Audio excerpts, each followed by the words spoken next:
1-4. Norwegische Volksmärchen vor Dortmund. 1 by Asbjørnsen and Moe. Norwegian Folktales. Norwegian Folktales, collected by P. A. Asbjørnsen and Jørgen Moe. First volume. Translated by Friedrich Brasemontaut.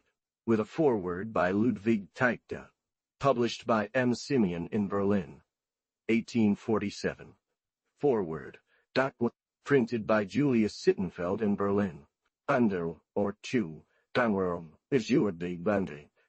About 50 years ago, fairy tales and stories of witches and strange apparitions of ghosts and spirits were held in poor regard by many serious educated people. My Mother Goose's tales were known throughout Europe, but only in the hands of children. The stories of the 1001 Nights enjoyed some respect among poetic minds. At least they were not excluded from public libraries. Oh, entirely modern things in prosaic states. A few years earlier, our German museus had thrown his humorous folk tales as a sort of strengthening remedy into the overwhelming wave of soft sentimentality at that time, and they met with general approval, which they have retained to this day. Although the poetic element in these old folk stories and poems is not uncommon, darkened by references to. How is this area of the book world transformed since then? These exotic plants and flowers were not considered part of actual literature, and when I published my attempts in this style around 1796 and clothed ancient tales in a different garment, I was severely criticized by many of my friends and well-wishers. An entire rich literature of these folk tales has emerged and been collected from all corners of the earth. Many of these folk and children's tales have been transformed and corrupted over many years from traditional and epic poems, and it is interesting and surprisingly moving when, from time to time, the old tree, long forgotten, is found still verdant in the buried depths, having squeezed together into a shapeless bundle the memories of countless years, the climate, or by the south or north. As one delves into these researches, one's senses become finally confused and dizzying, for under too close an examination India and France, Germany and Italy, Iceland and the North Pole, all merge into one another. All peoples, all children have from time immemorial relished greater and lesser tales. Some children themselves have invented certain ones, or have imitated them in their own way. Other older and younger women have remodeled them in their turn, and so the seeker now finds in all countries to a certain extent the same myths, more or less colored by, and so one should also warmly receive this collection of late-blooming flowers and some strange plants from the north. The most interesting, perhaps, are the tales that are flavored with a light, good-natured humor. If Cinderella, Bluebeard, and certain very common legends often appear in many forms, then one should also appreciate the often unimportant variations. And among simple, natural children, most of these stories would find their way in and be warmly received. Always appearing in a similar form with 2 to 9 heads is the untamed, mischievous giant spirit, troll. Around 1790, when W. V. Schlegel still lived in Göttingen and was very friendly with our German poet citizen, teachers and students often indulged in the forests of Nordic poetry. Droll, in his Midsummer Night's Dream, instead of the English national character, Puck, who is indeed a very different and more comical companion than these troll spirits. In those days, even among scholars in Denmark and Sweden, there was little knowledge of this region, and so the poetic citizen imagined that our German word drollig was derived from this mischievous northern spirit, and based on this belief, Schlegel later created the goblin. Drolls sing and speak. Many years ago, I argued with Schlegel about this perhaps insignificant point, until finally, in Maria Weber's Oberon, an Englishman himself betrayed Puck and let this newly promoted spirit. My thanks to the knowledgeable translator who has made me familiar with these legends, and whose request I am happy to fulfill by providing a short introductory word for this collection. L. Tyke, Doherty. Content. Page 1. Potsdam in the last days of October 1846, immediately after a severe illness. The bird Gertrude, 8-3.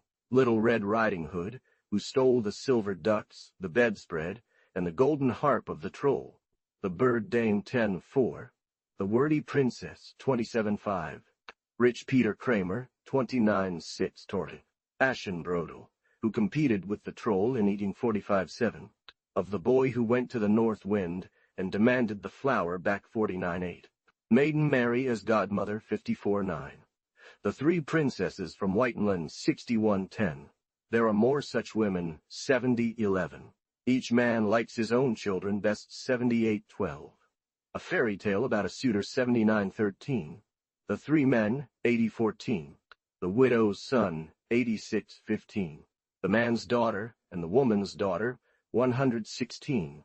Chicken and hen in the nut forest 113-17. Gudbrand of the mountain 122-19. The bear and the fox 118. Why the bear has a stump tail 118b. How the fox tricked the bear into missing Christmas dinner 119-18. Kari Trestak 128-20.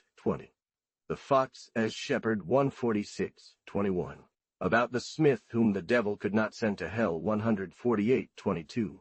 The cock and hen 157-23. The cock, the cuckoo, and the partridge 158-24. Lillicourt 159-25-1. Once upon a time there was a poor man who had 3 sons. From Cinderella, who stole the troll's silver ducks, bedding, and golden harp. You there, they said, are good for nothing but digging in the ashes. When he died, the 2 oldest wanted to travel into the world to try their luck. But they did not want the youngest with them.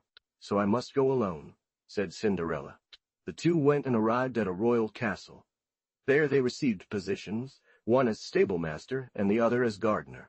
After some time of walking, she too arrived at the royal castle, where she requested a job.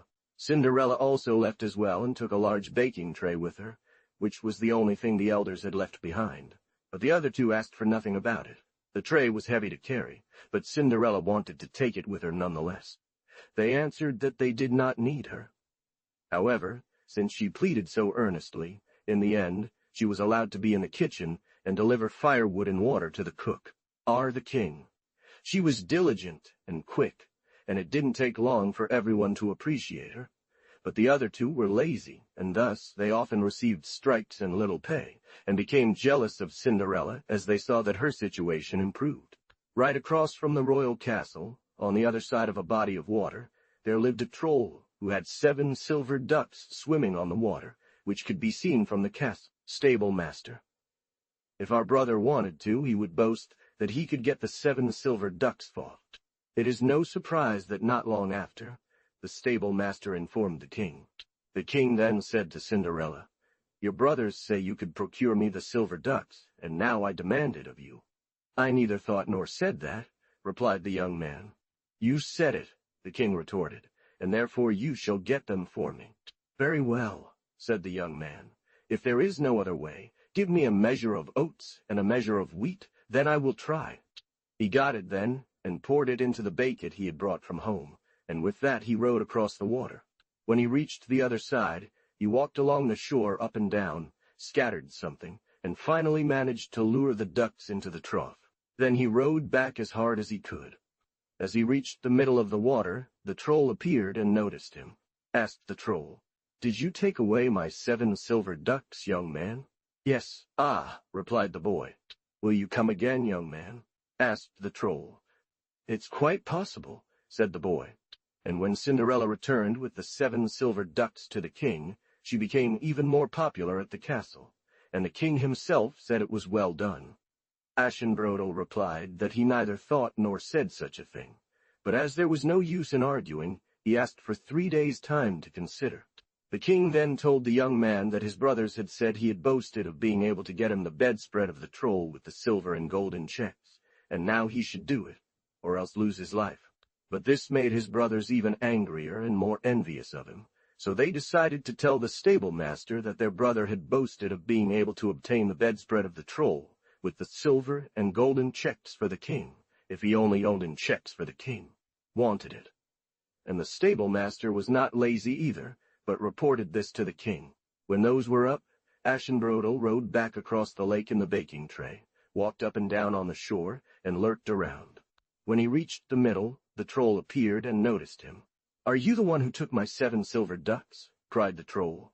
Finally, he saw that they were hanging out the bedding on the mountain to air it, and when they had returned into the mountain, Cinderella snatched up the blanket and ran back with it as fast as she could. "Yes," said the boy. "Did you also take my silver bedding with the silver and golden stripes?" "Yes," said the boy. "Will you come again?" "It's quite possible," said the boy. When he returned with the golden and silver blanket, everyone liked him even more than before, and he became the king's servant. Yes, the stable-master immediately relayed this to the king, who said to the young man, "If you say so, then do it. If you can, you shall have the princess and half the kingdom, but if you cannot, you shall lose your life." "I neither thought nor said such a thing," replied the young man, "but there is no other counsel I have." Furthermore, the other two became even more enraged, and to seek revenge they told the stable-master, "Our brother also boasted that he could obtain the golden harp from the troll for the king, and it is of such a nature that anyone, no matter how sad, becomes happy when they hear it played. I must simply try it. However, I will give myself 6 days to consider." Yes, he should have that time, but when the 6 days were up, he had to set off. He took a lath spike, a birch rod, and a light stump in his pocket, rowed back across the water, and walked up and down along the shore, waiting. When the troll emerged, and he saw it, he asked, "Are you the one who stole my 7 silver ducks?" "Yes," replied the boy. "You're the one who took my blanket with the golden and silver diamonds?" questioned the troll. "Yes," said the boy.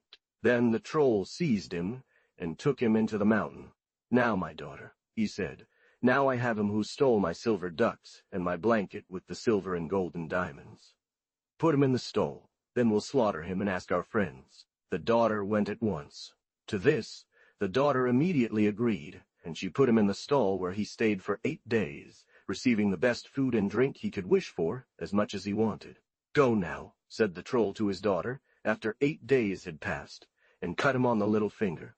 Then we shall see if he is fat. Hold out your little finger," she said. But Cinderella stuck the pitchfork in and cut it. After 8 days things were much the same, except that Cinderella now brought out the birch. "Oh no, it's still hard as iron," said the troll's daughter when she returned to her father. "We can't slaughter him yet." "He's a little better," said the daughter on her return to the troll, "but he was still hard to chew like wood." 8 days later, the troll again told his daughter to go and see if he was fat enough. Now Cinderella held out the twig. "Hold out your little finger," said the daughter when she arrived at the stall. "Now we'll do it," she said. "Will you kill me with that?" As the troll had left, the daughter began to sharpen a large, long knife. "Ha ha," said the troll. "I am leaving to ask for guests. Now you shall kill him and roast one half and boil the other," asked the boy. "Banwer." "Yes, you," said the troll's daughter. "But it's not sharp," said the boy. "I just need to sharpen it, so you can kill me easier." She gave him the knife, and he started sharpening and honing it. "Let me try it on your braid," said the boy. "I think it will be good now." She allowed him, and as Cinderella grabbed her braid, he bent her head back and cut her throat. Then he cooked one half and roasted the other and served it on the table. After that he put on the troll's dress and sat in the corner. When the troll returned home with the guests, he asked his daughter for he thought it was Shido come and join them for a meal. "No," replied the boy, "I don't want to eat. I'm too sad." "You know what to do then," said the troll. "Play on your golden harp." "Yes, where is it now?" asked the boy again. "You know well enough. You had it last." "It's hanging over the door," replied the troll. The boy didn't hesitate. He took the harp and began playing inside and out, but in the midst of his best performance, he suddenly pushed the baking tray into the water and rowed away with such force that it made a splashing noise. After some time, it seemed to the troll that his daughter had been gone too long, so he went to look for her. Then he saw the boy far away in the tray on the water. "Are you the one who took my 7 silver ducks?" shouted the troll. "Yes, I did," replied the boy. "He took my blanket with the silver and gold stripes?" "Yes. Didn't you also take my golden harp, you troll?" screamed the troll. "But didn't I devour you as well?" "No, it was your daughter that I devoured," answered the boy. When the troll heard this, he became so angry that he burst, and he always treated his brothers well, for he believed they only wanted what was best for him when they spoke their minds. 2. So Aschenbrodel rode back and took a whole heap of gold and silver, as much as the trough could carry. And when he returned with it, bringing the golden harp as well, he gained the princess and half the realm, just as the king had promised. The Gertrude bird. She was called Gertrude, and wore a red cap. Our Lord Christ and Saint, even before Peter walked the earth, they once came across a woman standing by her baking trough, kneading dough. As both had traveled far that day and were very hungry, Lord Christ asked the woman for a piece of bread. Of course, she replied, took a piece of dough and kneaded it, but it grew so large that it filled the entire baking trough. No, that's too big. He can't get it, she thought. She then took a smaller piece, but after kneading it, it was also too large. On her third attempt with an even smaller piece, it still became too big. I cannot give you anything like this, Gertrude said, so you must leave without a taste, for the bread will always end up being too large. She constantly pecked and searched in the trees for food, and always chirped when it was about to rain, for she was constantly thirsty. Then Christ was moved with compassion and said, "Since you have such a wicked heart, and don't even spare me a piece of bread, you shall be transformed into a bird, and seek your food among the wood and bark, and you shall not drink more than when it rains." And as soon as he had spoken, she was transformed into a thrush, and flew up to the chimney. And to this day one can see her flying around with a red cap on her head, and black all over her body, for the soot in the chimney had blackened her. 3. The Damn Bird. Once upon a time, when the king was taking his afternoon nap and the princesses, as usual, had gone for their walk, they failed to return but disappeared. Great concern and sorrow spread throughout the land, but the king was the most distressed of all. Once upon a time there was a king who had 12 daughters, and he loved them so much that he never took his eyes off them. But every midday, while the king slept, the princesses would go for walks. He sent messengers far and wide across his realm, and into many foreign countries, ordering them to search and ring every bell in the land. But the princesses were gone, leaving no one knowing where they had vanished to. It became clear that they must have been abducted by some troll. When the sons heard tales of the 12 princesses, they asked their father for permission to travel and seek them out. The rumor spread quickly from town to town, from land to land, and eventually reached a king who lived far away in a distant land with 12 sons. But the old king at first wanted nothing to do with it, for he feared that then he would never see his sons again. He now equipped a ship for them, and put as captain over it the knight Rode, who was well experienced in naval matters. It was now only a few days till they had been sailing for 7 years. For a long time they sailed about and explored all countries that they came to, in search of the princesses, but they discovered no trace of them. But on the 3rd day the storm subsided, and suddenly it became completely still. One day then a violent storm arose, such a tempest that they believed they would never again come ashore, and everyone had to work continuously so that sleep did not come into their eyes as long as the bad weather lasted. Everyone was now so tired from work and the bad weather that they fell asleep immediately. Only the youngest prince could not rest and could not sleep. As he walked back and forth on the deck, the ship ran aground on an island. And on the island a little dog was running along the shore and barking and whining at the ship as if it wanted to climb aboard. The prince blew a whistle and tried to lure the dog closer, but it could not come to him and barked and whined even more. But the weather was so clear and still. He thought, I must try to save the little creature, and set about launching the boat, which moved more easily than he had expected. The prince felt it would be a sin to leave the little dog there to die, which he believed was from a ship that had sunk in the storm. But he did not know how to help it, as he did not feel capable of setting out in the boat alone, for all the others were sleeping, and he did not want to wake them up for the dog. He rowed ashore and approached the little dog, but whenever he tried to grab it, it jumped to one side, luring the prince further and further until, before he knew it, he found himself in a large, magnificent castle. Suddenly, the little dog transformed into a beautiful princess. Sitting on the bench was a man so tall and ugly that the prince was terrified. I know exactly where they are. They are with my master, sitting on their chairs and playing with him, because he has 12 heads. Now you have sailed for 7 years, but you will have to sail for 7 more years before you find them. Don't be afraid, said the man, but the prince was even more frightened when he heard his voice. I know what you want. It's your 12 princes looking for the 12 missing princesses. As for you, you may like to stay here and marry my daughter. But you must first kill my lord, for he is very severe with us. Try now if you can wield this sword, said the troll. Then you must drink some of this bottle, said the troll. The prince wanted to take up a rusty sword hanging on the wall, but he could not move it an inch. When the prince had done so, he was able to take the sword from the wall, and when he drank another sip, he could lift it. And when he finally drank one more sip, he could swing it with such ease as if it had been his own. He may not be able to wield it, but he will then hate you and seek to take your life. If you return to the ship again, said the troll prince, you must hide your sword in your berth, so that Sir Red does not see it. When 7 years are up, save for 3 days, he continued, it will be just as it is now. A tremendous storm with wind and hail will come over you again, and when that is past, everyone will be tired and go to their berths. The sword and row ashore. Then you must hurry and chop off his head one by one before he wakes up, for if he does, he will eat you alive. Then you will reach a castle, where all sorts of wolves, bears, and lions stand as sentinels. But do not be afraid of them, for they will all crawl at your feet. As soon as you get inside the castle, you will see the robber sitting in a beautifully decorated room, but he has 12 heads, and the princesses are each sitting on their chairs, combing his hair, and you can well imagine that they do not enjoy such work. The king's son then went back on board with the sword, and did not forget what the troll had told him. The others were still lying and sleeping. He hid the sword in his cot, so that neither Sir Red nor anyone else noticed it. None of them had noticed that he was gone. Then the wind started to blow again. The prince woke the others up and said that they could not lie there and sleep any longer now that they had gotten such good wind. That time passed slowly, and the prince always thought of the adventure he was to face, but doubted its successful outcome.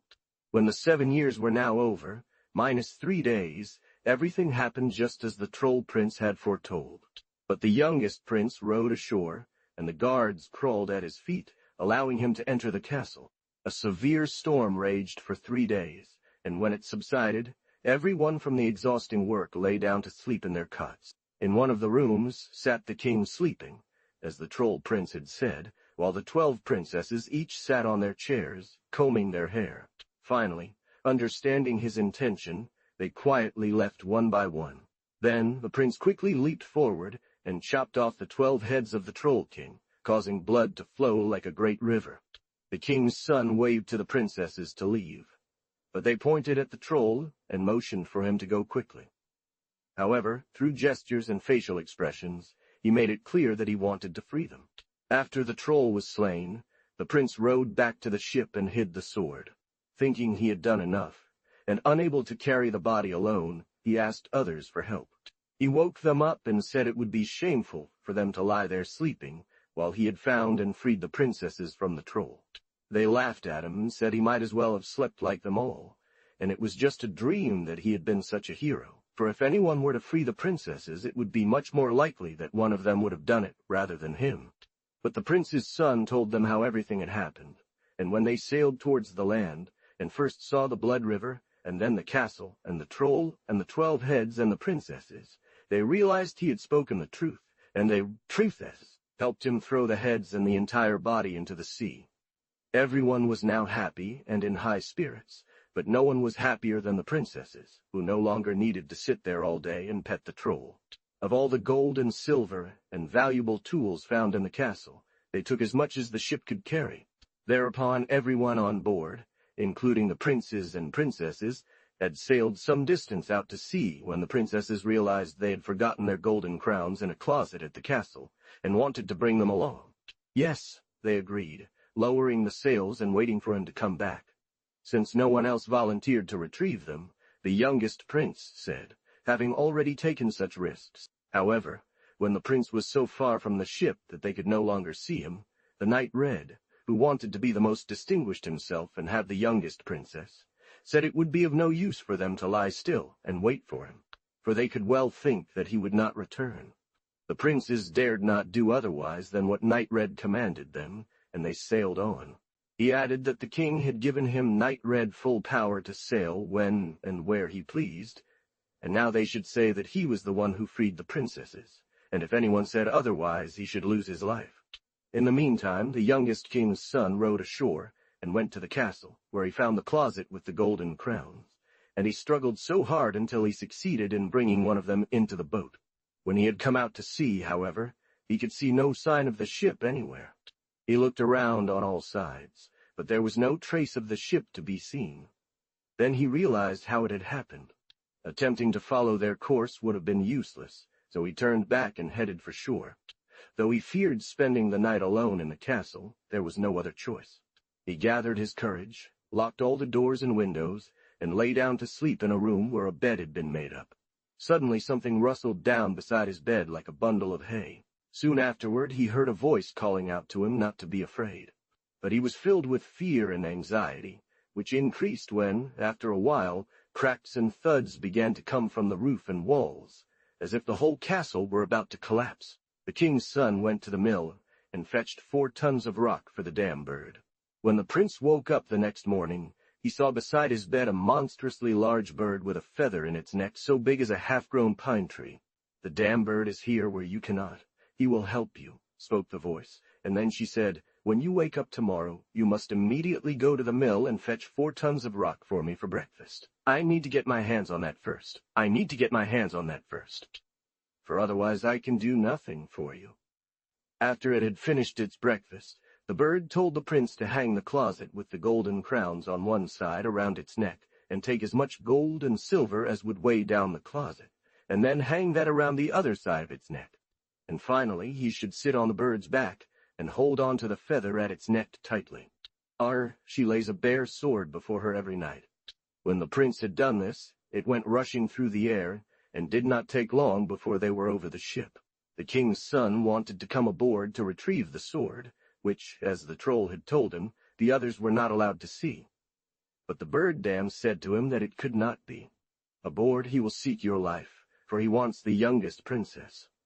But you can rest easy about her, foal." Finally and lastly, they arrived at the troll prince's place, and there the king's son was received so well that it is not to be described.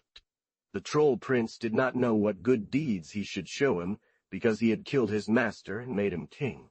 He would have gladly given his daughter and half the kingdom to the prince, but he was so deeply in love with the youngest of the princesses that he only thought of her and wanted to leave at once. But the troll asked him to wait a while longer, and said that the others would have to sail for almost 7 more years before they returned home. Of the princess, the troll said the same thing as the bird dam had. For her, he said, you can be completely sure. And if you don't believe me, you can go on board when she sails past here and convince yourself of it. And then bring me back the sword at the same time, because I must have it back. The prince's son then took up the sword and rowed back to land without anyone noticing he had been on board. So after 7 years, when the others sailed past, there had been a severe storm before. And as the prince's son boarded, they all fell asleep together, each princess a bare sword in front of her in the bed, and on the floor before the bed lay the night road. "I will lend you an iron boat that will glide on the water if you just say, 'Boat, go forward.'" However, the prince was constantly restless and wanted to leave again. And when finally the 7 years were over, and only 3 weeks remained, the Troll King said to him, "Now you can prepare for your journey, since you do not want to stay with us. When you come alongside the ship, you shall lift the claw once more. Then it will be such a storm that they will likely do something other than look for you.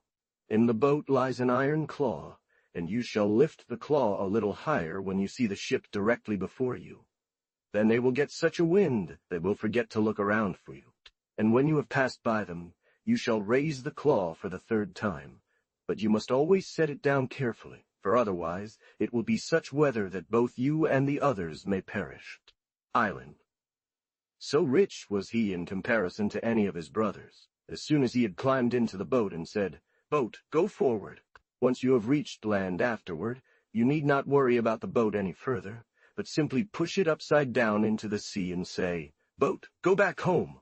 When the prince set sail, he took with him so much gold and silver, and other treasures, and clothes and linen, that the princess had sewn for him during the long time he spent on the... It set off, and when he saw the ship directly ahead, He raised the oar a little higher. Then they caught such a favorable wind that they forgot to look back at him. And as he had now passed them by, he took up the log for the third time, and then they had so much to do that they had no time to look after him. When he drew near the ship, he raised the oar again, and suddenly it became so stormy and windy that white foam surrounded the ship, and the waves crashed over the deck, leaving them with nothing better to do than to keep their eyes on something and to keep their eyes on something other than him. He got ashore long before the ship, and when he had gotten all his things out of the boat, he turned it upside down, pushed it out into the sea, and said, "Boat, go back home!" And the boat went away again. In with his few possessions. "Oh, God help me," said the woman. "I cannot give lodgings to anyone. You see how it is here. I don't even have beds for myself, let alone for others." The prince now dressed himself as a sailor, whether at the advice of the Troll King or of his own accord, I must leave unsaid, and went to a wretched hut to an old woman, telling her that he was a poor sailor who had been on a ship that had sunk, and that he was the only one of the whole crew to have been saved, and then he asked her to take him. "Yes, that wouldn't matter," said the sailor. "If he just had a roof over his head, then he'd be happy with any position. They couldn't refuse him shelter if he was willing to accept it like this. Appeared many years ago," and so on. It would be too extensive to tell everything. In the evening the sailor brought his belongings into the hut, and immediately the old woman, who wanted to hear something new, began to ask him about himself, where he was from, where he had been, where he was going, what kind of things he had with him, what business he was in, and if he had heard anything about the 12 princesses who had The sailor said, however, that he was feeling so ill, and had such a severe headache from the terrible weather prevailing, that he could not concentrate on anything. She just wanted to give him a few more days' rest, until he recovered from the hard work he had done during the bad weather, and then he would know everything. The next day, the woman began asking him again and questioning him, but the sailor still had such a headache from the nasty weather that he could not focus on anything. Yet he let slip a word here and there, as if he knew something about the princess's dot. At once, the old woman ran off with this news to all the gossip-mongers around, and now one after another they came running and asking about the princesses, whether the sailor had seen them, whether they would arrive soon, whether they were already on their way, and so on. But they might well have perished later on in the bad weather. But the sailor still had a headache from the bad weather, so he couldn't give a clear account of everything. However, he did say that if the princesses hadn't suffered shipwreck in the fierce storm, they would have arrived in about 14 days, possibly even earlier, but he couldn't say for certain whether they were still alive. He had seen them. Immediately one of the gossip-mongers ran to the royal palace, and reported there that a sailor was staying in the hut with this woman and that, who claimed to have seen the princesses, and said they would arrive in about 14 days, or possibly even earlier. When the king heard this, he sent someone straight away to the sailor and told him to come and report the matter himself. The sailor said, "I do not have such clothes and do not look like I can go to the king."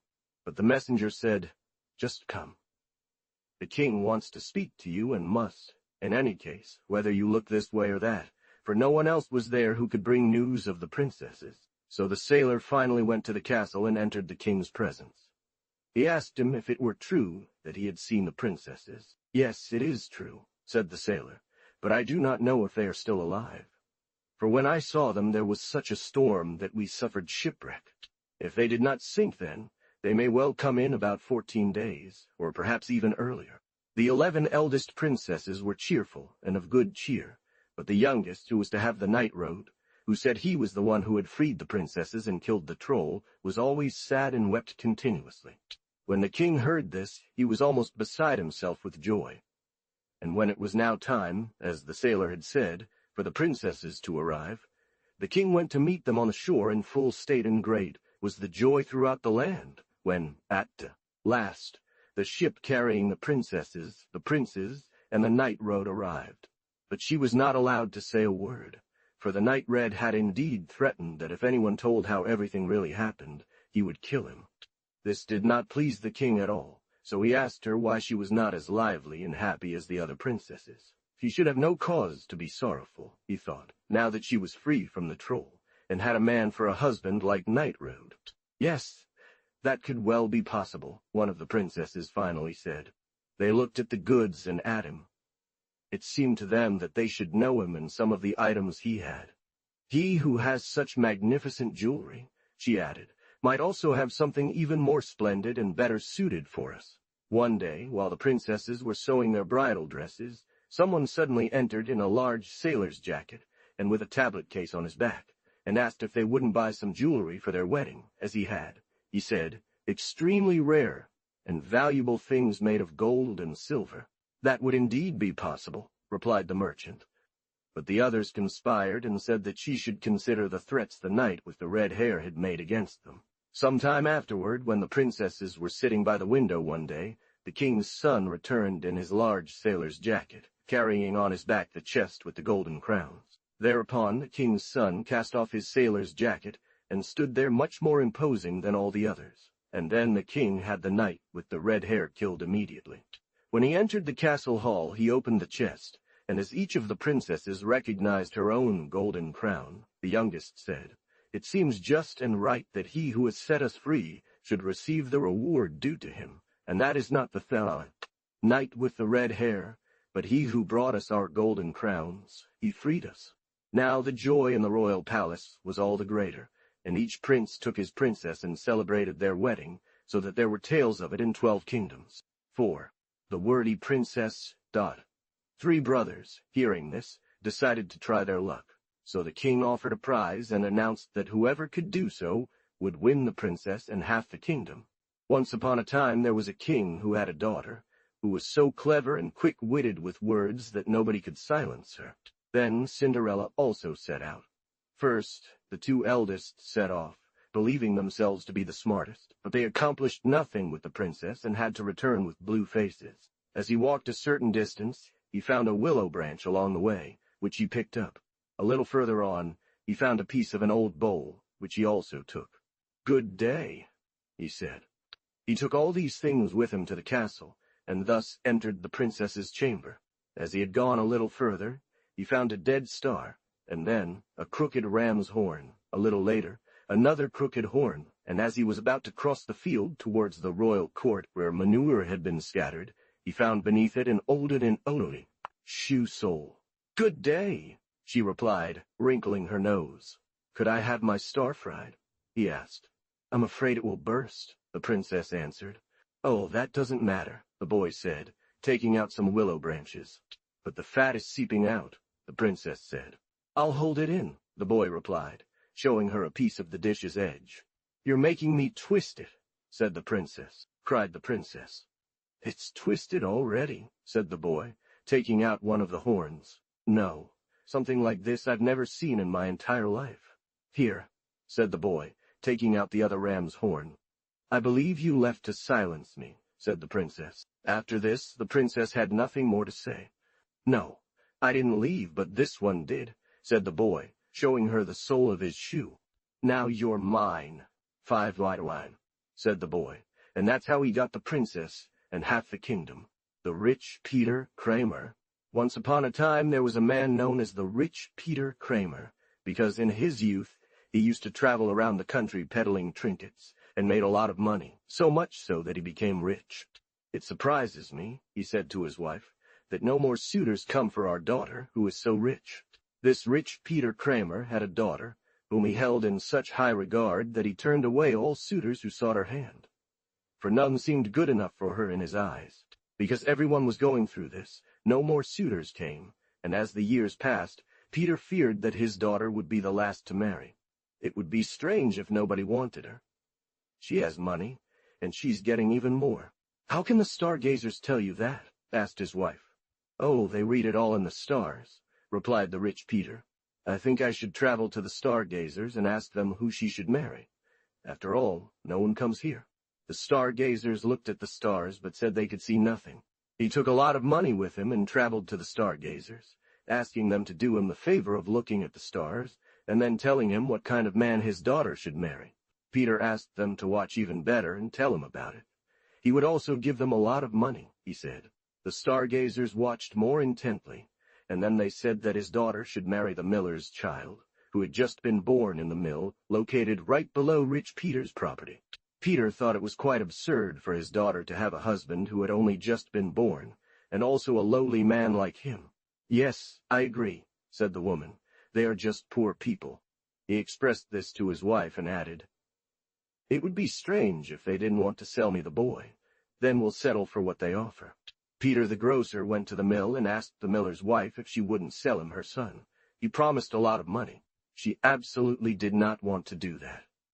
But she held the boy in such high regard that she didn't want to part with him. "I don't know why you don't want him," said Peter Kramer. "It's just poverty at your home, and the boy won't make things easier for you."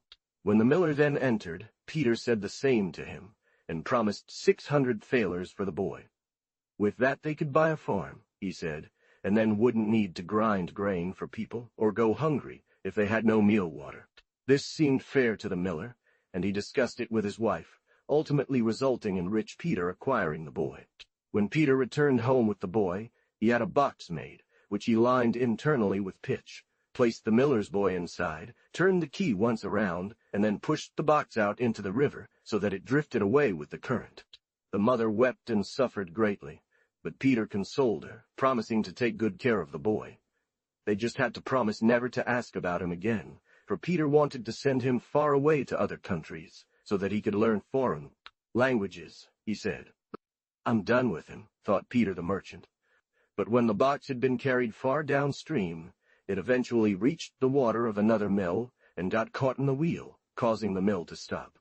The miller went over to see what the cause was and found the box, which he took into the house. "I'm curious about what's inside this box," he said to his wife. "It got caught in the wheel and jammed the mill." "Well, we'll soon find out," replied the wife. "The key's still inside. Just unlock it." When they opened the box, there lay the most beautiful child one could imagine, and both were so delighted and wanted to keep the boy as their own. For they had no children of their own, and were already advanced in years, unable to have any more. After some time had passed, Peter Kramer was again amazed that none of the suitors wanted his daughter, who was so wealthy and had so much money. "We have indeed told you that she is to marry the miller's son," answered the stargazers, but no one came forward. So Peter went back to the stargazers and offered them heaps of money if they would just tell him whom his daughter should marry.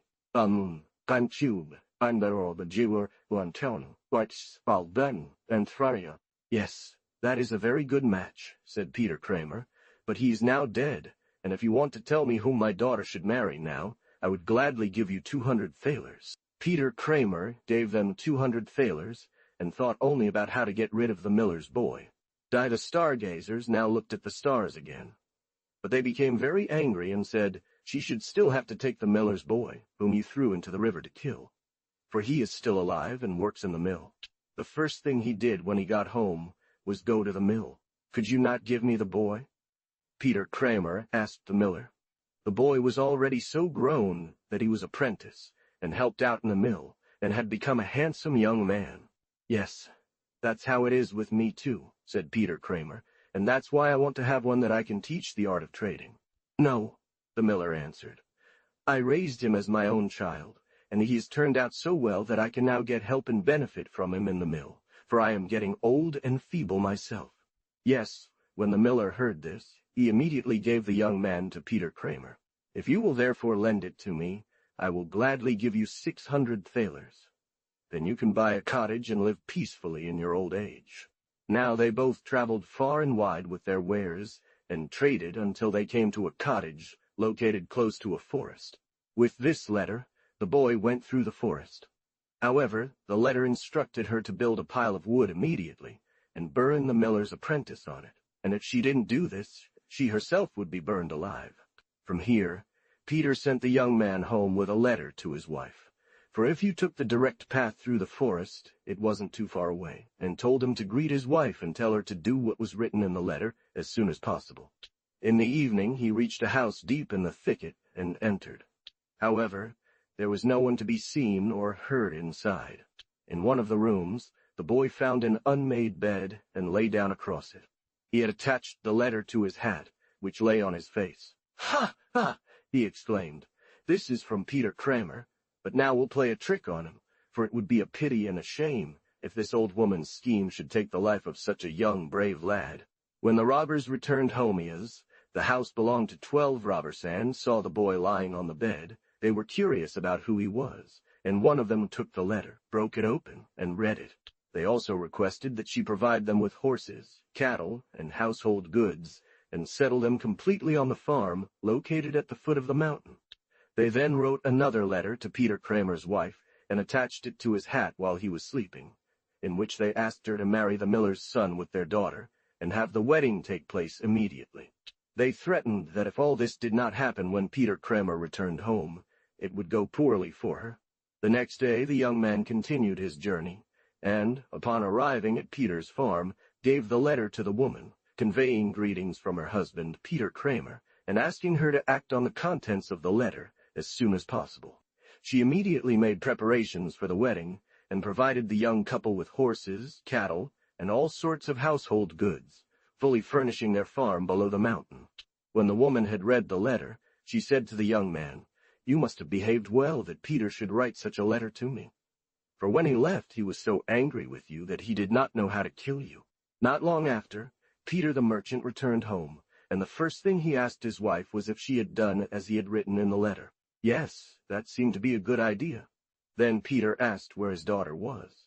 She replied, "But I had no choice." "Well, you can certainly guess," said the woman. "She is at his farm below the mountain, just as it says in the letter." "But where am I supposed to find the dragon of Dubenfart?" asked the son-in-law. As Peter now knew the whole story and saw the letter, he became so angry that he felt like tearing his skin off, and immediately ran to the farm where the young men were.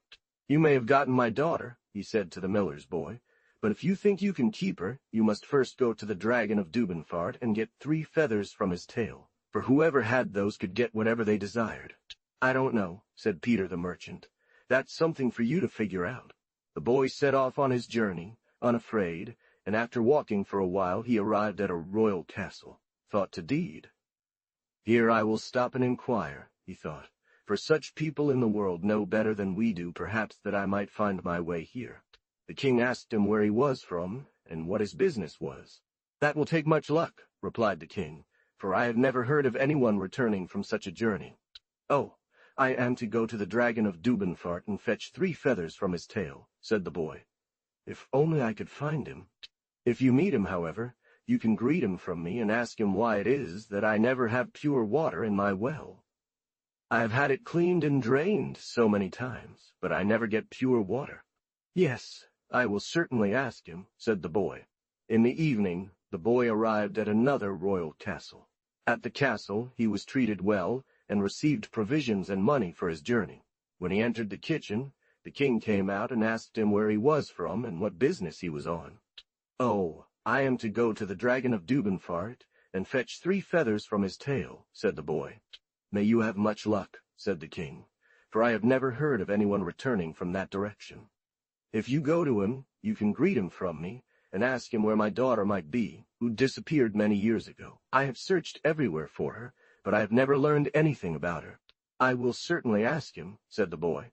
He lived well and comfortably in the king's castle, and on the following day he set out, receiving both food and money. In the evening he arrived at another royal castle. "I am to fetch 3 feathers from the dragon of Dubenfart's tail," said the boy. Here, the queen came out into the kitchen and asked him where he was from and what his business was. "May you have much luck," said the queen, "for I have never heard anyone returning from that direction. But if you meet him, you can greet him from me and ask him where I might find my golden keys that I have lost." "I want to ask him," said the boy. The next morning he continued his journey, and when he had walked a good distance, he came to a large, broad river. Now, as he stood there, not knowing how to cross it, an old crook-backed man approached him and asked where he was going. "I am supposed to go to the dragon of Dubenfart," said the boy, "but I don't know where to find him." "I can tell you that," replied the man, "for I ferry everyone who wants to go to him. He lives just across here. If you are up on the hill, you can see his castle, and when you speak with him, you can ask for me how much longer he wants me to be a ferryman." "I want to ask him," said the boy. The man now took him on his back and carried him across the river. And when the boy had reached the hill, he saw the castle right before him and went inside. When the princess, who was alone at home, saw him, she exclaimed, "Is it possible? Can a Christian soul have come here? This has never happened while I have been here. No, said the boy, I cannot go until I have 3 feathers from his tail. You will get them now and never again, replied the princess. But for your sake it is best, she said. You must make sure to leave as soon as possible, for when the dragon comes home, he will smell you and devour you immediately, and that will make me miserable. But the boy did not want to leave. He wanted to wait for the dragon to come home, and wanted the feathers from his tail and an answer to his questions. No, the boy couldn't budge it. Then you must drink from this bottle, said the princess. Yes, if you insist on it, I will see if I can help you, said the princess. Try, however, to lift the sword that hangs on the wall. When the boy had drunk from the bottle, he was able to move the sword a little. He would have to carry people across the river. You must drink again, said the princess, and then tell me in detail your mission. When the boy touched the sword, he could lift it, and when he took yet another sip, he could swing it. The boy who now took another sip and then told the princess. A king had asked him to inquire from the dragon where the water in his well was not pure. He should ask another about his daughter, who had disappeared many years ago. For a queen, he should question the dragon about her golden keys. And finally, he should ask the ferryman how much longer, so as not to be noticed by him. In the evening, the princess said, Now that the dragon is due home soon, you must crawl under the bed and lie still. Once we are all settled, I will question him, and if he gets up afterward, you must strike off his head with one blow, and in the same instant pluck out the 3 feathers from his tail. When the boy had crawled under the bed, the dragon came right up to him. You must listen carefully and pay close attention to what he answers, and you must stay under the bed until everything is still, and the dragon has fallen asleep. Then, crawl out quietly and take up the sword for yourself. This place smells like human flesh. So be it, said the dragon. Now the princess served the food, and after they had eaten, they went to bed. He cried as he entered. Oh, a raven flew in with a human bone in its beak and sat on the roof, said the princess. That must be what you smell. But after a while the princess slept so restlessly, and suddenly she woke up. Ouch! Ouch! She cried. What's wrong with you? Asked the dragon. Oh, I sleep so restlessly, said the princess, and then I had such a strange dream. What did you dream about? Asked the dragon. Oh, I dreamed that a king came here and asked you how to start getting pure water into his well, said the princess. But now lie still and don't dream again. Ah, he could know that for himself, said the dragon. If he just dug around the well and took out the old rotten stick lying on the bottom, he'd get pure water. After a while, when the princess had lain quietly, she became restless once more, tossed about in bed, and finally woke up again. Ouch! Ouch! What's wrong now? Called out the dragon. Oh, I sleep so restlessly, and then I had such a strange dream, said the princess. You are she, said the dragon, but he will never see you again. It's quite something with your daydreaming, said the dragon. What did you dream about now? Well, I dreamed that a king came here and asked you where his daughter had gone, who disappeared many years ago, replied the princess. Please leave me alone now, and don't dream again or I'll break your ribs in 2. The princess hadn't slept long when she started to feel restless again, and then woke up. She cried, Ouch! Ouch! Now what? What's going on this time? Roared the dragon, so angrily that he was about to explode. It's quite something with your daydreaming. You don't have to get mad, said the princess, but I had such a strange dream. What did you dream about now? Oh, I dreamed that a queen came here, asking if you could tell her where she had lost her golden keys. She can only look among the bushes where they lay, as she well knows, and then she will surely find them, said the dragon. But leave me alone with your dreams now. They both slept for a while. But afterwards the princess began to stir restlessly again, and suddenly woke up. Ouch! Ouch! I see you will not be quiet until I break your neck, said the dragon, so angry that sparks flew from his eyes. What is it that you have done now? Oh, do not be angry with me, said the princess. I cannot help it. But I had such a strange dream. That foolish creature.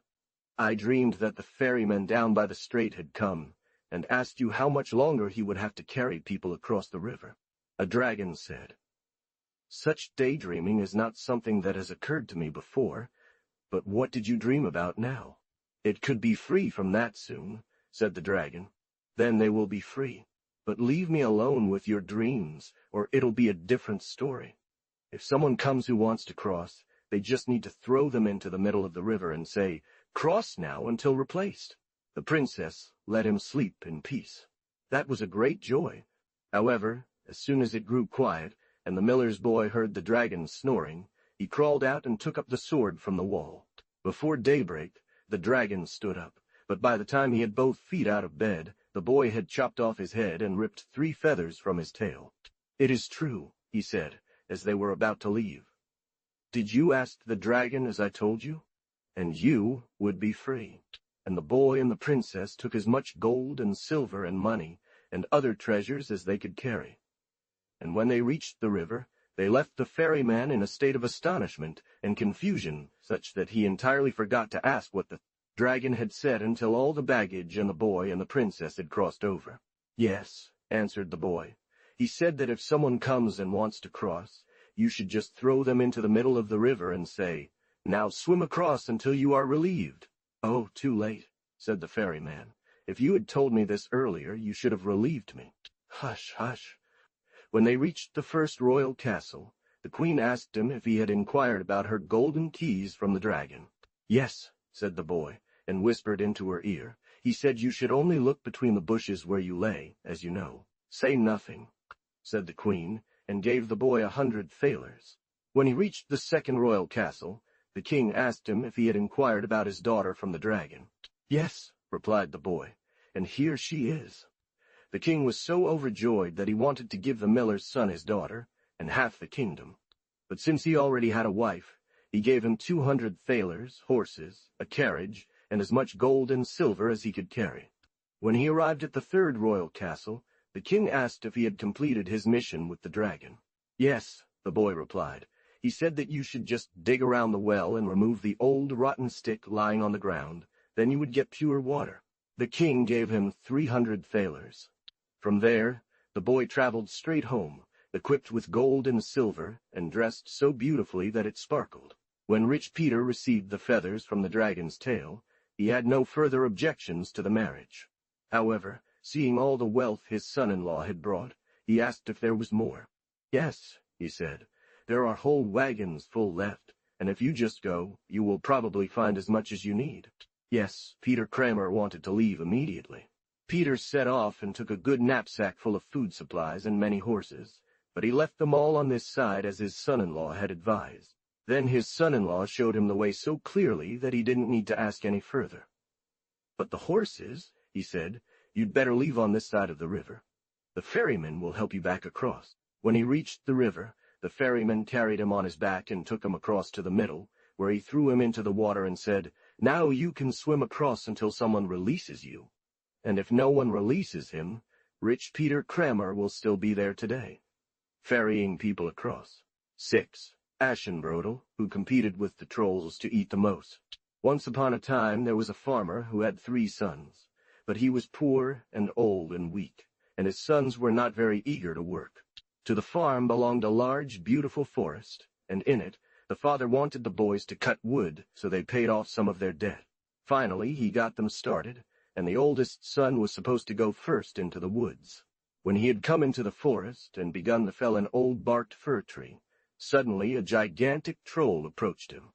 "If you cut in my forest, I'll kill you," said the troll. When the boy heard this, he threw down his axe and ran as fast as he could back home. He arrived breathless and told his father what had happened. The next day, the second son went into the forest, but exactly the same thing happened to him. But the father said he was a chicken. Trolls would never have stopped him from cutting wood when he was younger, he meant. The boy dared barely to look at him, threw down the axe and stood up, just like his brother. After a few blows with the axe, the troll approached and spoke. "If you cut in my forest, I'll kill you." On the third day, Cinderella wanted to leave. When he got home, the father again said that if he had been younger, the trolls never would have stopped him. Cinderella answered nothing but asked for a good sack full of food. "Yes, you," said the 2 eldest. "You must do something, since you've never left behind the oven." The mother had no meat, so she hung the cauldron over the fire to cook some vegetables for him. He put them in his knapsack and set off. As soon as he entered the forest and started chopping for a while, the troll approached him and said, "If you chop in my forest, I'll kill you."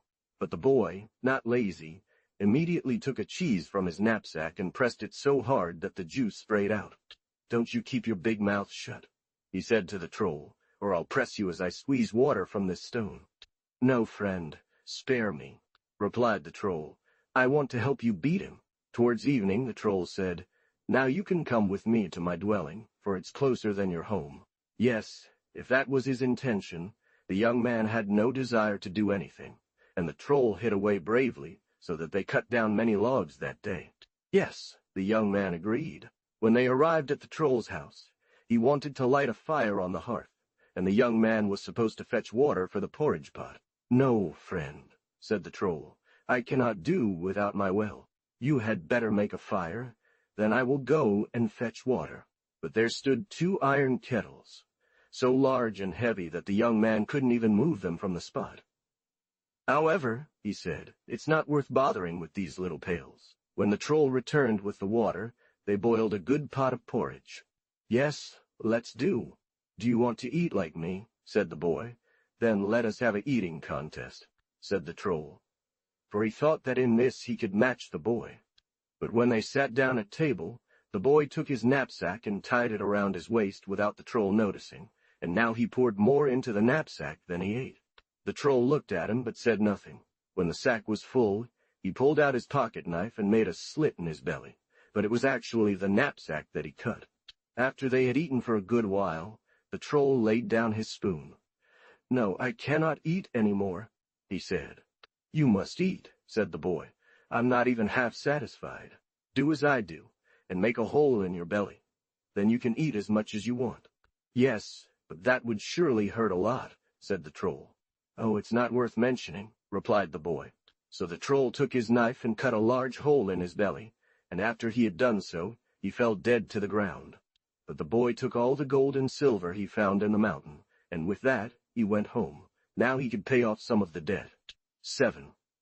About the boy who went to the north wind and demanded the flower back. Once upon a time there was an old woman who had a son. As she grew very poor and weak, and could no longer walk properly, she asked her son to go to the mountain and bring some flour for her. The boy went too. But when he again descended the stairs, the north wind blew, took away his flour, and flew with it through the air. The boy went back to the mill, but when he descended the stairs, the north wind blew again, took away his flour, and so it happened for the 3rd time. This displeased the boy, and he thought it was unjust that the north wind should play thus with him, and therefore he resolved to seek it out and demand his flour back. He set forth, but the way was long, and he walked and walked. At last he came to the north wind. "Good day," said the boy. The boy was very satisfied. "Good day," said the north wind, and his voice was so harsh. "What do you want?" "Oh," said the boy, "I wanted to ask you to give me back the flour which you took from me at the mill stairs. For we have little, and if you take away even that little which we have, it will be nothing else but starving." "I have no flour," said the north wind, "but since you are in such dire straits, I will give you a cloth that will provide you with all the food you desire if you just say, 'Cloth, cover yourself with all kinds of delicious meals.'" However, as the journey was so long that he couldn't make it home in one day, he stayed at an inn on the main road. As soon as he spoke these words, the cloth did its duty.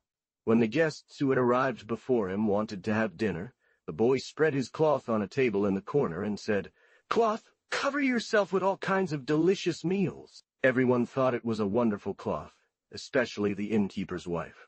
As it had now become night, and all lay sleeping, the landlady stealthily approached, lifted the cloth, and placed another in its place. When the boy woke up the next morning, he took his cloth and left, returning home to his mother that day. "Then I get everything I want in terms of food." "Well," he said, "I've been to the north wind. He's a very clever man indeed, for he gave me this cloth, and if I just say, 'Cloth, cover thyself with all sorts of delicious foods.'" "Yes, that may be true," said his mother, "but I won't believe it until I see it." But the cloth did not even cover itself with a piece of bread. "Hello," Immediately the boy set a table, placed the cloth on it, and said, "Cloth, cover thyself with all sorts of delicious foods. There's no other choice. I must return to the north wind," said the boy, and set off. He said when he reached the north wind, "Hello," replied the north wind. "What do you want?" "I would like a replacement for the flower you took from me," said the boy, "because the cloth you gave me is useless." "I have no flower," answered the north wind, "but there's a goat who will turn into golden coins if you just say, 'Goat, make gold.'" The boy seemed satisfied, but since he was so far from home that he couldn't get there in one day, he took lodging at the innkeeper's again. Before asking for something to eat, he tried his goat to see if what the north wind had told him were true, and it actually worked. When the innkeeper saw the experiment, he thought it was a fine animal. And as the boy fell asleep, he took the goat and put another in its place. "Goat, make gold," said the boy, but no gold came from the goat.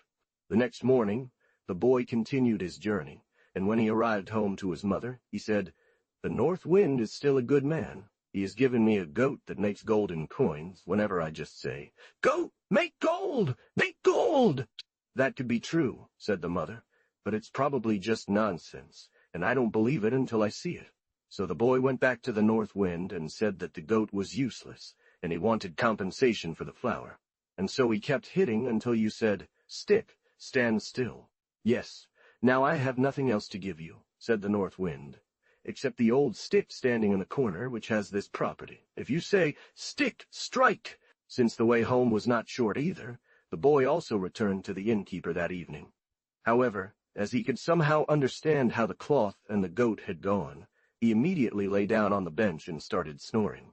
But when the innkeeper wanted to take away the stick, the boy cried, "Stick, hit!" The innkeeper, who thought the stick might be useful, looked for another one that was very similar, and wanted to replace it, as he did not believe otherwise that the boy was sleeping.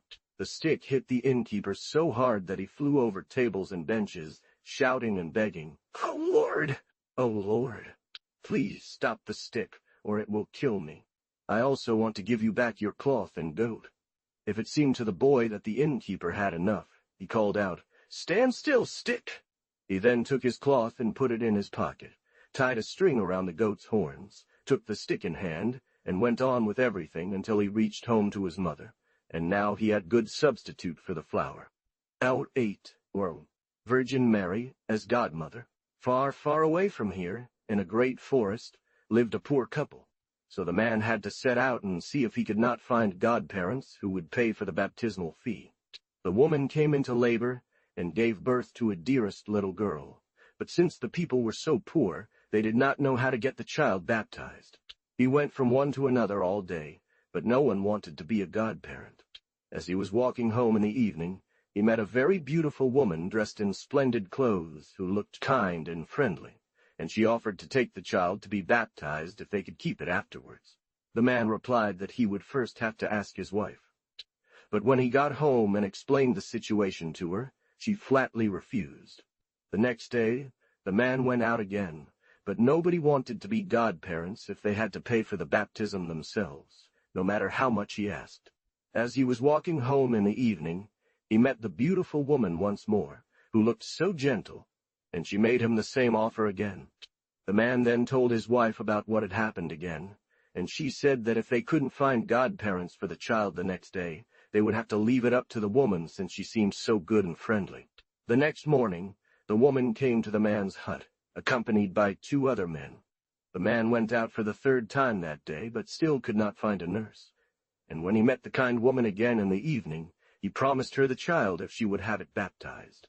She took the child and went with it to church, where it was baptized. Then she took it back with her, and the little girl lived with her for several years, and her foster mother was always kind and good to her. But the girl could not help opening the door of one of the rooms slightly, and poof! When the girl had grown up and began to understand, the foster mother wanted to go on a journey. "You may go into all the rooms you like," she said to the girl, "but you must not enter these 3 rooms," and then she left. A star flew out, but the girl pleaded and wept until she finally allowed her to stay.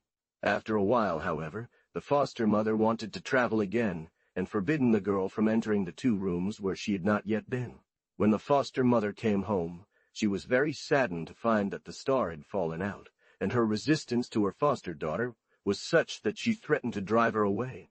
The girl promised her that she would be obedient this time. The moon flew out. But after being alone for a while and making all sorts of conjectures about what might be in the second room, she could not help but slightly open the second door, and boom! When the foster mother returned and saw that the moon had fallen out, she was very sad, and told the girl that now she absolutely could not keep her any longer, and that she must go.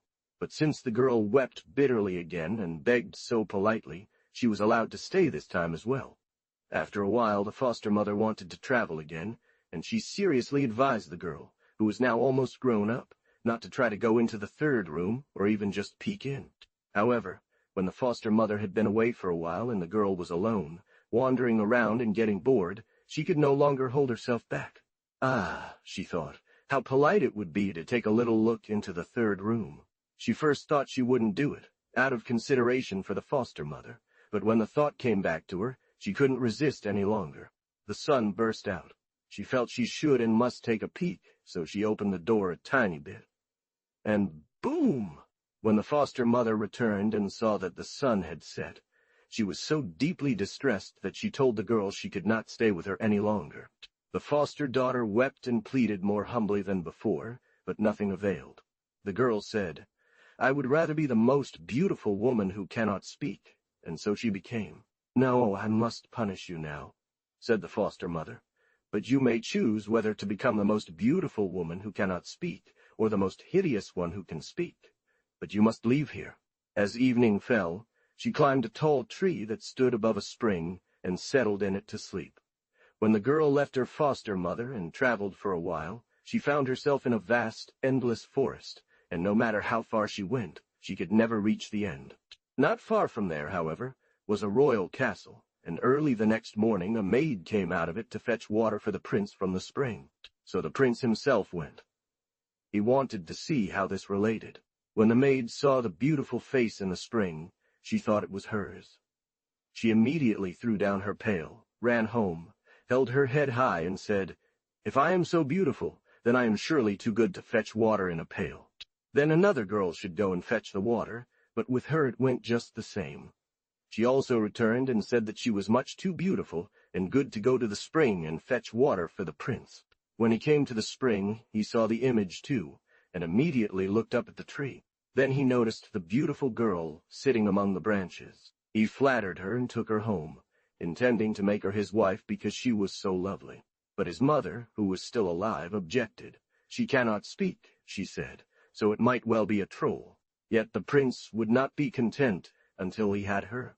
After living with her for some time, she became pregnant, and when the time came for her to give birth, the prince stationed a strong guard around her. But in the hour of her delivery, everyone fell asleep. And when she had given birth, her foster mother cut off the child's little finger and smeared the queen with blood on her mouth and hands, saying, allowed the star to emerge, and then vanished away with the child. When the queen was due for her second confinement, a stronger guard than before was placed around her. As the guards who the prince had stationed to watch reopened their eyes, they believed that the queen had devoured her child, and so the old queen wanted them burned. But the prince loved them so dearly, after much pleading, he managed to free them from punishment, though it was a narrow escape. But everything happened just as it had before, except that now the nurse said to her, "You must be grieved just as I was when you let the moon out." The queen wept and begged, for when the nurse was present she could speak, but nothing helped. Now, the old queen insisted on having them burned, but the prince interceded once again in their favor. There was no way the prince could save her now. She must and should be burned. She approached the young queen and said, "Here are your children. I return them to you now." As the queen was to give birth for the third time, a threefold guard was placed around her, but again it transpired just as before. The nurse came while the guards slept, took the child, cut its little finger, and wiped the queen's blood from her mouth. Now, she said, she should be treated with the same sorrow as when she had let the sun slip away. But just as they were bringing her to the stake, the nurse appeared with all three children.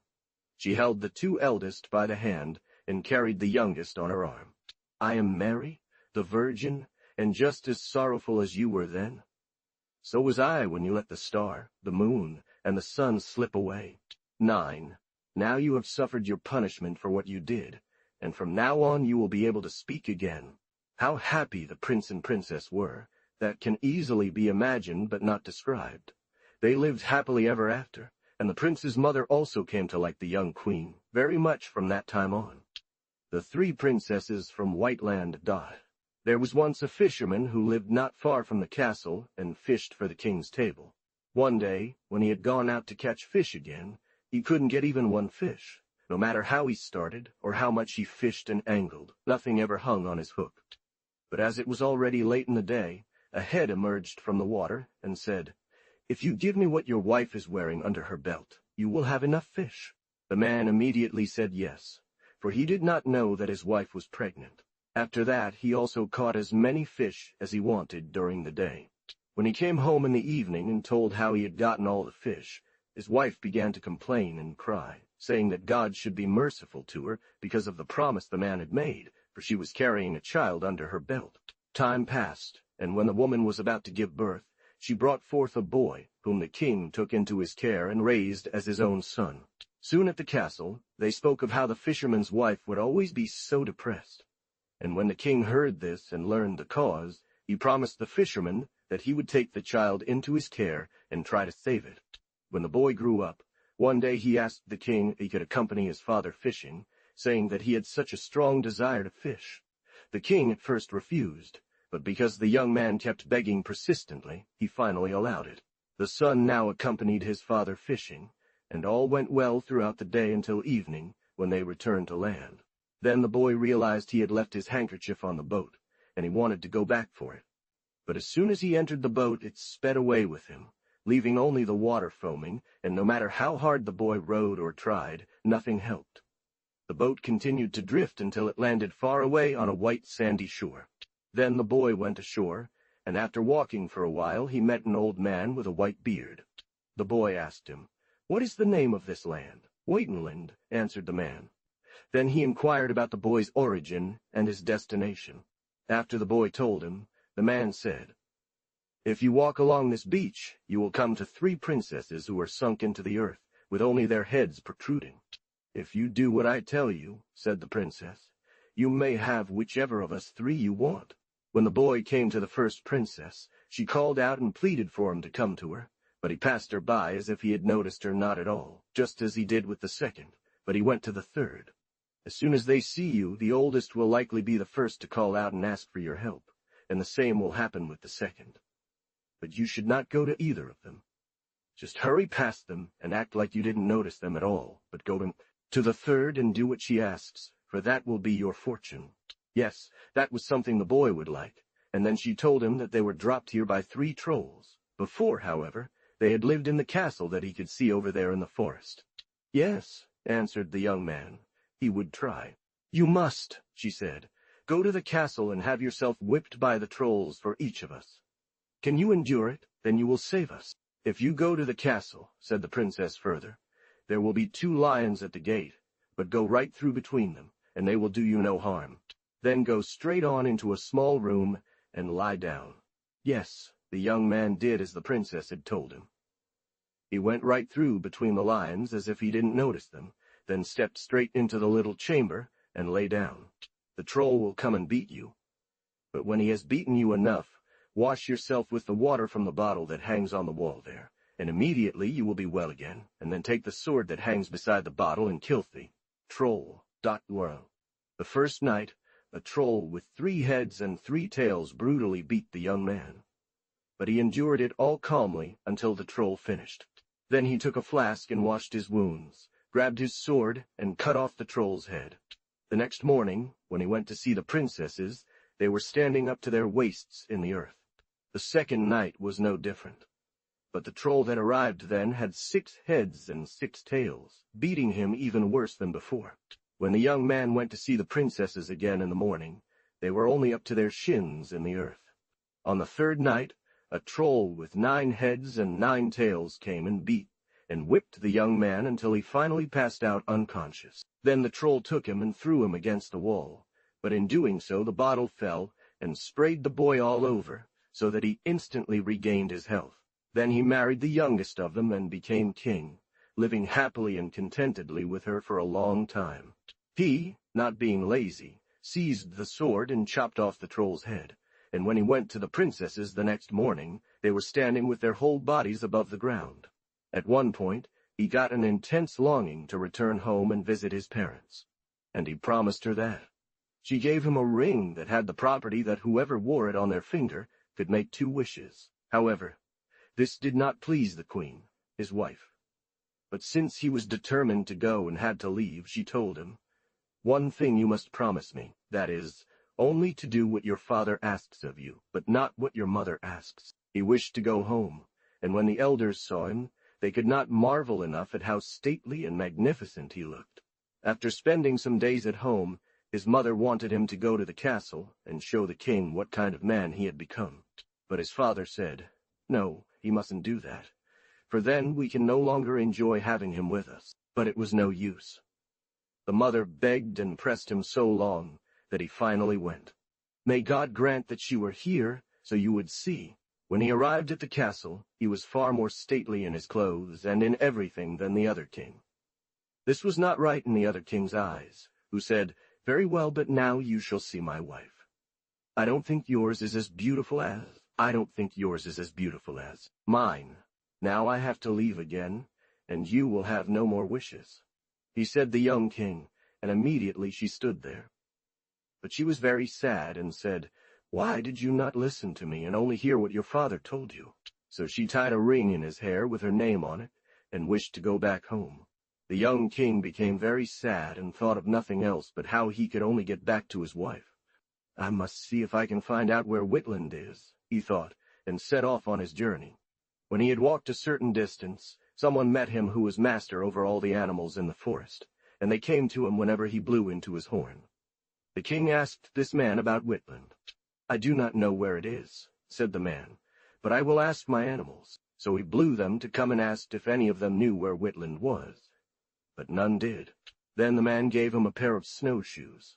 "But when you arrive there, just turn your snowshoes around so that the tips face this way, and they will go back home by themselves. If you hurry," he said, "you will reach my brother, who lives more than 100 miles from here. He is in charge of all the birds in the sky. You can ask him." When the king had reached the place, he turned his snowshoes as the Lord had told him, and then they went back home of their own accord. He asked again about Whitland, and the man blew all the birds together and asked them if any of them knew where Whitland was. No, nobody knew again. After a long time, an old eagle also came, who had been abroad for 10 years, but he didn't know either. The king thanked the man and put on the shoes. "Well," said the man, "then I will lend you a pair of snowshoes. If you put them on, you can go to my brother who lives 100 miles from here. He is in charge of all the fish in the sea. You must ask him, but don't forget to turn the shoes around when you get there." The king asked again about Whitland. When he arrived at the one who was in charge of all the fish in the sea, he turned the shoes around, and just as before, they went back home. Then the man blew all the fish together, but no one knew anything about it. Finally, an old sturgeon came. "Tomorrow I shall go back again, for the queen who has lost her husband is to marry again tomorrow." The man had a lot of trouble blowing him up, and when he asked him about Whitland, the sturgeon answered, "Yes, I know it well, for I was cook there for 10 years. "If this is the case," said the man, "I want to give you good advice. Out here in an alder moor stand 3 brothers who have been standing there for 100 years, disputing over a hat, a coat, and a pair of boots. If one of them gets all 3, he can become invisible and wish himself as far away as he wants.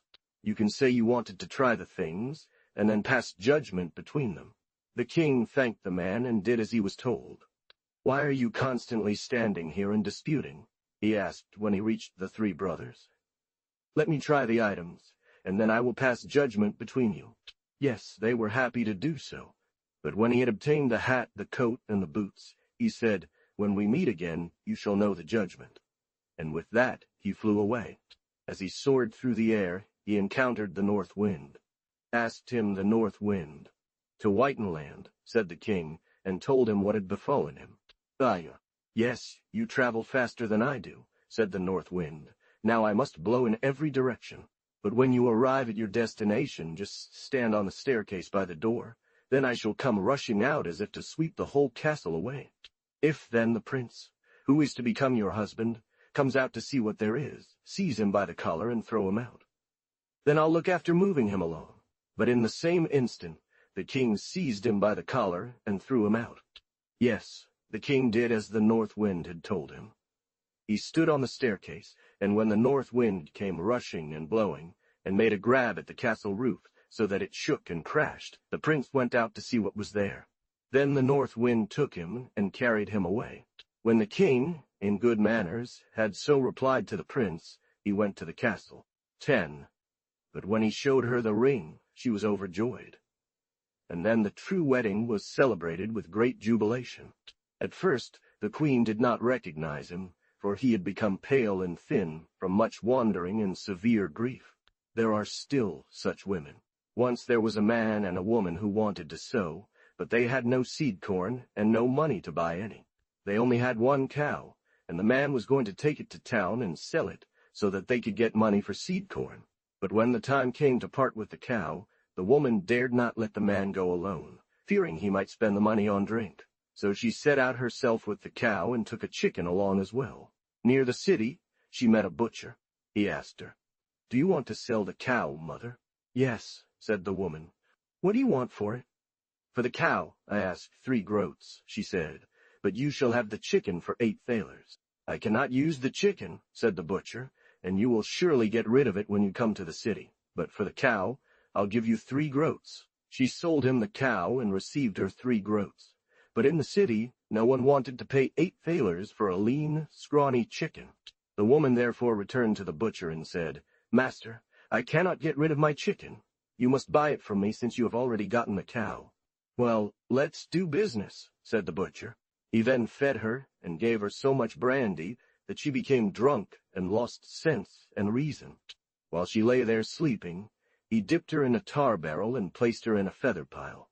As she woke up, she was completely feathered and marveled, saying to herself, "Am I or am I not? No, it can't be me. It must be a large, strange bird. But how will I ever know if I am or not? Yes, now I know. If the calves lick me, and the dog doesn't bark at me when I come home, then it's me. Aren't you? No, it can't be me," she said. But the dog barely noticed the creature, and he started barking as if rascals and thieves had entered the yard. When she entered the stable, the calves didn't lick her due to the strong tar smell. "No, it can't be me," she exclaimed, climbed onto the rafters, and started hitting her arms as if they were wings, trying to fly higher. "Oh, don't shoot." When the man noticed this, he came out with a gun aimed at her. "Don't shoot," she cried. "It's me." "Are you?" he said. "Why are you standing there like a goat? Come down and give me an account of your sales."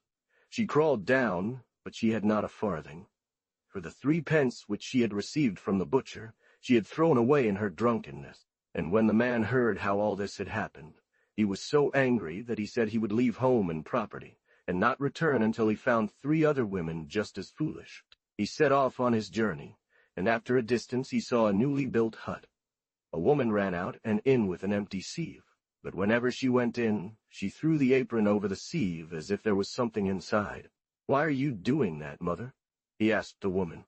"While I was still living in my old cottage, I had enough sun, although I never brought anything into it." "Oh, I just want to bring in a little sun," she said. "But I don't know how it's done. When I'm outside, I have the sun in a sieve, but as soon as I come in, it's gone. If someone could just bring me sun, I'd gladly give them 300 thalers. Do you have an axe?" the man asked. "Then I can certainly bring you sun." He received an axe and used it to cut out the window frames since the carpenter had forgotten them. Immediately the sun shone through, and he received his 300 thalers. That was one, thought the man, and continued on his way. After a while he arrived at a house where he heard a terrible scream. He went inside and saw a woman working on her husband's head with a washcloth. She had pulled a shirt over his head without any neck hole. "Do you want to kill your husband, mother?" "I were," he asked. "Oh, no," she replied. "I just want a hole in this shirt." The man screamed and twisted in agony, saying, God comfort whoever has to wear a new shirt. If someone could teach my wife how to make a hole in a shirt differently, I'd give them 300 thalers. Oh, a Bannery, Kangaroo Carmine. That can be done soon. Just give me a pair of scissors, said the other. He received some, cut a hole in the shirt, and left with his 300. This is the second one, he thought to himself. Eventually he arrived at a farmstead where he intended to rest for a while. As he entered the room, the woman asked him, "Where are you from, stranger?" "I am from Ringelreich," he answered. "No, what you say. Are you from heaven's realm?" "3, then. You must know the second Peter, my late husband." "Yes, I know him very well," he said. The woman had been married 3 times. Her first and last husbands were terrible. Therefore she believed that only the second, who had been good, had become blessed. "How is he doing?" asked the woman. "Ah, God help me." "Oh, he's barely getting by," replied the ring-bearer. "He drifts from one manor to another and has neither food in his bowl nor clothes on his back. There's no talk of money. Manor to another, for he doesn't need to walk," cried the woman. "He needn't have walked so miserably, he who left so much behind. Here hangs a whole floor full of clothes that belong to him, and a large box with money stands here as well. If you want to take it, sir, I'll gladly give you a horse and a cart to move it. The horse can keep it there, and he can sit on the cart and travel from one." That was the third. The ringed man received a whole carriage-load of clothes, and a box filled with pure silver coin, as well as all the food and drink he desired, and setting off he left. He thought to himself. It didn't take long, and he was right behind the herd. But outside on the field, the third man, the woman's husband, was plowing, and seeing someone he didn't know leave with his horse and carriage, he went home to his wife and asked her who that person was who was leaving with his blue horse. As soon as the man heard this, he immediately realized what time it was, saddled his horse, and rode away in full gallop. "Oh, him," she replied. "That was a man from the heavenly realm. He said that it was going so poorly for the second Peter, my beloved husband, that he had to wander from court to court and had neither clothes nor money. That's why I sent him all of his old clothes hanging here, and also the old money box with the silver coin." Peter looked at him in surprise for a while before asking, "What are you lying there doing?" "No, no," he said to himself as the third Peter rode by. "No, I've never seen anything like this in my life." Staring, "No, I've never seen anything like this in my entire life." But as soon as this one noticed him, he drove the cart into the underbrush, tore a handful of hairs from the horse's mane, and ran up a hill where he tied the horsehair to a birch tree. After that, he lay down underneath it on the ground and stared at the clouds, replied the other. "Right now, someone just rode up on a blue horse straight into the sky. You can still see the hairs hanging from the birch tree, and up in the clouds you can see the blue horse." Peter soon looked up at the clouds, then back at the one lying there staring. Eventually, he said, "I see nothing but the horsehair on the birch tree." "No, you can't see it there either," said the other. "But come here and lie down in this spot, and then you must look straight at the clouds, not turning your eyes away."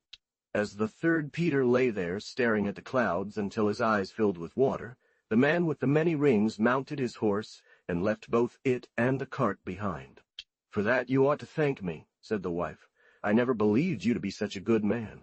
When Peter heard the rattling of the wheels on the road, he jumped up, but he was so shaken by seeing the others ride off with their 2 horses and cart that he didn't think to chase after them until it was too late.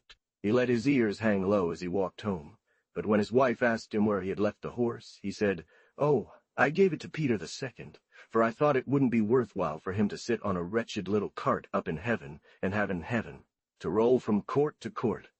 Now he can sell the cart and get a carriage." When the other returned home with 600 thalers and the cart full of clothes and the money chest, he found all the fields plowed and sown.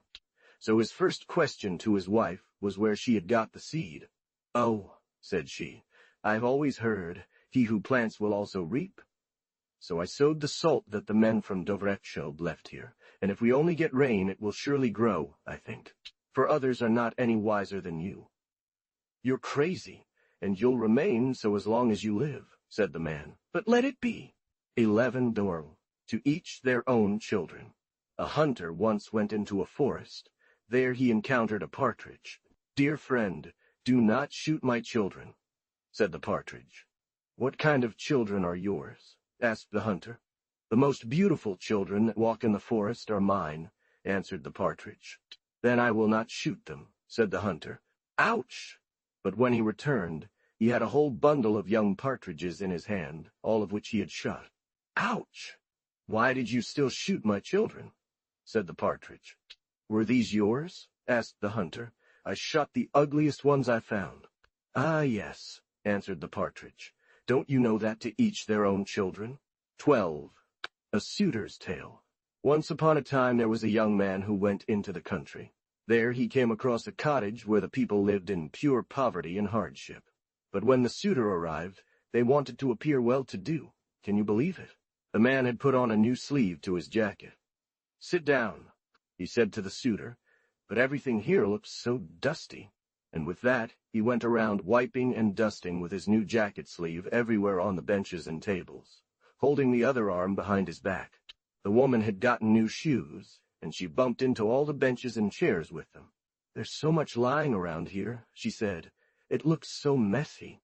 They then called their daughter to come in and clean up. She had a new hat on and poked her head through the door and nodded.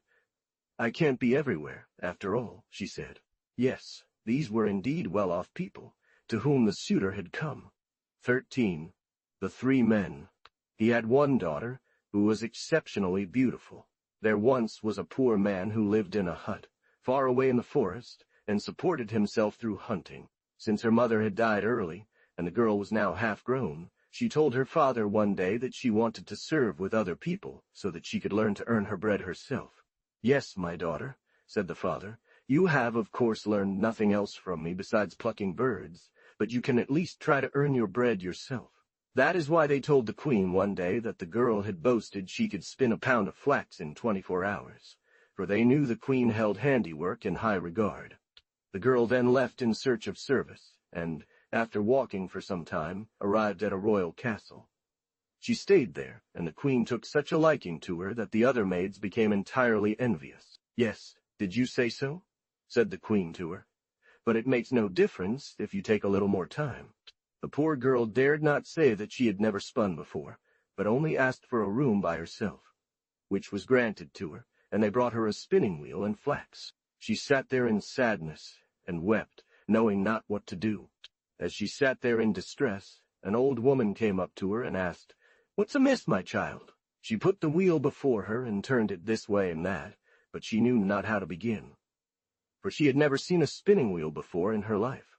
"Ah," the girl replied, "what good will it do for me to tell you this, since you can't help me anyway?" "One never knows," said the woman. "It's possible I might have some advice for you." She exclaimed, "I've never seen a spinning wheel in my life, let alone be able to—" "Yes, I can tell her that," thought the girl, and she then told her how her fellow servants had testified that she boasted of being able to spin a pound of flax in 24 hours. "But me, poor thing!" "Well then, my dear," said the woman, "if you want to call me your godmother on your special day, I'll spin the flax for you, and you can lie down and sleep." Yes, that was what the girl wanted, and she went off and slept. On another morning, when she awoke, all the flax had been spun on the table, and so neatly and finely that one had never seen such beautiful even yarn before. The queen was very pleased with the nice yarn, and now liked the girl even more than before. This made the others even more jealous of her, and they said to the queen that she should also be able to weave the yarn she had spun in 24 hours. The queen replied that if she had said so, then she should do it herself, but it didn't matter if she didn't finish it in exactly 24 hours. So there she sat again, dejected and weeping, not knowing where to start. The girl dared not admit her clumsiness again this time, but simply asked for a room by herself and said she would try. But it did not take long until another old woman entered and asked, "What's the matter, my child?" The girl wanted to keep it from her at first, but finally told her what the queen had demanded. Yes, that was what the girl wanted, so she went off and lay down to sleep. "Very well," said the woman. "If you want to call me aunt on your honor day, I will weave the yarn for you, and you can lie down and sleep." When she woke up, all the yarn lay so clean and tightly woven on the table as it could be. She brought it to the queen, who was extremely pleased with the beautiful cloth and liked her even more than before. But this only made the others more envious and bitter towards her, and they thought of nothing else but what they might boast about to hurt her. Finally, they decided to tell the queen that she could now proudly claim to have been able to sew all the woven cloth into shirts in just 24 hours. But then an old woman entered and promised to sew the fabric for her if she would call her aunt on her birthday. It happened just as it had before. The girl dared not say she couldn't sew. She received her chamber to herself again and sat there, dejected and weeping. Yes, the girl wanted that very much, and did as the woman instructed, went to bed. The next morning, when she woke up, all the fabric was sewn into shirts, laid out on the table. Such a beautiful stitch had never been seen before, and the shirts were all beautifully designed and completely finished. When the queen saw the work, she was delighted and so amazed by the beautiful stitch that she clapped her hands over her head. "No, I've never seen such a beautiful stitch," she said, and from then on she loved the girl as much as her own child. "If you want the prince now, you shall have him," she said to the girl, "for you never need to give anything from the house, as you can spin and weave and also sew by yourself." Since the girl was so beautiful, and the prince liked her, the wedding was immediately held. The bride stood up, went to the old woman, and said, "Good day, aunt."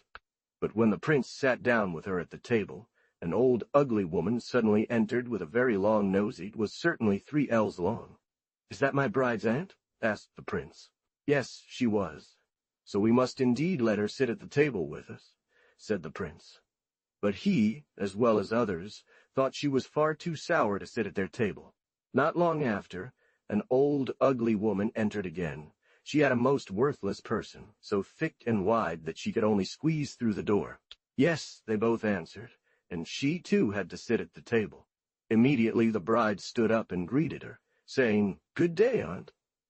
And the prince asked if this was also one of his bride's aunts. But barely had she sat down when another old, ugly woman entered, with eyes as large as a plate, and so red and teary that it looked quite hideous. The bride stood up again and greeted her, saying, "Good day, aunt." And the prince also asked her to join the table, but he thought to himself, "God help me for all the aunts my bride has." When they had sat for a little while, the prince could not help but say, "How on earth can my beautiful bride have such ugly and disfigured aunts?" "That is what I want to tell you," said one. "I was as beautiful as your bride when I was her age, but that I have such a long nose is because I have such a long nose is because I have sat and spun so much, and constantly shaken my head while doing it. The nose has stretched out and constant, become as long as you see it now." "And I," said another, "I have been sitting at the loom from my youth. That's why my dearest one has grown so big and puffy, just as you see him now." Then a third said, "I have always sat there since I was very young, gazing at the sewing tools.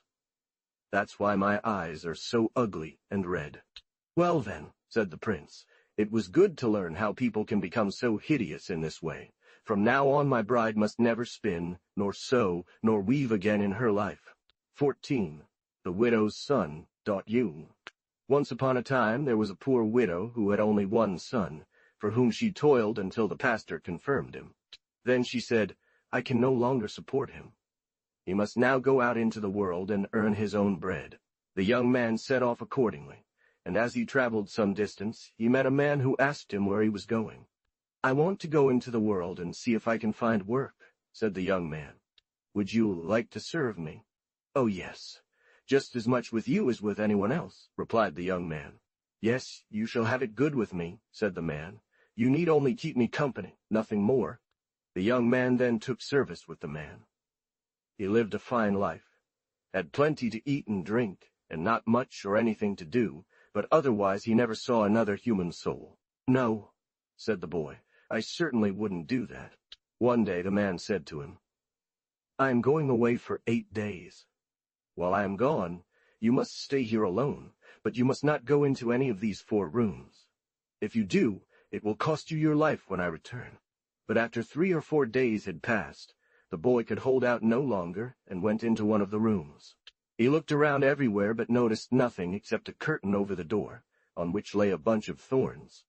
"That's quite something to forbid me so strictly from going into this room if there's nothing else to see here," thought the boy. When the 8 days were up, the man returned home. "Didn't you go into any of the rooms?" he asked. "No, not at all," said the boy. "Yes, you were in there, weren't you?" he said when he returned. "Well, I'll see about that right now," said the man, and then he went straight into the room where the boy had been. "And now I have to kill you." After he had recovered from them, they were as good friends as before.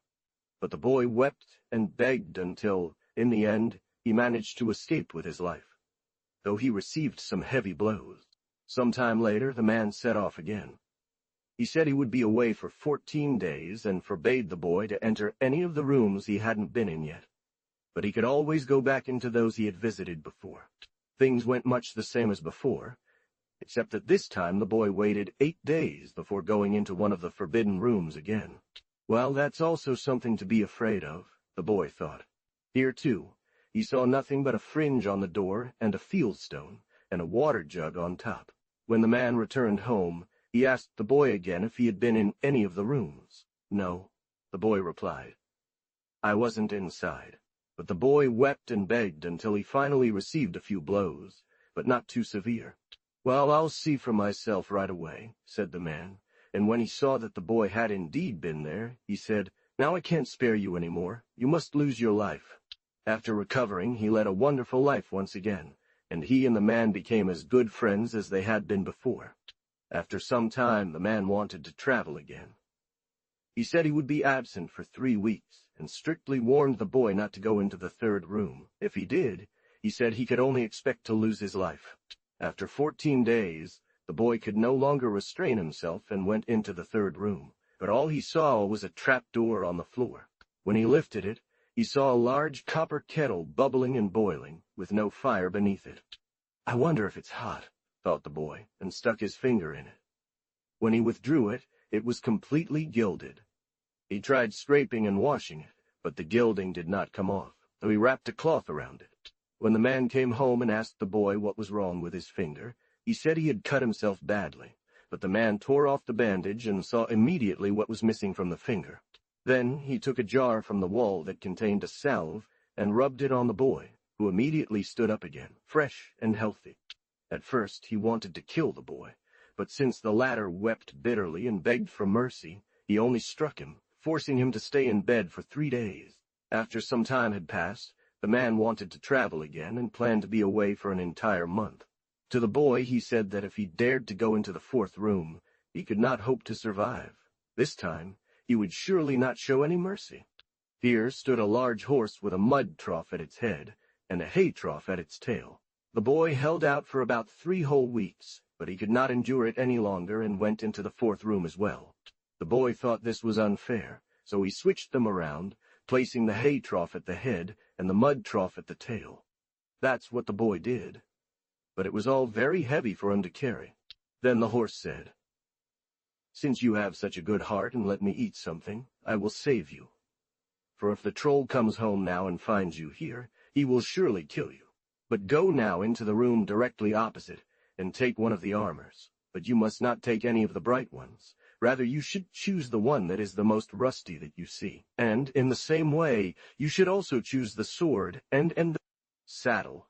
When he returned with the items, the horse said that now he should undress naked and go into the room where the cauldron was boiling and take a good bath in it. "Then I will look really beautiful," the boy thought, but he went anyway. "Do you feel a change?" When he had bathed, he had become so beautiful and tall, and his skin was so red and white like milk and blood, plus he was much stronger than before, the horse asked. "Yes," the boy replied. "Then try lifting me up," said the horse. The boy could do it, and he could swing the sword as if it were nothing. Seeing this, the horse said, "Now put the saddle on me and get your armor, then take the thorny staff, the stone, the water bottle, and the pot of salve. Let's go." As the boy did so and climbed onto the horse, they set off. "Haven't you seen me?" "I see men behind us," said the boy, "probably about 20 of them." "A good way into their journey," the horse said. "I think I hear a sound. Look around to see if you notice anything." "This is the troll," said the horse. "He's coming with his people." The horse continued to trot until those behind them drew very close. Then the horse said, "Throw the thistle bush behind you as far as you can." The boy did so, and in the same instant a vast thicket of thistles grew up behind them. The boy rode on for a long way, while the troll went home to fetch an axe and hatchet to hack his way through the forest. Finally the horse said again, "Look around to see if you notice anything." "Yes, a great deal," replied the boy, "like an entire church congregation." "Yes, it's the troll again," said the horse. "He's brought even more people with him. Now throw the fieldstone behind you as far as you can." When the boy did so, suddenly a huge high mountain of fieldstones rose up behind them. Now the troll had to go back home to get tools with which he could cut through the mountain, and while he was doing that, the boy rode a good distance further. Finally, the horse said again that he should look around to see if he noticed anything, and when the boy looked, he saw an entire army, and everyone wore such gleaming armor and weapons that it only sparkled. "Yes," said the horse, "it's the troll. Now he has brought all his people with him. But pour the bottle of water behind you. Just be careful not to spray anything on my body." The boy did as he was told, but even though he was very careful, he still sprayed a drop on the horse's leg. Instantly, a huge churning wave arose, and through the drop he had sprayed onto the horse, it stood far out in the water, but it managed to swim back to shore safely. As the troll reached the water, he and all his men lay down to drink it, and they drank until they burst. "Now we're even," said the horse. After traveling for a long time, they arrived at a green meadow in the middle of a forest. "If you need me, just come here and rattle the bits, and I will come to you. Afterwards, make yourself a wig from moss, and go up to the king's castle, which is nearby, and ask for a favor." "Take off your armor now and put on your rags again," said the horse. "Remove my saddle and set me free, and hang everything here on this great hollow oak tree." Yes, the boy did as the horse had told him, and when he put on the moss wig, he looked so pale, miserable, and wretched that no one could recognize him any more. But the cookess asked him, "Why do you wear that ugly peruke?" He went now to the royal castle, and there he first asked for a job in the kitchen. He wanted to carry water and wood to the cook, he said. "Take it off," she said, "for I don't want anything to do with you, so ugly you look." "I can't do that," the young man replied, "because my head is not exactly clean. Go down to the stable master." "Do you think I should then have you at the table here in this condition?" said the cook. "You are better suited for cleaning out the stables." But when the stable master told him to take off his peruke, he received the same answer. And now neither of them wanted to keep him. "You can go to the gardener," he said. "You had better dig in the earth." He could stay with the gardener, but no other servants wanted to share their bed. So he had to sleep alone under the staircase in the greenhouse, which stood on pillars, slept as best he could. The princess saw the brave gardener boy through her window, and it seemed to her that she had never seen such a handsome person. After having been in the king's castle for some time, one morning when the sun rose, he took off his moss cap and stood up to wash himself, and there he was so beautiful that it was a pleasure to look at him. She asked the gardener why he lay there outside under the staircase. The gardener told this to the boy. "No one else wants to share their bed with him," he answered. "Let him come up tonight and lie by the door inside my chamber," said the princess, "so they will not refuse to sleep with him afterward." "But do you think I'll do that?" said the boy. "One might later say something happened between me and the princess." "Well, if that's what you want, then I'll do it," said the boy. "Yes, you have good cause to fear such an accusation," said the gardener, "given your strength." As he was about to climb the staircase later that night, he shuffled his shoes so loudly they had to ask him to walk softly so the king wouldn't notice. Once in the princess's chamber, he immediately lay down by the door and started snoring. At this, the princess told her maid, "Steal up to him and take off his moss wig." But when she tried to take it off him, the boy woke up, held the wig firmly with both hands, and said she couldn't get it. So he lay down again and snored. The princess gave the girl another signal, and this time she managed to remove the wig from his head. There he lay so peacefully, and so red and white, just as the princess had seen him in the morning sun. Afterwards, the boy slept every night in the princess's chamber. However, it didn't take long for the king to find out that the boy was sleeping in her chamber every night, which made him so angry that he almost killed him. Nothing helped. The king only became more enraged. He threw him into a dark tower and locked his daughter in her room, not allowing her to leave, day or night, no matter how much she wept or pleaded on behalf of herself and the boy.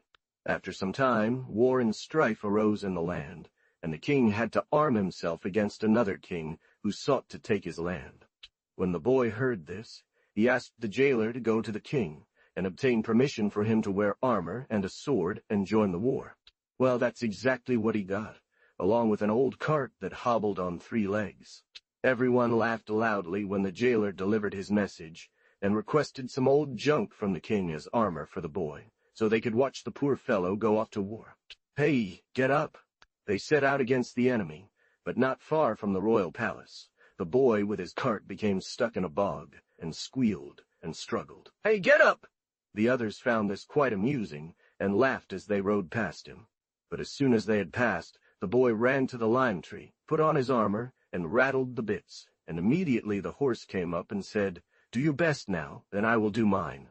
When the boy caught up with them, the battle had already begun, and the king was in a dire predicament. But before anyone could realize it, the boy had beaten the enemy into flight. Everyone laughed again. No, look! The king and his men marveled and could not understand who had given them such good aid, for no one had come so close to him that he could speak to him, and when the battle was over, he had disappeared. As they withdrew, the boy was still sitting in the moor, humming and jumping on his 3-legged crutch. They said, "There sits the fool, still humming and jumping." When they set out the next day, the boy was still there. They laughed at him again and made fun of him. It goes without saying that no one advised the boy. But as soon as they had passed, the boy ran back to the lime tree, and everything went back to normal, just like the day before.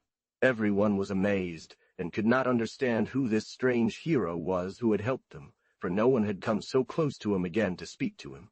When they returned home in the evening and saw that the boy was still sitting on the branch, they laughed at him again, and one of them shot an arrow at him, hitting him in the leg. When they set out on the 3rd morning, the boy was sitting in the bog again. "Hey, do you want to get up?" Then the boy began to wail and cry piteously. But the king threw his handkerchief to him, which he bound around his leg. "Hey, do you want to get up?" he called out to the branch. "No, truly. He must sit there until he dies of hunger," said the others as they passed by, and they made fun of him once more. On that day he killed the enemy king, and thus the war ended abruptly. The boy, however, ran back to the lime tree and arrived just in time for the battle when help was needed. When the princess saw him from her window, she was so overjoyed that it cannot be expressed in words. Now, the king recognized the foreign knight at once from the handkerchief he had tied around his leg. The most distinguished knights then took him into their midst and rode with him to the royal castle. "There comes my bridegroom," she said. He took the ointment jug and rubbed the ointment onto his leg, and also treated all the wounded with it, and they immediately became fresh and healthy again. Afterwards, he married the princess. But on the wedding day, when he went to the stable to greet his horse, the animal stood there dejected and refused to eat. The young king, having become king and received half the realm, asked what he was missing. "Take your sword and behead me," the horse replied. "I have helped you now, but I will not live any longer." "No, I won't do that," said the young king. "You shall have the best food you desire, and from now on you'll live in constant peace." The king had no choice but to comply with the horse's wishes. "If you don't do as I say," the horse retorted, "then I must kill you." As he raised his sword to strike, he was so overcome with sadness that he had to turn away to avoid seeing the blow. But when he had beheaded the horse, there stood a handsome prince where the horse had been. "Where in the world did you come from?" asked the king. "I was the horse," answered the prince. "Once upon a time I was a king in the land where your killed king once reigned.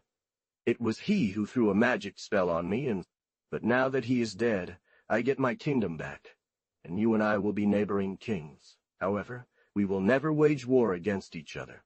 15. And indeed they did not. They remained friends as long as they lived, often visiting one another. The daughter of man and the daughter of woman. Once there was a man and a woman who married, and each had a daughter. One day the 2 girls sat by the well spinning. The daughter of the woman was lazy and sluggish, and didn't want to do anything. But the daughter of the man was diligent and quick, yet she could never make her stepmother happy. The daughter of the woman, however, was given flax to spin, and the daughter of the man nothing else but pig bristles. "You are always so quick and nimble," said the daughter of the woman, "but I am not afraid to race you in spinning." They agreed that whoever's thread ran out first would have to go into the well. When they began spinning, the daughter of the man's thread ran out first, and she had to go into the well. She fell without injury to the bottom, where she saw a beautiful green meadow all around her. "Oh, don't step on me so hard." She then continued on her way and came to a rice fence, which she wanted to cross. Said the fence, "I want to be of service to you another time." She made herself as light as possible and climbed over carefully, not touching the fence at all. "Oh, please milk me," said the cow, "for my teats are so tight with milk. Drink as much as you want and pour the rest on my hoof. I'll be kind to you too another time." Then she went a little further and came across a spotted cow carrying a bucket of milk on her horns. It was a large, beautiful cow, and her teats were so full and round. The girl did as the cow asked. As soon as she touched the teats, the milk sprayed into the bucket. She drank until her thirst was quenched, then poured the rest onto the cow's hoof and hung the bucket back on her horns. "Oh, please shear me." A little further on, she met a large ram with such thick wool that he had to drag it along the ground, and a big pair of scissors hanging from one horn. Said the goat, "For I am crushed under the weight of my wool, and I am so hot that I almost want to suffocate. Take as much as you wish and twist the rest around my neck. I will also be pleasing to you another time." The girl immediately showed herself ready to do what the goat had asked, and it lay down of its own accord in her lap, lying quite still. And she shorn him so carefully that she did not cut into his fur even once. Then she took as much wool as she wanted and twisted the rest around the goat's neck.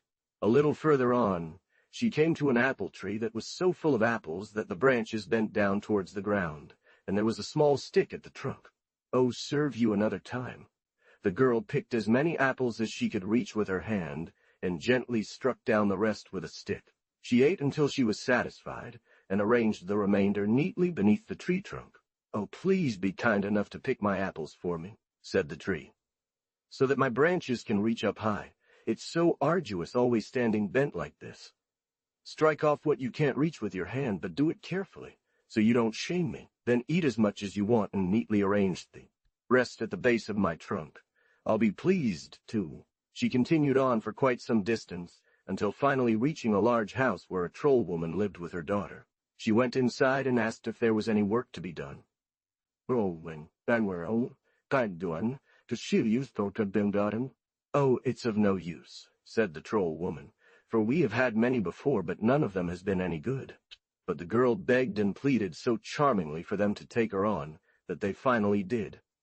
And now the troll woman gave her a sieve and ordered her to fetch water in it. Indeed, she did that, and now she could carry the water in the sieve. It seemed strange to the girl to fetch water in a sieve, but she said nothing and obediently went, and when she reached the well, the little birds sang. But when she returned home with it, the troll woman said, "You didn't do that by yourself." She had no idea how to start. She was then supposed to go to the stable and clean it out and milk the cows. But when she entered, there stood a shovel so large and heavy that she couldn't handle it in any way, not even lift it. But the birds sang she should just throw something out with the broom, then everything else would fly after it. As soon as she had done that, the stable was suddenly so clean as if it had been scrubbed and swept as before. Now she wanted to milk the cows, but they were so restive and kicked and pushed so that she could not get at them to milk them. Yes, that's what she did. She stripped a little ray of light out to the little birds. But there the little birds outside sang again. "Little stream, little ray stripped to the little birds always." When the troll woman saw her with the milk, she said again, "That wasn't from yourself." Then all the cows stood still and let her milk them without kicking or pushing. They didn't even lift their legs. But now you can take the black wool that lies there and wash it white. The girl didn't know how to begin again, for she had never seen anyone wash black wool white. But she said nothing, only took the wool and went to the well. "It's best if you get your travel pass." Then the little birds sang to her that she should throw the wool into the large tub standing there, and it would surely become white. No, no. said the troll woman, when the girl arrived with the wool. "It won't help you, for you can make anything they tell you do, and in the end you'll only annoy me to death."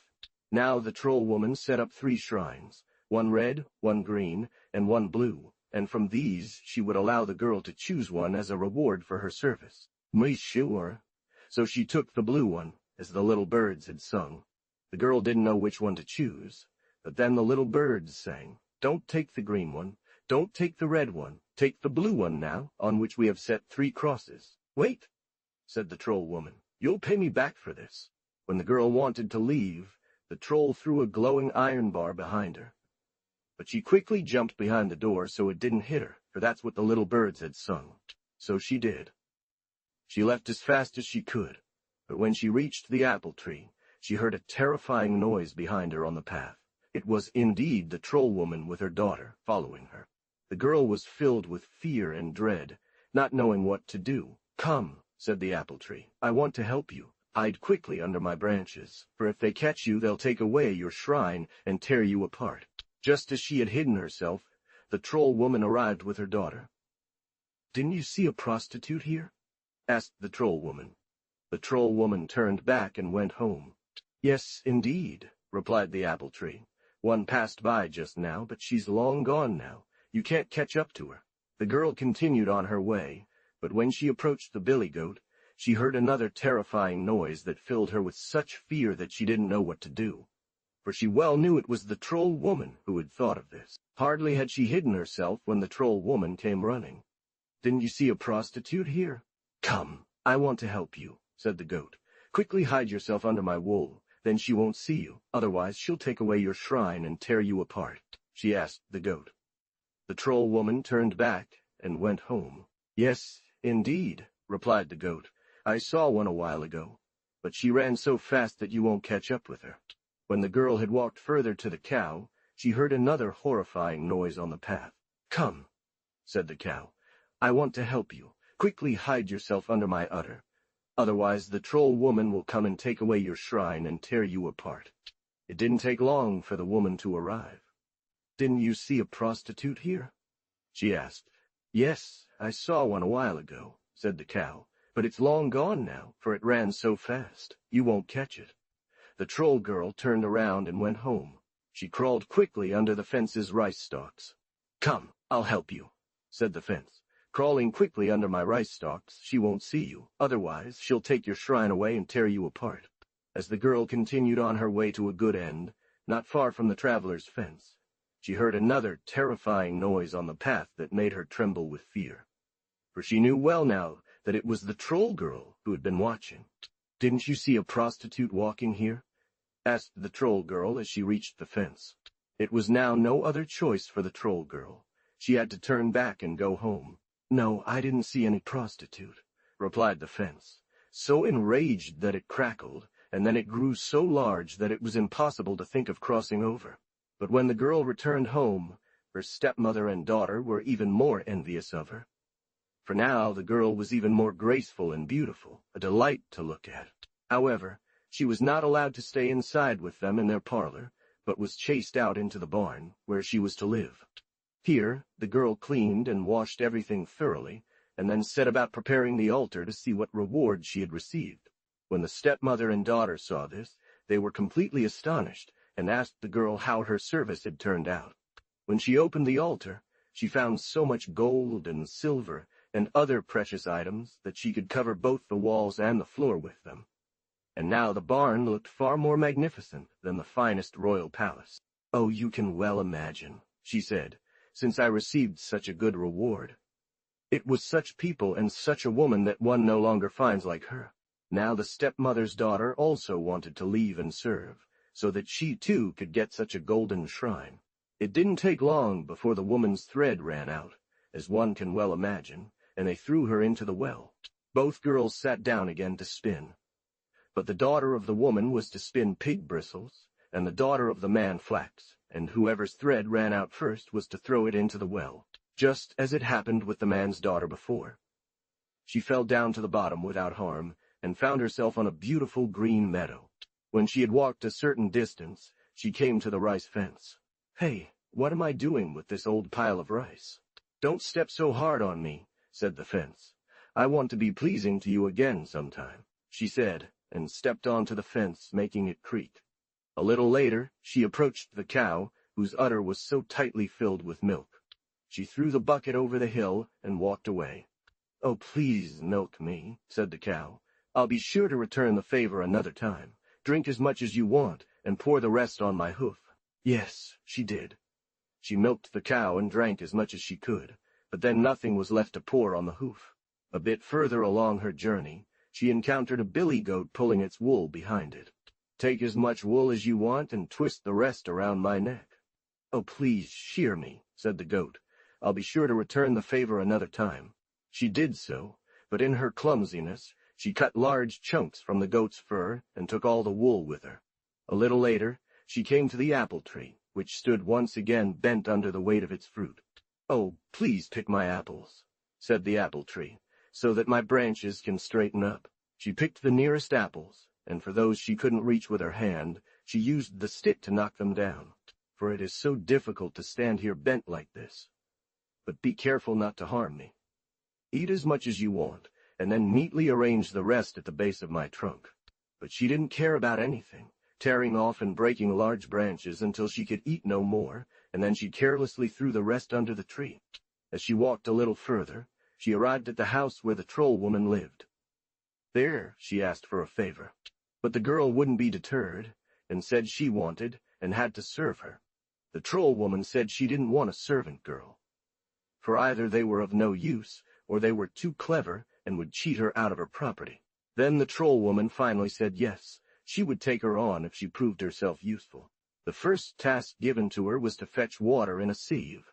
Then the little birds sang, "Stick with mud, stop with straw." Yes, she went to the well and scooped water into the sieve. But as soon as she poured it on top, it spilled out again from below. Stick with mud, stop with straw. Afterwards, she was supposed to clean the stable and milk the cows. She seemed much too good for the task, but she went nonetheless.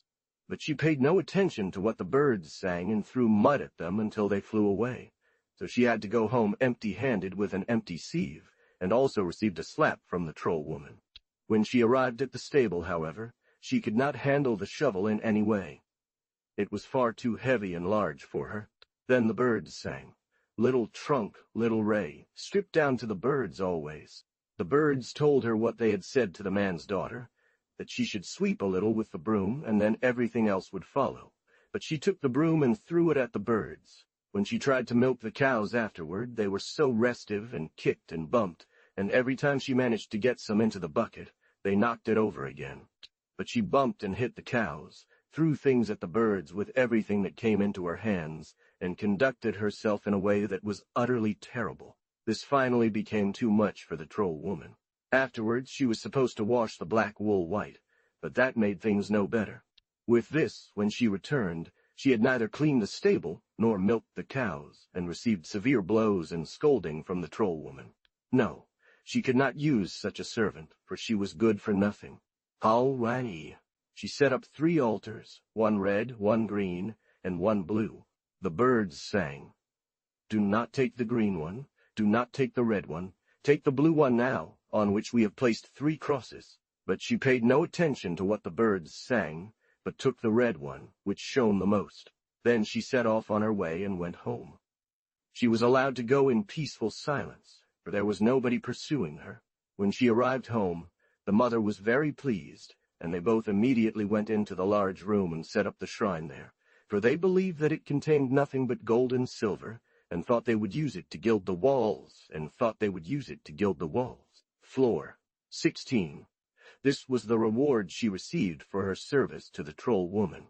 But when they opened it, all sorts of vermin and insects crawled out, and every time the girl opened her mouth, worms, frogs, and all kinds of disgusting creatures fell out, so that in the end it was impossible for her to endure staying in a house with them, chickens and hens in the nut forest. Now the chicken was supposed to run and get water from the spring for the hen. The chickens and hens went into the nut forest once to pick nuts. Then one hen got a nutshell stuck in its throat and lay there, twitching and flapping its wings. The chicken also ran, and when it reached the spring it said, "Spring, give me water. I will give the water to my chicken, my treasure, lying dead in the nut forest. But the spring replied, I won't give you water until you give me leaves. The linden tree answered, I won't give you any leaves unless you give me a red gold band. So the chicken went to the linden tree.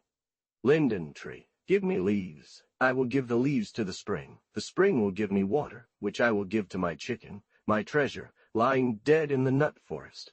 The Virgin Mary replied, I won't give you a red gold band unless you give me shoes. Then the chicken went to the Virgin Mary. Virgin Mary, give me a red gold band. I will give the red gold band to the linden tree. The linden tree will give me leaves. The leaves will be given to the spring, which in turn will give me water, and I will give it to my chicken, my treasure, lying dead in the nut forest. Nut forest. I won't give you shoes until you give me bristles, replied the cobbler. A chicken went to the cobbler. Cobbler, give me shoes. I will give those shoes to the Virgin Mary, who will give me a red gold band. I will give that red gold band to the linden tree, which will give me leaves. I will give those leaves to the spring, which will give me water, and I will give that water to my treasure, the chicken, lying dead in the nail. And I will give that water to my treasure, lying dead in the nut forest. Then the chicken went to the boar. Boar, give me bristles. I will give those bristles to the cobbler, who will give me shoes. With those shoes I will give the Virgin Mary a red gold band. She will give me a red gold band to give to the linden tree. The linden tree will give me leaves, which I will give to the spring. The spring will give me water. I won't give you any bristles unless you give me corn, replied the boar. Leaves I'll give to the spring, which will give me water, and that water I'll give back to my chicken, my treasure, who lies dead in the nut forest. The chicken went to the thresher and said, Thresher, give me corn. I'll give the corn to the boar. The boar will give me bristles. The bristles I'll give to the shoemaker, who'll give me shoes. Those shoes I'll give to the Virgin Mary. Me a red gold band. That red gold band I'll give to the linden tree, which will give me leaves. I won't give you any corn unless you first give me bread, replied the thresher. Tea will give me leaves. I'll give the leaves to the spring, which will give me water, and I'll give the water back to my treasure, the chicken, who lies dead in the nut forest. I won't give you any bread unless you give me some wood, replied the baker. The chicken went to the baker and said, Baker, give me bread. I'll give the reaper some bread. The reaper will give me grain. I'll give the boar some grain. The boar will give me bristles. I'll give them to the cobbler, who will make me shoes. I'll give them to the cobbler, who will make me shoes. Give the shoes to Virgin Mary. She will give me a red gold band. I'll give that to the linden tree. There ran a chicken to the woodcutter. Woodcutter, give me wood. I'll give the wood to the baker, who will give me bread. The bread I'll give to the reaper, who will give me corn. The corn I'll give to the boar, who will give me bristles. The bristles I'll give to the cobbler, who will give me shoes. The shoes I'll give to the Virgin Mary, who will. I won't give you any wood until you give me an axe, replied the woodcutter. Give me a red gold band. The red gold band I'll give to the linden tree, who will give me leaves. The leaves I'll give to the spring, who will give me water. The water I'll give to my chicken, my treasure, lying in death in the nut forest. The chicken went to the smith. Smith, give me an axe. I'll give the axe to the woodcutter. The woodcutter will give me wood. That wood I'll give to the baker. She'll give me bread. That bread I'll give to the reaper. He'll give me grain. That grain, that grain, that grain I'll give to the boar, who'll give me bristles. Those bristles I'll give to the cobbler. He'll give mule. I won't give you an axe until you give me some coal, answered the smith. Shoes. Those shoes I'll give to the Virgin Mary. She'll give me a red gold band. That gold band I'll give to the linden tree. It'll give me leaves. Those leaves I'll give to the spring, which will give me water, and I'll give that water to my hen, my treasure, who lies dying in the nut grove. Forest.o. The chicken went to the smith. Smith, give me coal. I'll give the coal to the blacksmith, who will give me an axe. I'll give the axe to the lumberjack, who will give me wood. I'll give the wood to the baker, who will give me bread. I'll give the wood. I'll give the bread to the reaper, who will give me corn. I'll give the corn to the boar, who will give me bristles. There, the chicken cried out to the smith, and he gave it coal.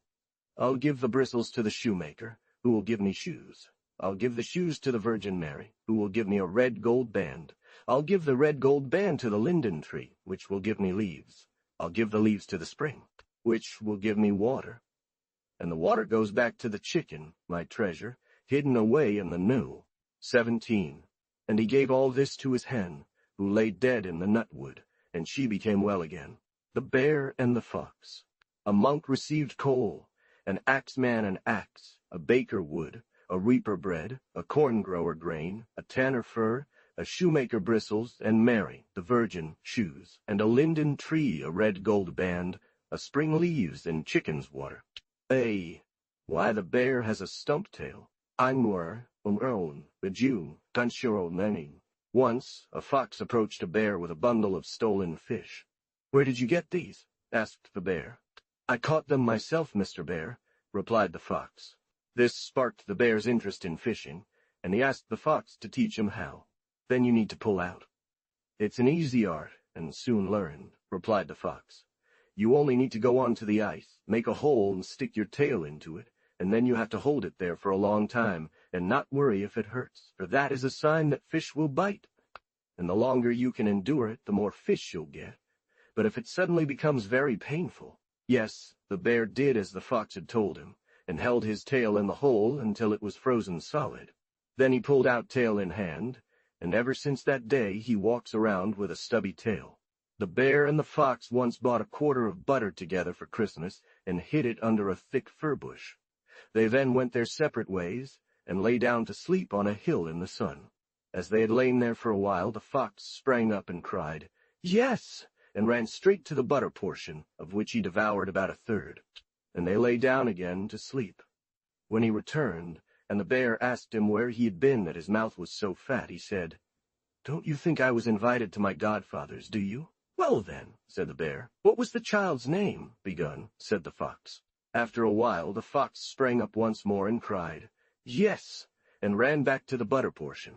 When he returned, and the bear asked him where he had been, he answered, "Oh, wasn't I invited again to my godfather's, do you not think?" "And what was the child's name now?" asked the bear. "Half-eaten," replied the fox.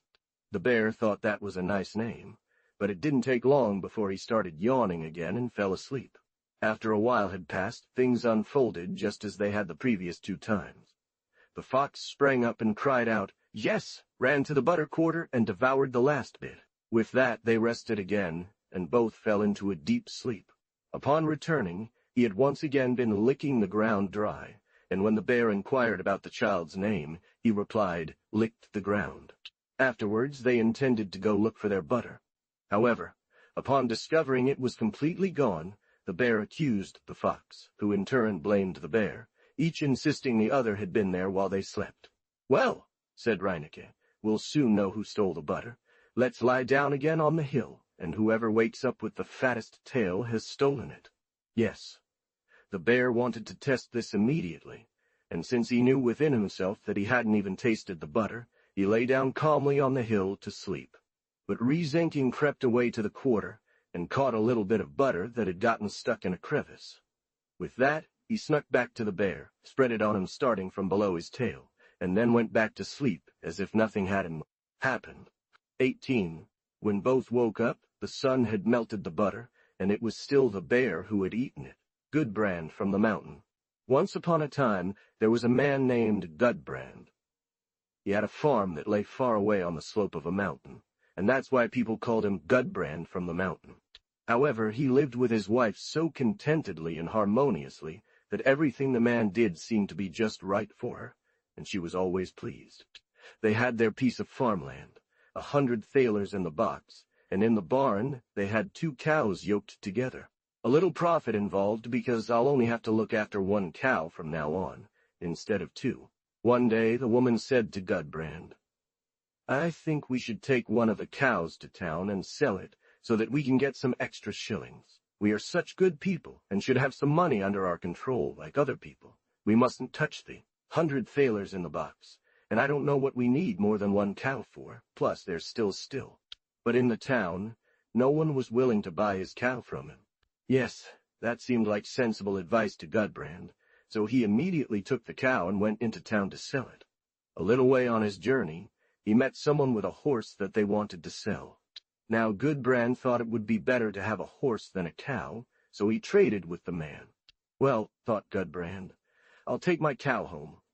I know I have both a stall and a yoke for her, and it's just as far back as it is forward, and so he strode bravely back to his home with his cow. Still walking further, another man appeared leading a fat pig, and Gudbrand again thought a fat pig was preferable to a horse, so he exchanged with this man as well. Continuing on his way, after some time had passed, he met a man leading a goat. It is, of course, always better to have a goat than a pig, thought Gudbrand, and he traded with the man who had the goat. Then he went a long way, until finally he met a man who had a sheep, and he traded with him too, for he thought, better to have a sheep than a goat. Then, after going even further, he met a man with a goose, and now Gudbrand exchanged his sheep for the goose. After walking a very long way, he met a man with a rooster. He traded again, because he thought, in essence, it's better to have a rooster than a goose. Well, it went just like that, said Gudbrand. I can't praise or blame my luck. He continued on his way home until he reached the farm of his nearest neighbor. There he stopped, and people asked him, "How was your trip to the city?" He continued on his way until it was already late in the day, and when hunger began to gnaw at him, he sold the rooster for 3 pennies and bought something to eat, for it is indeed better to bring home life rather than a rooster. Gudbrand thought from the mountain, and then he told them everything that had happened from the beginning to the end. I wouldn't want to be in your shoes. When you get home, your wife will certainly welcome you warmly, said the man from the farm. God be with you. I think it could have been much worse, said Gudbrand from the mountain. But whether good or bad, I have a good wife who never reproaches me for anything I do. Yes, that may be true, replied the man, but I don't believe it. Let's make a bet. The neighbor replied, Top. Gudbrand left the mountain and said, I have 100 thalers in the box. Will you match that? As dawn approached, they both went to Gudbrand's farm. The neighbor stood outside the door while Gudbrand went inside to speak with his wife. Good evening, she answered. How are you? Good evening, said Gudbrand as he entered. God be praised. Are you back? Yes, I am. Then the woman asked how his time in town had been. Oh, it was so-so, Gudbrand replied. I can't really boast of my luck. Well, we certainly owe you thanks for that, she said. When I arrived in town, no one wanted to buy my cow, so I traded her for a horse. We are such honest people that we can go to church just as well as others, and if we decide to get a horse, why shouldn't we? Go and bring in the horse, boys. Yes, said Gudbrand, I don't have the horse. For when I had walked a bit further down the road, I traded it in for a pig. Thank you kindly, dear husband. No, cried the woman, it's as if I'd done it myself. Now we do have bacon at home to offer our visitors. But what would we do with the horse? People would only say that we've become so refined that we can't go to church anymore like before. Go and bring in the pig. But I don't have the pig either, said Gudbrand, for when I'd walked a bit further, I traded it in for a dairy goat. Oh, how you do everything so well, exclaimed the woman. What would I do with the pig if I thought about it? People would only say, they're eating up everything they have. No, I have a goat, so I get milk and cheese, and the goat stays with me, boys. Let the goat in.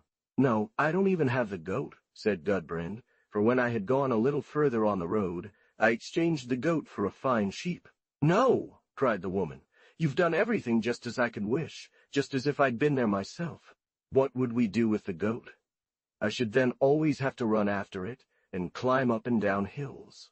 But if I have a sheep, I'll have woolen clothes at home and food as well. Go, boys, and bring the sheep in. But I don't even have the sheep any more, said Gudbrand, for when I walked a bit further, I exchanged it for a goose. Well, 1,000 times thank you, said the woman. What would I do with the sheep? I neither have rocks nor spindles, and I don't ask to be burdened and troubled, or to weave clothes. We can buy our clothes as we've done before. Now I'll finally get to taste goose meat, which I've been pining for so long, and stuff dunes into my pockets. Go get the goose, boys. Yes, but I don't have the goose either, said Gudbrand, for when I'd walked a bit further, I traded it for a rooster. God knows how you came to do that, cried the woman. It's just as if I had done it myself. What should we do with the goose? A rooster is exactly the same as buying an alarm clock, for every morning at 4, the rooster crows, and then we can get up on time. I don't understand how to cure goose meat, and I can stuff my fowl with seagrass. Go get the rooster, boys. But, said Gudbrand, I don't even have a rooster, for when I'd gone a bit further, I got an awful hunger, and had to sell the rooster for 3 groschen just to bring home my life." "Well, it was right that you did that," exclaimed the woman. "No matter what you start doing, you always do everything as I wish. What should we do with the rooster? We are our own masters, and can stay in bed as long as we want." "Well, thank God." Then Gudbrand opened the door. "If I only have you back again, who does all this so well, I won't need a rooster, or a goose, or a pig, or a cow." 19. "Have I won the 100 thalers?" he called out, and the neighbor had to admit that he had. Kari Trestakdoring. Once upon a time there was a king who became a widower. With his wife he had a daughter, so good-hearted and beautiful that no one could be more kind-minded or lovely. But after some time had passed, the king got into a war with another king and went to battle. The king mourned for a long time over his wife, because he loved her so much. Finally, however, he grew tired of being single, and married a queen who was also a widow and had a daughter, but she was just as ugly and evil as the other was good, and Edda was good, beautiful. The stepmother and her daughter became jealous of the king's daughter because of her beauty. But as long as the king stayed at home, they dared not do her any harm, for he held her in high regard. Now, thought the queen, she could do what she wanted to, so she mistreated the king's daughter, made her hungry, and drove her around from corner to corner. Last, everything was too good for the princess, and she had to start guarding the cows. So now she drove them out with the cows, and pastured them in the forest and on the mountain. They received little or no food. She became pale and gaunt, and was almost always sad and crying. Among the herd that she tended, there was also a large blue bull, who always kept himself so clean and bright. He often came to the princess and let her comb his head. But she did not answer him, instead continuing to weep.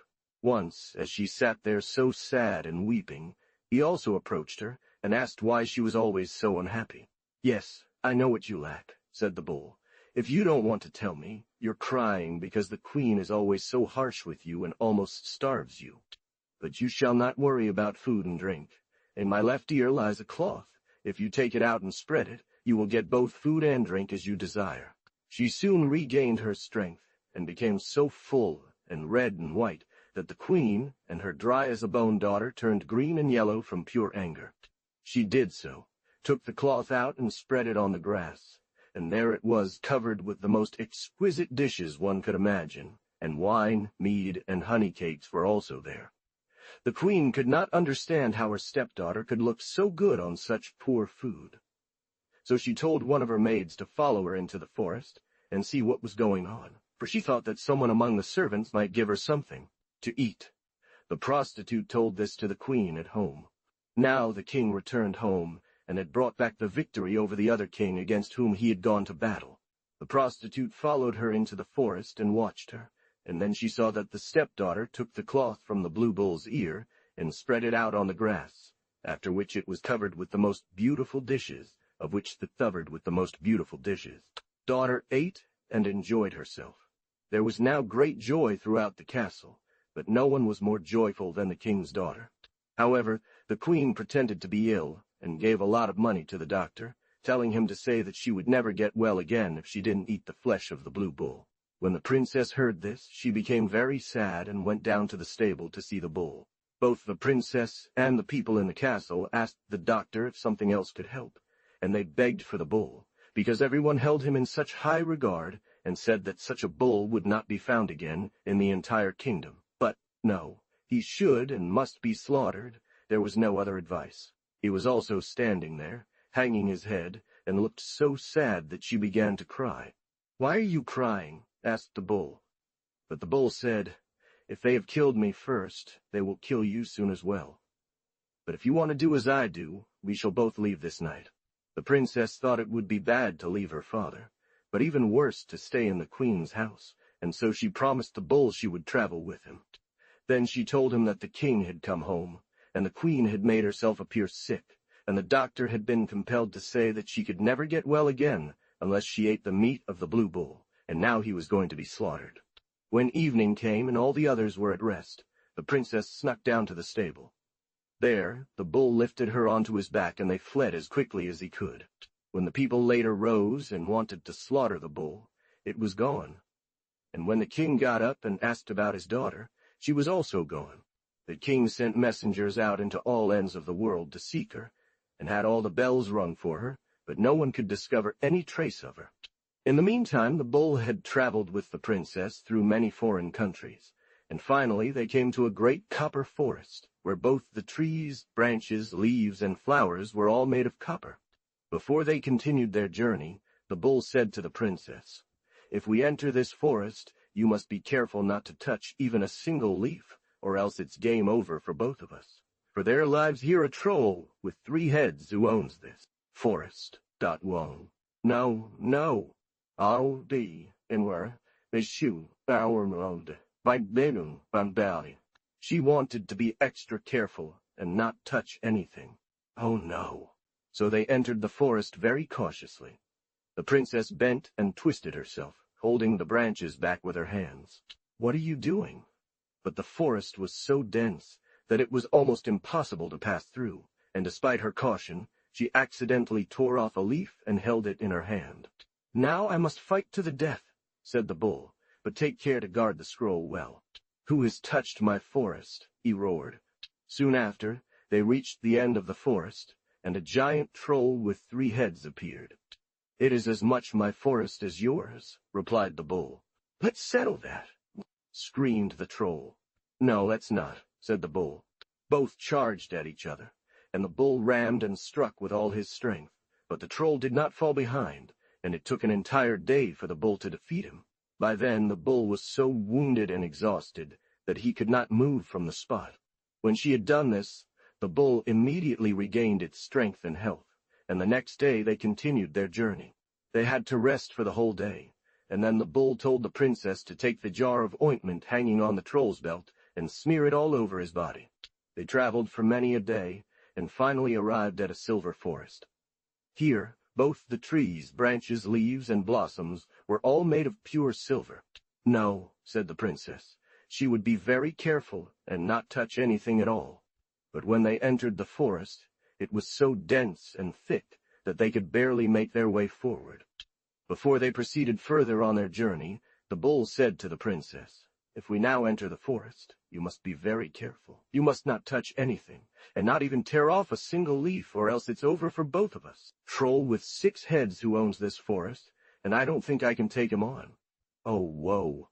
The princess was as careful as possible, and bent the branches that got in her way with her hands to the side, but every moment the branches hit her in the eyes, and no matter how she started, she still ripped off a leaf.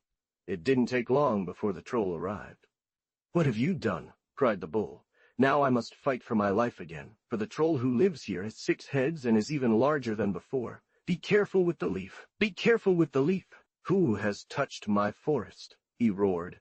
"It's just as much my forest as yours," said the bull. "Let's settle that," screamed the troll. He was so weak and frail that he could barely move, and his wounds were overflowing with blood. So she told the princess to take the salving horn hanging from the troll's belt and smear him all over with the salve.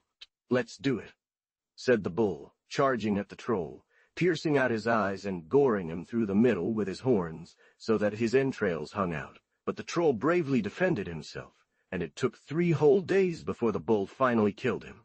She did as she was told, and immediately the wounds healed. But the bull was so exhausted that they had to rest for an entire week before he could continue walking. Finally, they set off again, but the bull was still very weak, so they only traveled slowly at first. To spare him, the princess said she was young and agile, and offered to walk. But this did not bother the bull. They traveled for a long, long time, passing through many lands, and the princess no longer knew where in the world they were. Here, too, everything unfolded as it had in the copper and silver forests. But finally and last, they came upon a golden forest, so beautiful that the gold seemed to drip from it, for both the trees, branches, leaves, and blossoms were pure gold. The bull did not believe he could defeat this troll at all. The bull told the princess not to touch a single leaf, for there lived a troll with 9 heads who owned the forest, and he was even larger and stronger than the other 2 combined. No. She would be very careful and touch nothing. He could rely on that.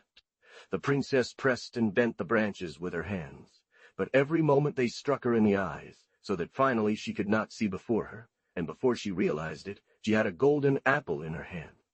But when they entered the forest, it was even denser and more confined than the silver one. And as they went deeper, it grew worse. The forest became ever denser and more confined, until finally there seemed to be no way out at all. It didn't take long before the troll with 9 heads arrived. Now she was terribly afraid and began to cry, wanting to throw the apple away again.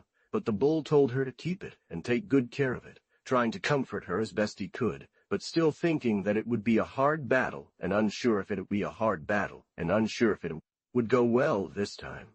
"Who has touched my forest?" he roared. "It is just as much my forest as yours," replied the bull. "Let's settle that," shouted the troll. "Let's do it," said the bull, and they ran at each other in a terrible way, almost knocking the princess unconscious. They had to stay there for over 3 weeks before he regained enough strength to continue the journey. But by then, he was so weak and frail that he could not move. Nor was he able to say for the princess to take the horn of salve from the troll's belt and smear him with the poultice. The bull gored the troll, plucking out his eyes and piercing his body with its horns, causing his innards to spill out. But the troll fought valiantly nonetheless. As soon as the bull had slain a head, the others would blow life back into it, and it took almost an entire week for the bull to finally slay the troll completely.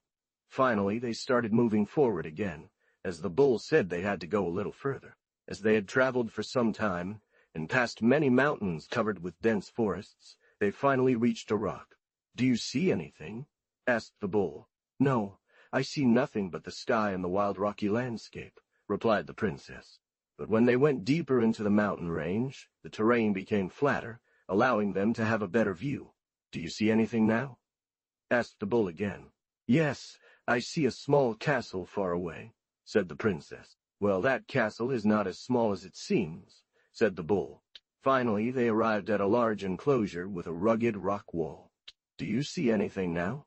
asked the bull once more. "That's where you should go." "Yes, now I can see the castle very close up." "It's much larger than before," said the princess. "And asked for service," said the bull. "There is a pigsty just below the castle.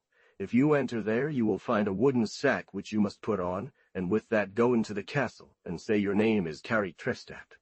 At the mountain stands a staff, and if you want something from me later, just knock on the rock wall with the staff. But now, take your knife and cut off my head. Then peel me and place inside the copper plate, the silver plate, and the golden apple, and keep everything below the rock wall." At first, the princess could not make up her mind to cut off the bull's head. She first entered the kitchen and asked for work, saying her name was Kari Trestak. After this, she went to the stables, crying and full of great sorrow. There she put on the wooden garment and went to the royal castle.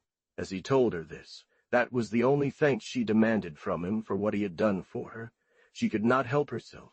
He took the knife and cut off his head, stripped his skin off, placed the copper sheet, the silver sheet, and the golden apple inside, and then hid everything beneath the rock wall. "Yes," said the cook. "You could get some work if you want to wash and clean in the castle, for those who did that before have run away.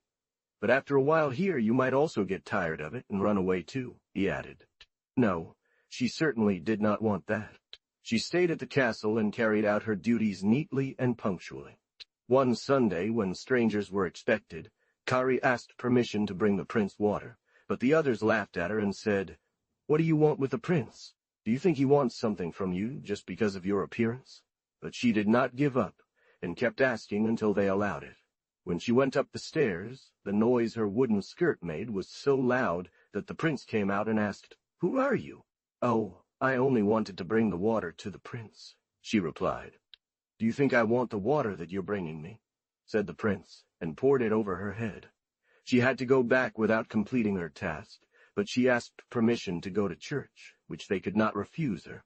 First, she went to the mountain and knocked on the rock wall with her staff, as the bull had told her. Immediately the wall opened, and a man emerged, asking what she wanted. The princess said she had permission to enter the church and listen to the preacher, but she had no clothes to wear. The man gave her a dress that was as bright as copper forest. He also provided her with a horse and saddle. Almost no one listened to what the preacher said, as they were all only looking at her. When she entered the church, she was so beautiful and graceful that everyone marveled, and could not understand who she was. The prince himself was so enamored with her that he couldn't take his eyes off her. As she left the church, the prince followed her and closed the church door behind her, and it happened that he kept one of her gloves in his hand. As she afterward mounted her horse, the prince approached her and asked where she was from. "I am from Washland," said Kari. And as the prince drew out a glove to give it to her, she spoke, "Behind me dark, before me bright, so that the young prince does not see where my horse carries me so quickly." The following Sunday, someone was to go up to the prince and bring him a cloth. "Oh, may I not go up?" said Kari. The prince had never seen such a beautiful glove, and he traveled far and wide, inquiring about the land from which the noble lady came, who had left her glove behind, but no one could tell him where it was. "Why not at all?" replied those in the kitchen. "You know well how it went for you last time. Get away, you disgusting troll." The prince came out due to the commotion, and upon seeing Kari, grabbed the cloth from her hand and threw it over her head.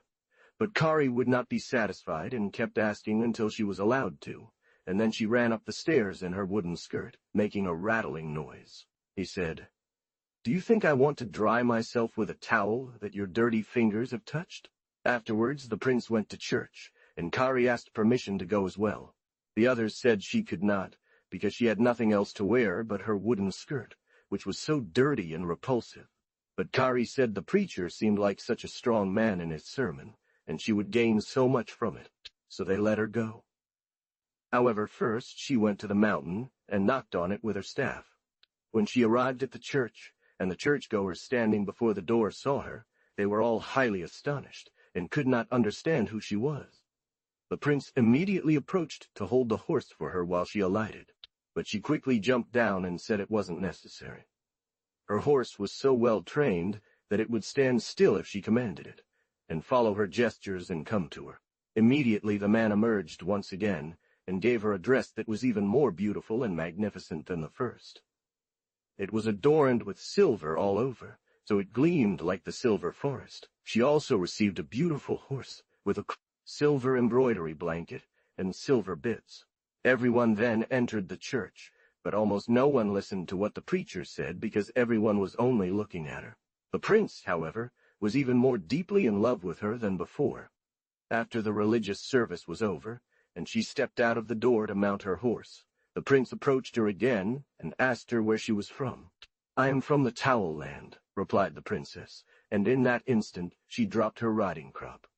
As the prince bent down to pick it up, she said, "Behind me dark, and before me bright, so that the young prince may not see where my horse is carrying me so swiftly." She disappeared, and no one knew if she had walked or flown away. On the following Sunday, someone was supposed to bring a comb to the prince. The prince set off again on his journey, inquiring about the Towel Land, but no one could tell him its location, and he returned home without success. Kari asked for permission to go up again, but the others reminded her of how it had gone the last time, and discouraged her from wanting to impress the prince with her black and ugly appearance and her wooden dress. But she kept on begging until they finally let her go.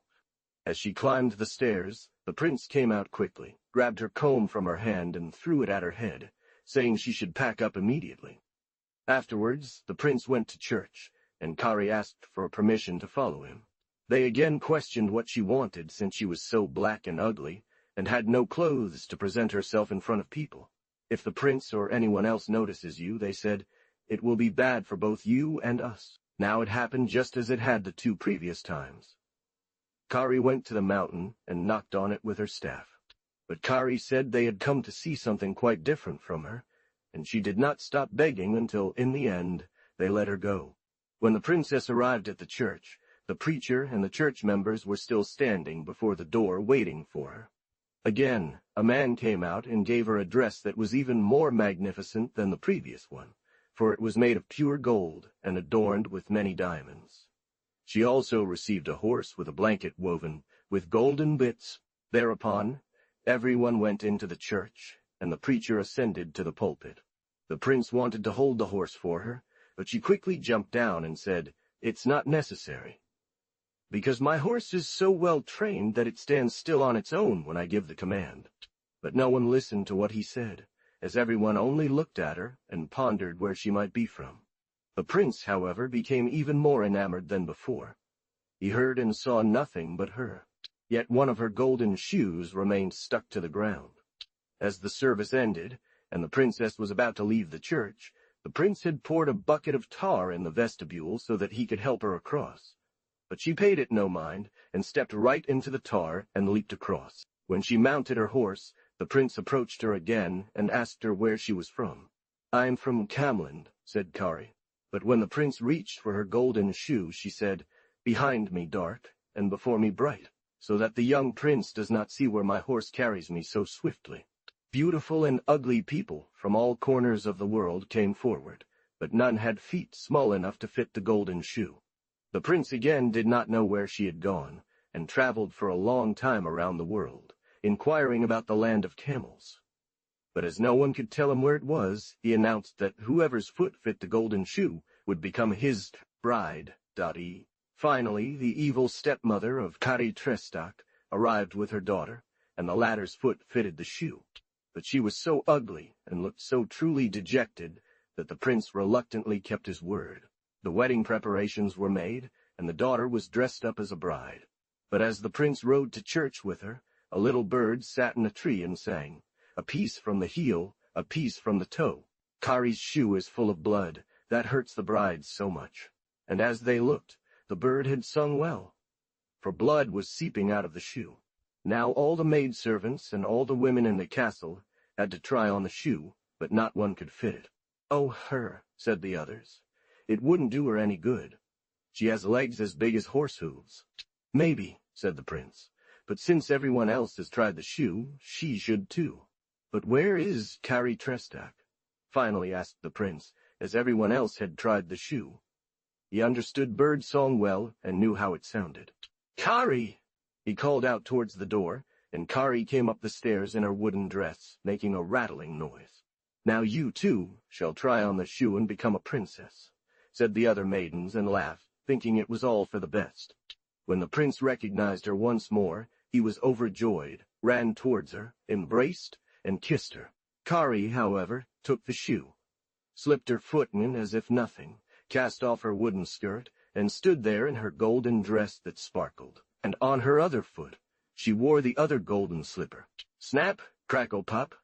And when he learned that she was a king's daughter, his joy knew no bounds, and then the wedding took place. 20. That's how the fairy tale ends. The Fox's Shepherd. There once was a woman who went out and wanted to hire a shepherd. Then she encountered a bear. "Where are you going?" asked the bear. "Oh, I just want to hire a shepherd," replied the woman. "Do you want me to be your shepherd?" asked the bear. "Ha!" said the bear. "Yes, if you can only entice me nicely," said the woman. "No, I don't want you," said the woman as she heard this, and continued on her way. Then she encountered a wolf. "Where are you going?" "Can I hire a shepherd?" the woman answered. Replied the wolf. "Yes, can you whistle nicely?" said the woman. "Do you want me to be your shepherd?" asked the wolf. "No, I don't want you," said the woman. "Where are you going?" asked the fox. Further along the way, she met a fox. "Oh, I just wanted to hire a shepherd," answered the woman. "Do you want me to be your shepherd?" asked the fox. "Yes, if you can whistle nicely," said the woman. "Dill dal holum," whistled the fox charmingly. "Yes, I'll take you," said the woman, and hired the fox as her shepherd. On the first day, as the fox drove the herd out to graze, he ate all the goats. The second day, he savored the sheep. And on the third day, it was the turn of the cows. When he returned home that evening, the woman asked him where he had left the herd. "The head is in the stream, and the body in the bush," said the fox. That's how the fox got a white tip to his tail. When the woman returned and saw this, she became so angry that she took a lump of cream still left in the churn and threw it at the fox, hitting him on the tail. The woman stood by her butter churn, churning, but she wanted to see for herself. As she watched, the fox stuck his head into the butter churn and ate all the cream. 21. The smith whom the devil could not send to hell. In those days when our Lord Christ and St. Peter still walked the earth, they both came across a smith. This smith had made a deal with the devil, that after 7 years he would belong to him, in return for becoming the master of all masters in blacksmithing during that time. Both the smith and the devil had signed the contract with their own names. Therefore, the blacksmith had also had the words written in large letters on the door of his forge. Here dwells the master of all masters. When Lord Christ came and saw the writing, he went inside. Who are you? He asked the blacksmith. Read what is written over the door, answered the blacksmith. But if you cannot read, you must wait until someone comes who can read it for you. Before the Lord could answer him, a man with a horse came into the forge and asked the blacksmith to shoe it. Do you want to allow me to shoe it? Said Lord Christ. You may try, answered the blacksmith. You cannot make it worse than I shall be able to mend it. When this was done, he took off the other front leg and did the same with it. So the Lord went up and took off one of the horse's forelegs, put it into the fire, and made the horseshoe red hot. Then he took nails and a hammer and shod the horse, after which he put it back on the horse unharmed. And when he had put it back on, he took the 2 hind legs, first the right one and then the left, laid them in the fire, made the horseshoe red hot, took nails and a hammer, and fitted them to the horse. The blacksmith stood there and watched it all. You're no bad smith, he said. Do you think so? Replied Lord Christ. I say what I've said. Shortly after, the master's mother came into the forge and asked the blacksmith to come home for lunch. She was very old, had a bent back and wrinkles on her face, and could barely walk. Pay close attention, said the Lord, took the woman, laid her in the fire, and forged her into a young, beautiful maiden. You're not such a bad blacksmith, said the blacksmith. It says over my door, here dwells the master of all masters, but nonetheless, I say, one learns as long as one lives. And with that, he went into his house and had his lunch. When he returned to the forge, a man rode up, wishing to have his horse shod. That will be done soon, said the blacksmith. I've just learned a new method for shoeing, which is good on short days. That did not please him at all, but as one would expect, the legs burned, and the blacksmith had to pay for the horse, and so he began to cut and break off the horse's legs until they were all gone. For, he said, I don't know what it's for, always fussing with one and one. He put the legs in the forge, as he had seen another do, then neatly added coals and let the apprentices blow on the bellows fresh. But the fate of the poor woman was no better than that of the horse. That was not well done, said Lord Christ. You do not see your own advantage at all, said the blacksmith. Now you shall become a beautiful maiden again immediately, and yet I will take no silver from you for my trouble. But when an old poor woman passed by, he thought, if one thing doesn't work out, maybe another will, and he took the woman and put her in the fire, and no matter how much she wept and begged for her life, it availed her nothing. If I grant you 3 wishes now, said the Lord, what would you like to wish for? Try, said the blacksmith, then you will find out. Oh, there will be little talk about her, said the blacksmith. But it is shameful on the devil that he does not keep his word as it says on the door. She in my pocket remains inside until I give permission for them to emerge. I couldn't help it, replied the blacksmith.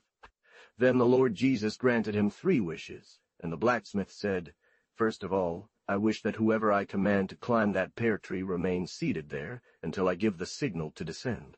Secondly, that whoever I bid to take a seat in my armchair stays put until I allow them to rise. And lastly, that whoever creeps into my steel money poo. You have wished like a foolish man, said St. Peter. You should have primarily asked for God's grace and friendship. Then our Lord Jesus and St. Peter took their leave and went on. Are you finished? Asked the devil, poking his head through the door. Time passed gradually, and finally the deadline arrived, and the devil came to fetch the blacksmith, as agreed in the contract. Ah, said the blacksmith, I still need to hit another head on this nail. In the meantime, climb up that apple tree and pick yourself an apple, for you must be hungry and thirsty from your journey. The devil appreciated the kind offer and climbed the apple tree, but you may not come down during this time. Instead, you can just sit here and rest. Yes, if I think about it properly, said the blacksmith, it will take me the first 4 years to even get this head on the nail right, for this iron is incredibly hard. The devil begged and pleaded, as thin as a coin, for the blacksmith to let him down, but all his entreaties were in vain. Last, he had to promise the blacksmith that he would not return until the 4 years were up. And then he was allowed to go down again. When the time had passed, the devil came back to fetch the blacksmith. "Now you have finally finished the head on the nail," he said. "Yes, I have finished the head," replied the blacksmith. "But nevertheless you come a little too early for me, because I haven't yet sharpened the point. Such incredibly hard iron have I never forged before." "I thank you for the kind offer," said the devil, and sat down in the armchair. "While I am sharpening the point on the nail, you can sit down a little in my armchair and rest. For you must be tired from your journey, I suppose."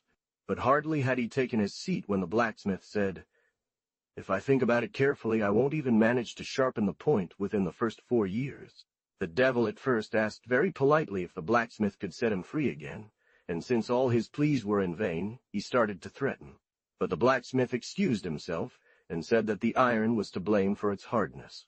Anyway, he comforted the devil, saying that he sat comfortably in his chair and should not let time drag on, as he would be free again at midnight after 4 years. There was no other choice. The devil had to promise not to try to get him until the 4 years were up. When he gave him this promise, the blacksmith said, "So you can stand up now."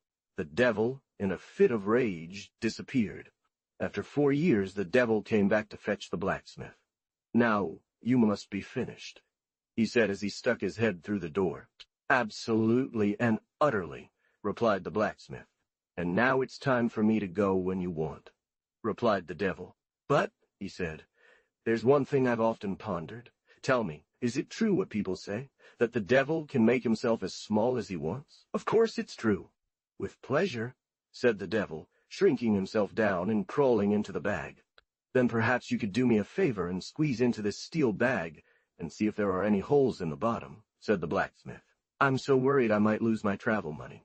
As soon as he was inside, however, the blacksmith sealed the bag shut. "It's solid all over," said the devil from inside. "Ouch! Ouch!" "Well, that's good," said the blacksmith. "But it's better to be prepared than smart afterward. That's why I'd rather weld the bag for safety." And with that, he placed the bag in the furnace and made it glowing hot. "Are you crazy?" cried the devil. "Don't you know I'm inside?" "Ah!" cried the devil in the bag.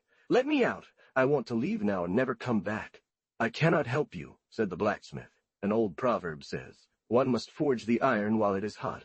And with that he took his large hammer, placed the bag on an anvil, and struck as hard as he could. "Yes, I believe that's well welded now," said the blacksmith, "so you can crawl back out." And with that he opened the bag, letting the devil out, who hurried away so fast that not even a glance was cast behind. "Oh, heaven, that at least I may know where I am," and saying this he took up his hammer on his shoulder and set off. As he had walked a good distance, he came to a cross-road, where the road led to heaven and the road to hell parted. There he met a tailor's apprentice who was tripping along with an iron in his hand. But after a while had passed, the smith thought to himself that he had perhaps done wrong in making the devil an enemy. "For," thought he, "if I do not get into heaven, I may risk finding no shelter, because I have fallen out with him who rules hell. Therefore it is better for me to try, as soon and as readily as possible, either to go to hell or tea." So they took leave of each other and went their separate ways. "Good day," said the smith. "Whither is your journey?" "To heaven," answered the tailor, "if I could only get in there." "And you?" "We will not go together," said the blacksmith. "I thought I'd try it in hell first, for I've had some acquaintance with the old devil." But the blacksmith was a strong, powerful man, and he walked much faster than the tailor, and in a short time he found himself before the gates of hell. "Go out and ask who it is," said the devil to the guard, and the guard went out. He was announced to the guard, and told that someone was outside the gates who wished to speak with the devil. "Just tell the devil from me that it's the blacksmith who has the bag.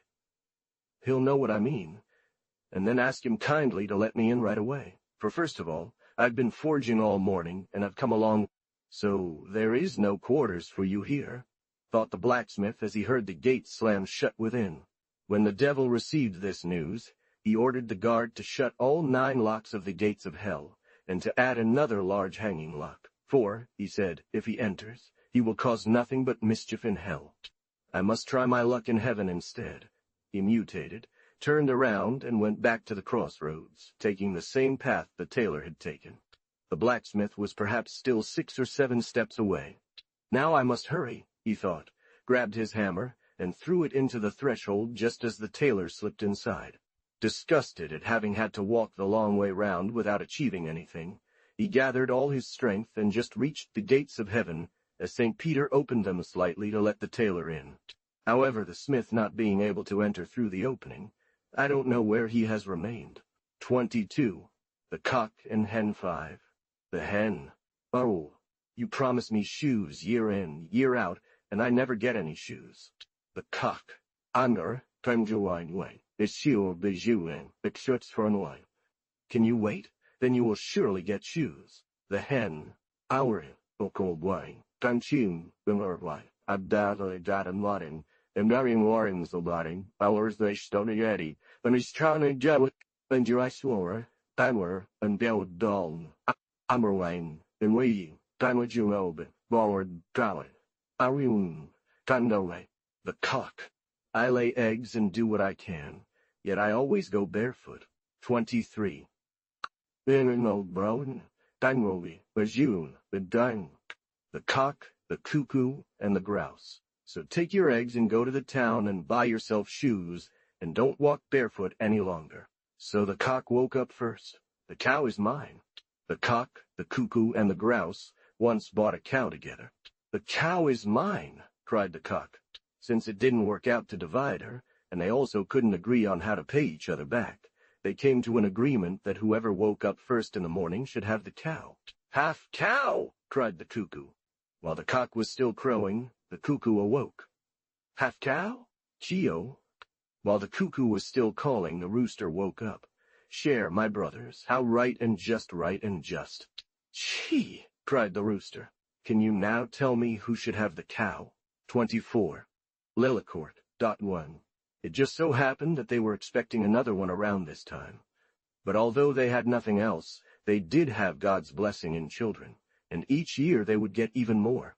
6. Once upon a time there was a married couple who lived in a wretched hut, where there was nothing but dear poverty, for they had neither bread nor cheese. This made the man very unhappy, and he mumbled and grumbled all day long, saying that perhaps it was enough with these gifts from God. Ah, God help me, my son, said the mother, and when the time came for the woman to give birth, he went into the woods, because he didn't want to hear the new crybaby. He would certainly hear him soon enough, he said, when he started screaming for food later on. You are much too young to wander out into the world already. I cannot agree to that. As soon as the man had left, the woman gave birth to a charming little boy, who looked around the room, opened his mouth, and said, Dear mother, give me just a few of my brother's old clothes and a knapsack with food for a few days.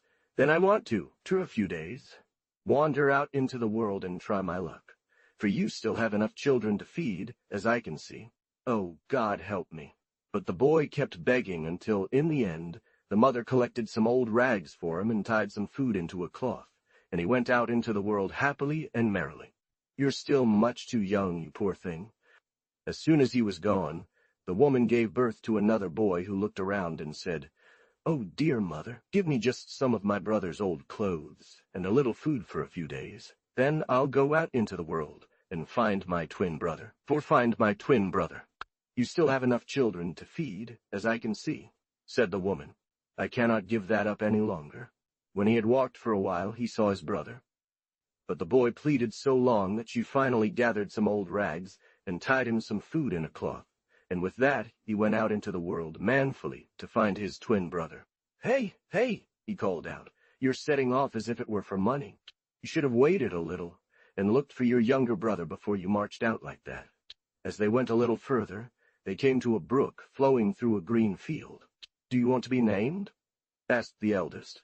Then the youngest said, Here, let's give each other names, since we weren't baptized at home because we left so quickly. How? The eldest brother stood still and looked around him, and when the youngest had come up to him and told him how things were, and that he was his brother, he said, But now we'll sit down here and take a look at what our mother has given us for a taste.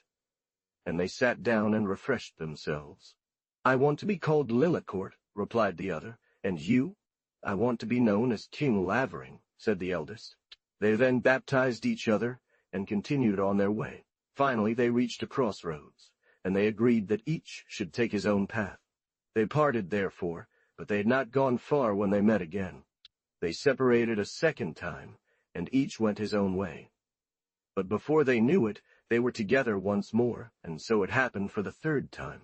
Then they agreed that each should go in a different direction, one to the east and the other to the west. Then it will be a long time before we meet again, replied Lillecourt. If you ever come into danger and great peril, said the oldest, then call me by name 3 times loudly, and I will come to your aid. But you need not call me unless you are in the utmost distress. They then bid each other farewell, and each went his own way, Lillecourt to the east, and King Lavering to the west. Now, after Lillecourt had walked for a good while, he met an old, wrinkled woman who had only one eye, that he stole from her. Ah, where is my eye? The woman cried. What do you give me if I return it to you? Said Lillecourt. Yes, give it here. I give you a sword with which you can slaughter an entire army, even if they are as numerous, answered the woman. Said Lillecourt. The woman gave him the sword, and in exchange received her eye back. Oh! Now Lillecourt continued on his way, and after some time he met again an old haggard woman with one eye, which Lillecourt stole from her before she knew what had happened. Where's my eye? She cried. What do you give me if I return it to you? Said Lillecourt. A ship that crosses fresh and salt water, over mountains and deep valleys, answered the woman. Yes, give it here, said Lillecourt. The woman gave him a tiny ship, so small that it could fit in your pocket, and in exchange she received her eye back, and each went their own way. I'll teach you the art of consuming 100 barrels of malt at once, she replied. For this skill, the woman received her eye back, and each went their separate ways.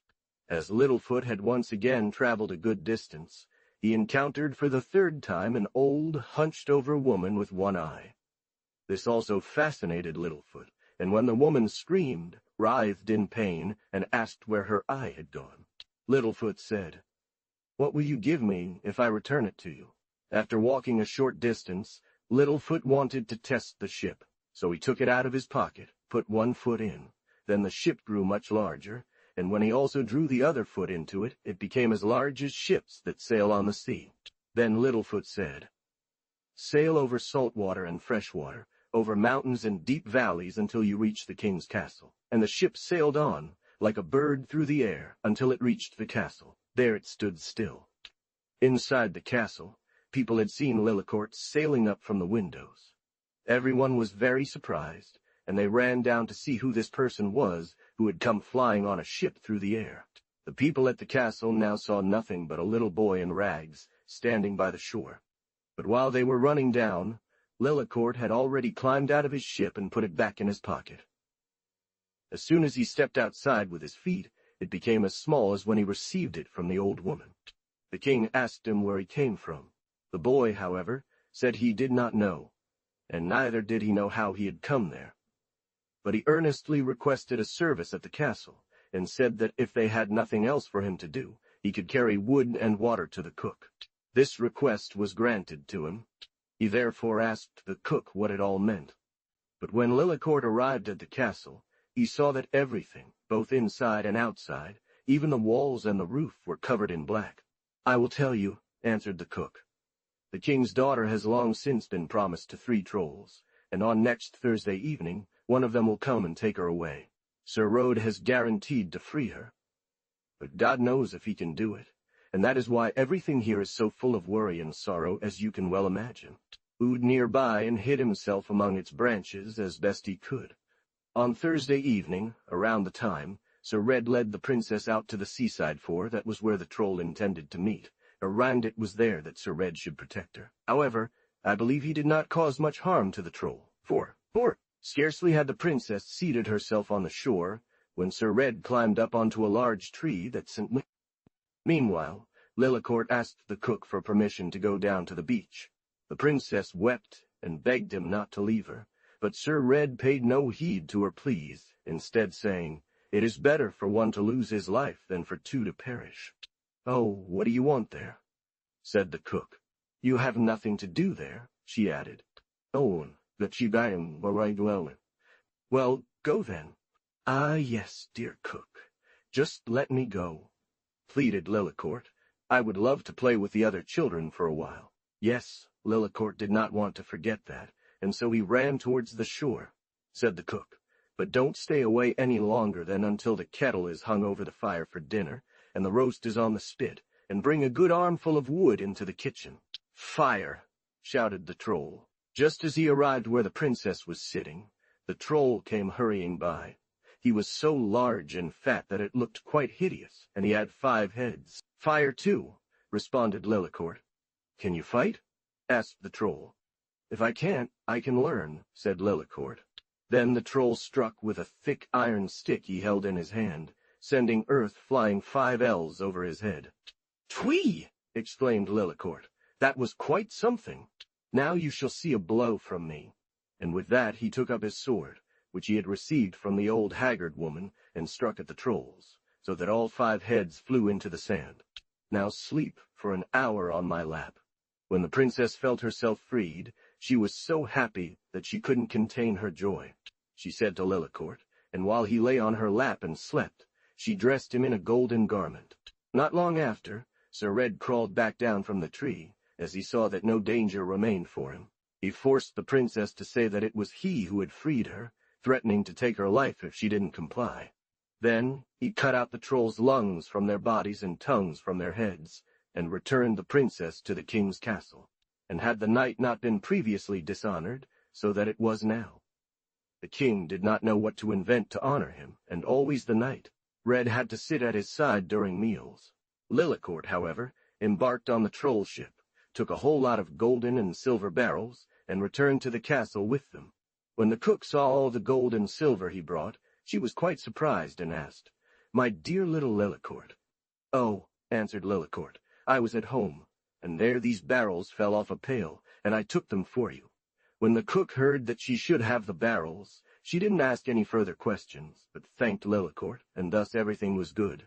Lillicourt, however, asked the cook again for permission to go down to the beach a little. Last Thursday evening things went much the same way.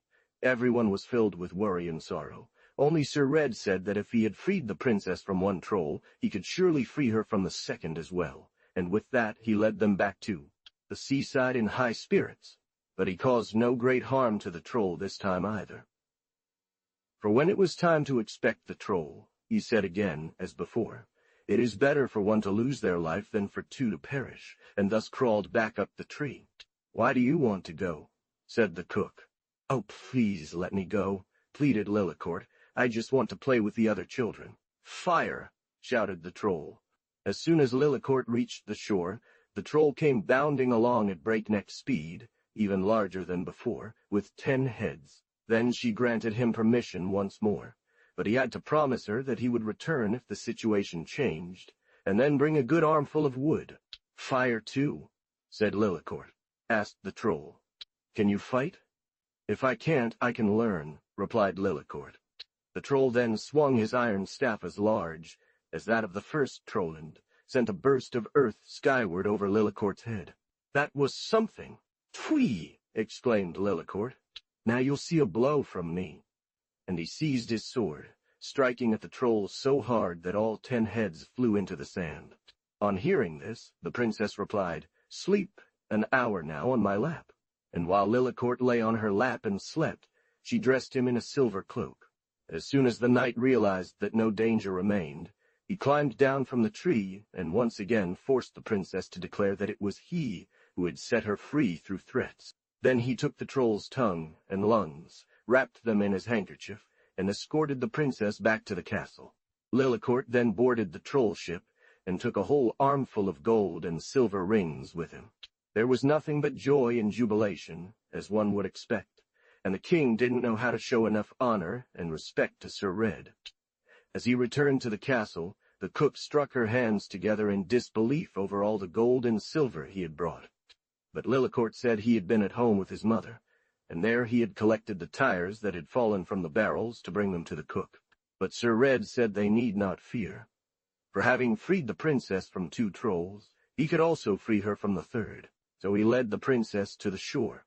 When the third Thursday evening arrived, it went just as it had the previous 2 times. The entire castle was draped in black both inside and out, and everyone was filled with worry and distress. But when it was time for the troll to come, Sir Red crawled back up the tree and hid. Lillicourt begged permission again to go to the beach. "Oh, what do you want there?" said the cook. The princess wept and pleaded, but it was to no avail. He stuck with the old man. It was better for one to lose their life than for 2 to perish. But he pleaded so long that she finally granted him leave. However, he had to promise to be back home when the roast was turned. "Fire!" screamed the troll. "Fire too," said Lillicourt. As soon as he reached the shore, the troll came swimming up. He was even larger than the previous one, with 15 heads. "Can you fight?" shouted the troll. "I can't, so I'll learn," replied Lillicourt. "I want to teach you," roared the troll, and swung his iron staff so hard that the earth rose 15 feet into the air. "Twee!" exclaimed Lillicourt. "That was something. Now you shall see a blow from me." And thus he took up his sword and struck at the troll, causing all 15 heads to fall into the sand behind him. Now the princess was rescued. She thanked Lillicourt for her salvation and said again, "Now sleep an hour on my lap." And while Lillicourt lay there sleeping, the princess put a brass dress on him, to be the cupbearer. "Then you must say, 'I want the little boy who is in the kitchen and brings wood and water to the cook.'" When he woke up, she asked him, "But how will it come to pass now that you are the one who has rescued me?" "I will tell you," answered Lillicourt.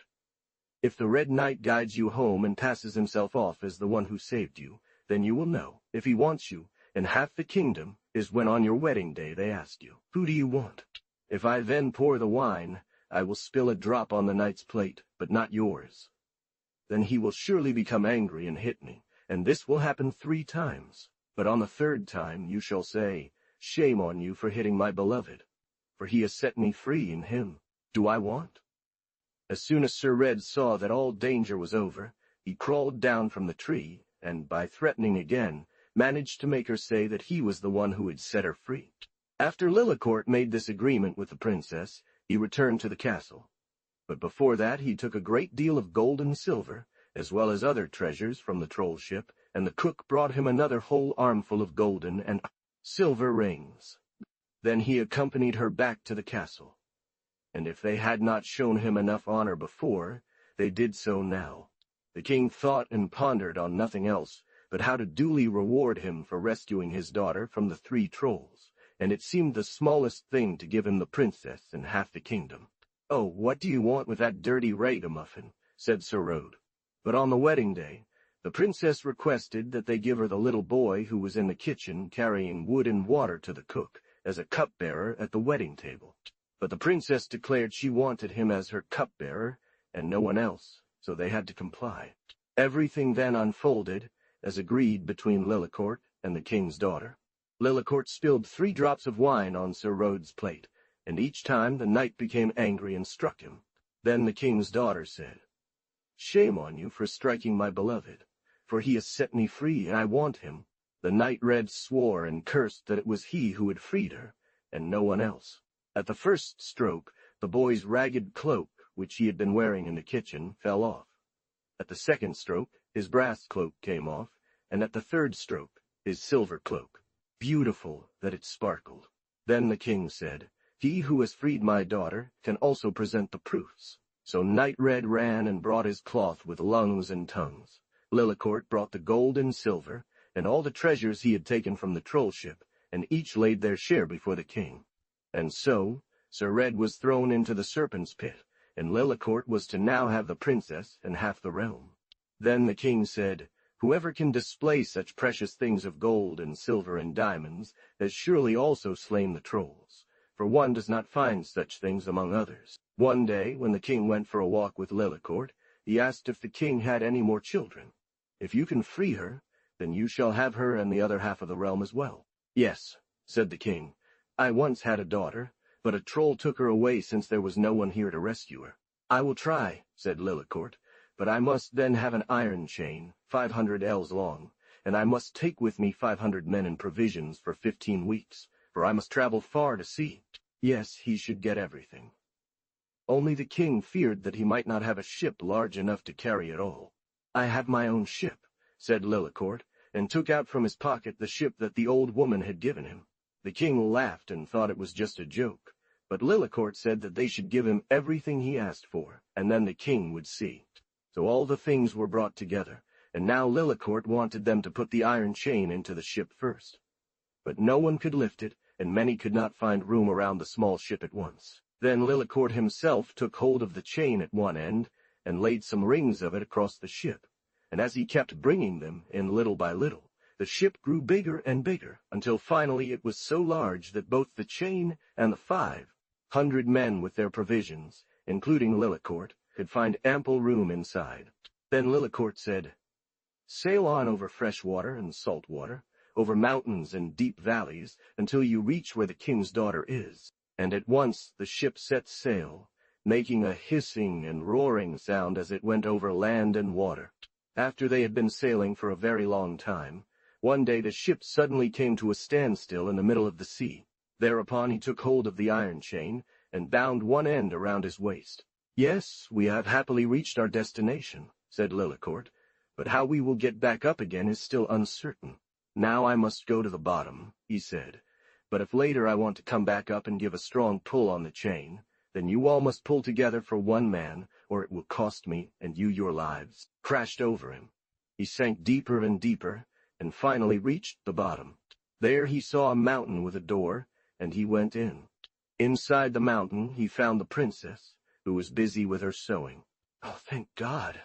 she exclaimed upon seeing Lillecourt, clapping her hands. "I haven't seen a single human soul since I've been here." Lillecourt told her that he had come to bring her back to her father. "Well, you speak of him." "Ah, you won't get me," she said. "It will not be possible for you, for if the troll sees you it will cost you your life," exclaimed Lillecourt. "Where is he? It could be fun to see him." "I can do that," said Lillecourt. The princess then told him that the troll had left, and was seeking someone who could brew 100 loads of malt into beer all at once. For the troll wanted to give a feast, and no small quantity would do. "However, hide yourself here for now, and then I'll see what needs to be done.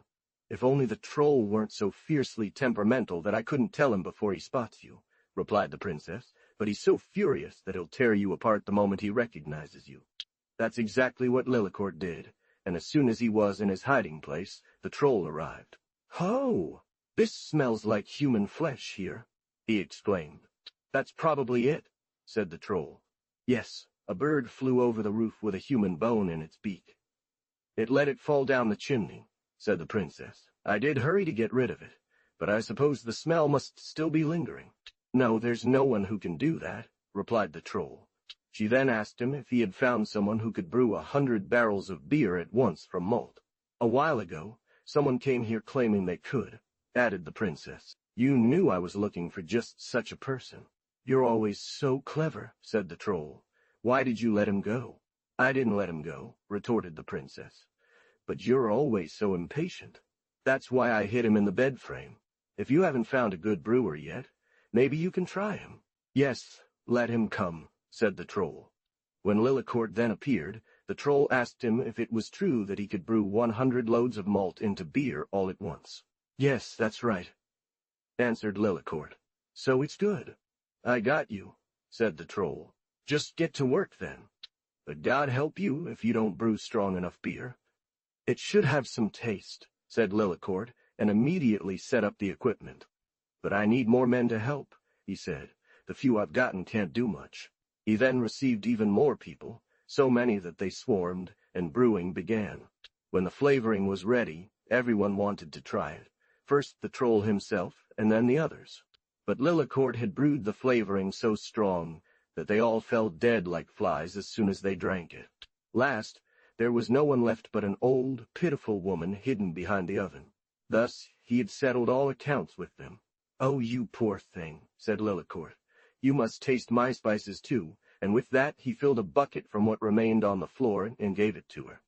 As he stood there looking around, he noticed a large box, which Lillecourt took and packed full of gold and silver, then wrapped himself, the princess, and the box with an iron chain, and made a mighty pull. All at once, the people on the ship pulled and brought them back safe and sound. And immediately the ship set sail, leaving foam on both sides. Now Lillecourt said, "Sail over fresh water and salt water, over mountains and deep valleys until you reach the king's castle." But the king was the happiest of all, having now regained his daughter. As soon as those who were at the castle saw the ship arriving, they went out to meet Lillecourt with singing and playing, and received him with great joy. He pondered long and hard how to extricate himself from this predicament, for he did not want to leave the youngest behind, but neither did he wish to displease the other. However, Lillecourt found himself in a dilemma regarding the princesses, for both desired him, and he wanted only the one he had liberated first, who happened to be the youngest. As planned, he went before the castle and called out the king, Lavering by name, loudly. But no one came. Then it occurred to him that if his brother, King Lavering, were present, so similar in appearance that no one could distinguish them, then he could take the other princess and half the kingdom, for he himself would be content with the other half. Then he called even louder. But still, no one appeared. Finally, he called with all his might, and suddenly his brother stood before him. "Shame on you for hitting me like this," cried Lillecourt. "I told you not to call me unless you were in extreme need," he said. "And there's nothing here that can hurt you." And with that he swung at Lillecourt, sending him tumbling across the meadow. "First, I won one princess and half the realm, then the other princess and the other half of the realm. And now I wanted to share with you and give you one princess and half the kingdom. Do you think it's right to hit me like this?" When King Lavering heard this, he asked his brother for forgiveness, and they soon reconciled, becoming good friends once again. So spoke Lillecourt, for he knew well that the eldest princess was also the strongest, and could thus well imagine the outcome. Lillecourt said, "You know that we look so similar that no one can tell us apart. Therefore exchange your clothes with me and go up to the castle. Then the princesses will believe I am, and whoever kisses you first, take her, and I'll keep the first other." When he entered among the princesses, they believed it was Lillecourt, and both ran towards him. King Lavering was immediately prepared to do as his brother had told him. He exchanged clothes with him and went to the castle. But the eldest, who was the greatest and strongest, pushed her younger sister aside, embraced King Lavering around the neck, and kissed him. And so King Lavering got the eldest princess, and Lillecourt the youngest. 25. Then it may well have happened that a wedding took place of which one could tell in 7 kingdoms. The Doll in the Grass. There once was a king who had 12 sons. He gave each of them a horse and a brand new suit of armor, and then the sons set off into the world to find a wife. When they grew up, he told them to go out into the world and each find a wife, but she should be able to spin and weave and sew a shirt in a day. Otherwise, he would not accept her as a daughter-in-law. Ashen Bridle was left behind and didn't know what to do. But after they had traveled some distance, they said that they didn't want an ashen bridle, a derogatory term for a poor or unattractive woman, for she was good for nothing. He became very depressed, got down from his horse, and sat in the grass crying. But after a while, one of the grass tufts moved, and from it came a little white figure. And as it drew nearer, Cinderella saw that it was a dear little girl, but quite small. She approached him and asked if he would not like to visit the doll in the grass. Yes, Cinderella would very much like to, and went with her. When he reached them, the doll sat on a chair in the grass, looking so beautiful and clean. She asked Cinderella where he was going, and what his business was. "If you can do this," said Cinderella, "and if you will be my wife, then I will not travel any further." He then told her that they were 12 brothers, and that their father, the king, had given each of them a horse and armor, and had bade them set out into the world to seek a wife who could spin and weave and make a shirt in a day's work. Yes, she wanted to do that and immediately set to work, starting to spin and weave, and sewed the shirt in a day. But it turned out so small. With this, Cinderella went home. But when he took out the shirt to show his father, he was completely ashamed because it was so small.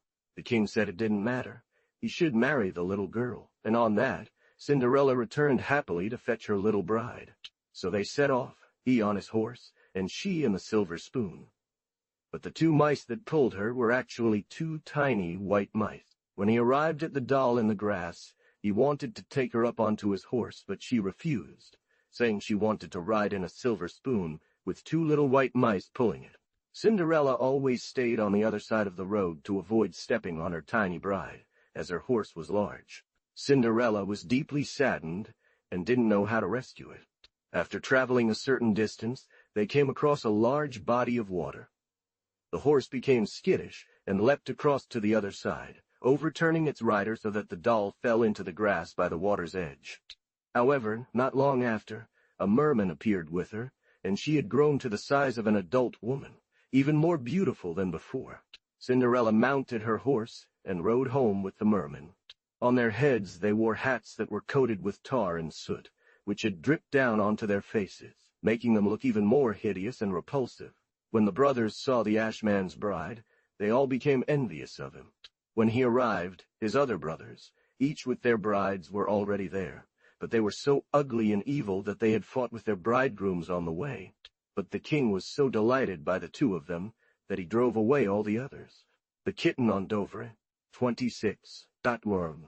So Ashman held a wedding in the grass with his doll, and lived happily and contentedly for a long, long time. And if they have not died, they still live. Once upon a time there was a man in Finnmark who had caught a large white bear, and he wanted to take it to the king of Denmark. Oh, God help me. It just so happened that as he arrived at Dovrefjeld on Christmas Eve, he went into a house where a man named Halvor lived. He asked for a night's lodging for himself and his bear. Said the man, "How can I possibly offer someone a night's lodging? Every Christmas Eve, so many trolls come here that I have to leave with mine, and don't even have a roof over my head." "Oh, you can always host me for that," said the man. "My bear can lie behind the fireplace, and I'll sleep in the bedbox." They all ate, drank, and were merry. Soon afterwards the trolls arrived. Some were tall, others short, some had long tails, others none, and some had remarkably long noses. Halvor had no objection, but left with his people after ensuring the trolls were well provided for. Tables were set with porridge, stockfish, sausage, and everything else fit for a splendid feast. Then one of the young trolls saw the bear lying under the fireplace, took a piece of sausage on his fork, and held it up to the bear's nose. He said, "Kitten, do you like sausage?"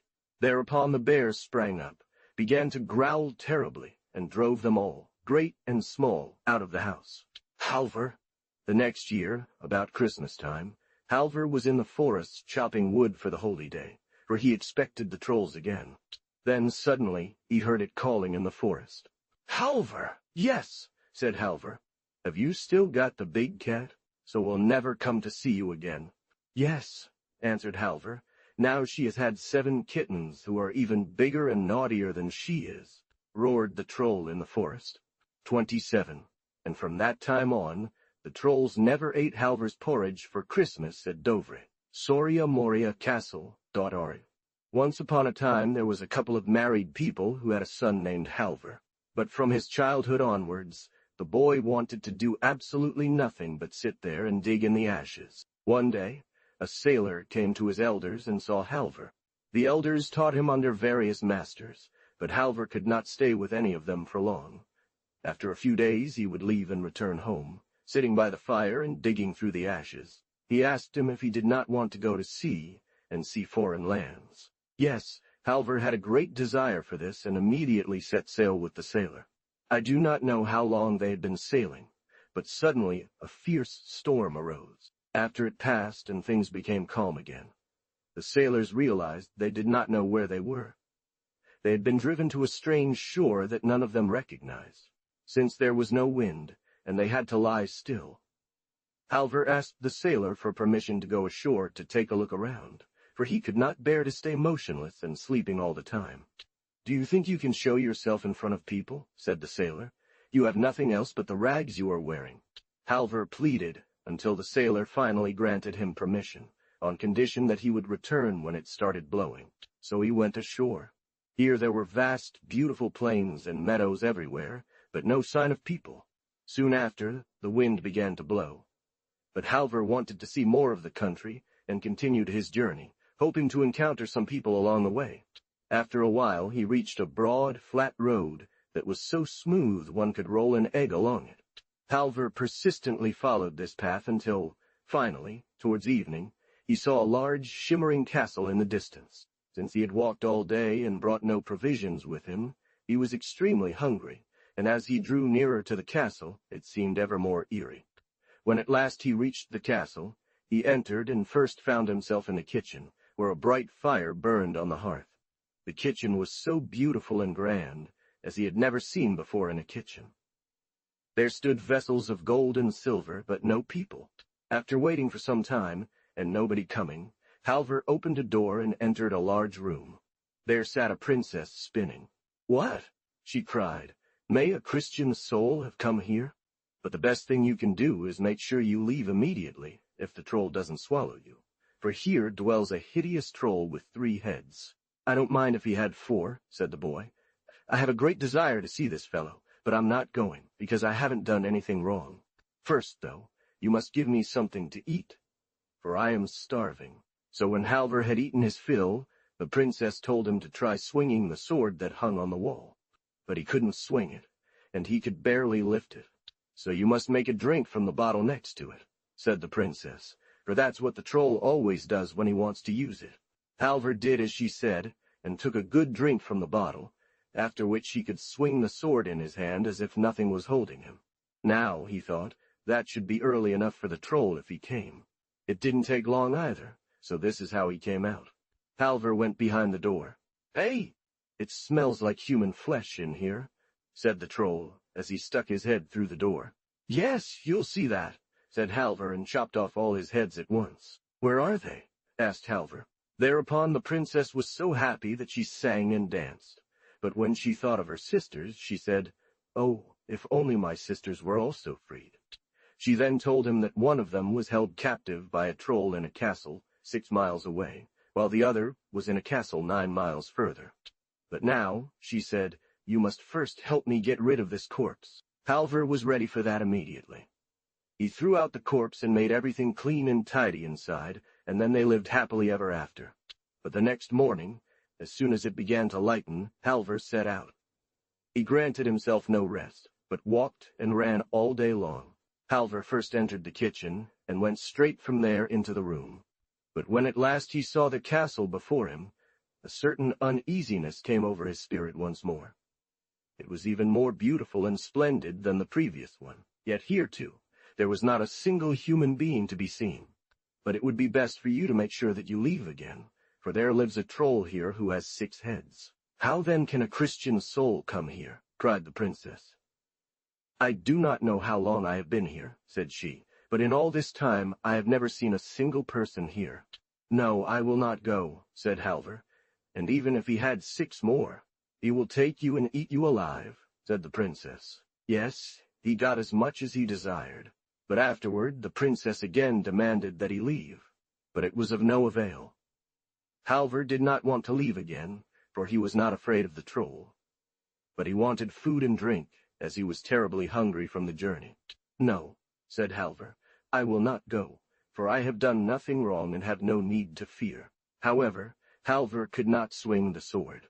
Since Halvor absolutely refused to leave, the princess told him to try swinging the sword that hung on the wall there, which the troll had always used in battle. She then told him to take a drink from the bottle hanging beside it, and when Halvor did so, he was able to swing the sword effortlessly. It didn't take long for the troll to arrive. He was so large and broad that he had to go through the door sideways. When he inserted the first head, he cried, "Hutu! It smells so much like human flesh here." In the same moment, Halvor severed his head and then did the same to all the others. The princess was overjoyed. But when she thought of her sisters, she expressed a wish for them to be set free as well. Halvor thought that this might require some planning and wanted to leave right away, but first he had to help the princess carry out the troll's body, and then he set off early the next morning. He had a long way to travel, so he alternated between walking and running to make sure he arrived on time. As evening fell, he finally caught sight of the castle, which was even more beautiful and magnificent than the first 2. Now he was no longer afraid at all, but he walked straight through the kitchen into the room. "And if he had 9 more, I still wouldn't go," said Halvor, and stood by the stove. The princess begged him so piteously to leave again so that the troll would not devour him, but Halvor said, Let him come if he likes. Here sat a princess, who was so beautiful that it cannot be described. She said just like the others that she had never seen any human soul as long as she had been with the troll, and asked him to leave immediately, for otherwise the troll, 9 heads, would devour him alive, she said. Thereupon the princess gave him the troll's sword, and let him take a drink from the bottle, so that he could swing it. When he stuck the first head inside, he said just like the others. Not long after, the troll came rushing in, but he was even larger and broader than the other two, and had to go through the door sideways as well. Hutu. Here, it smells so strongly of human flesh.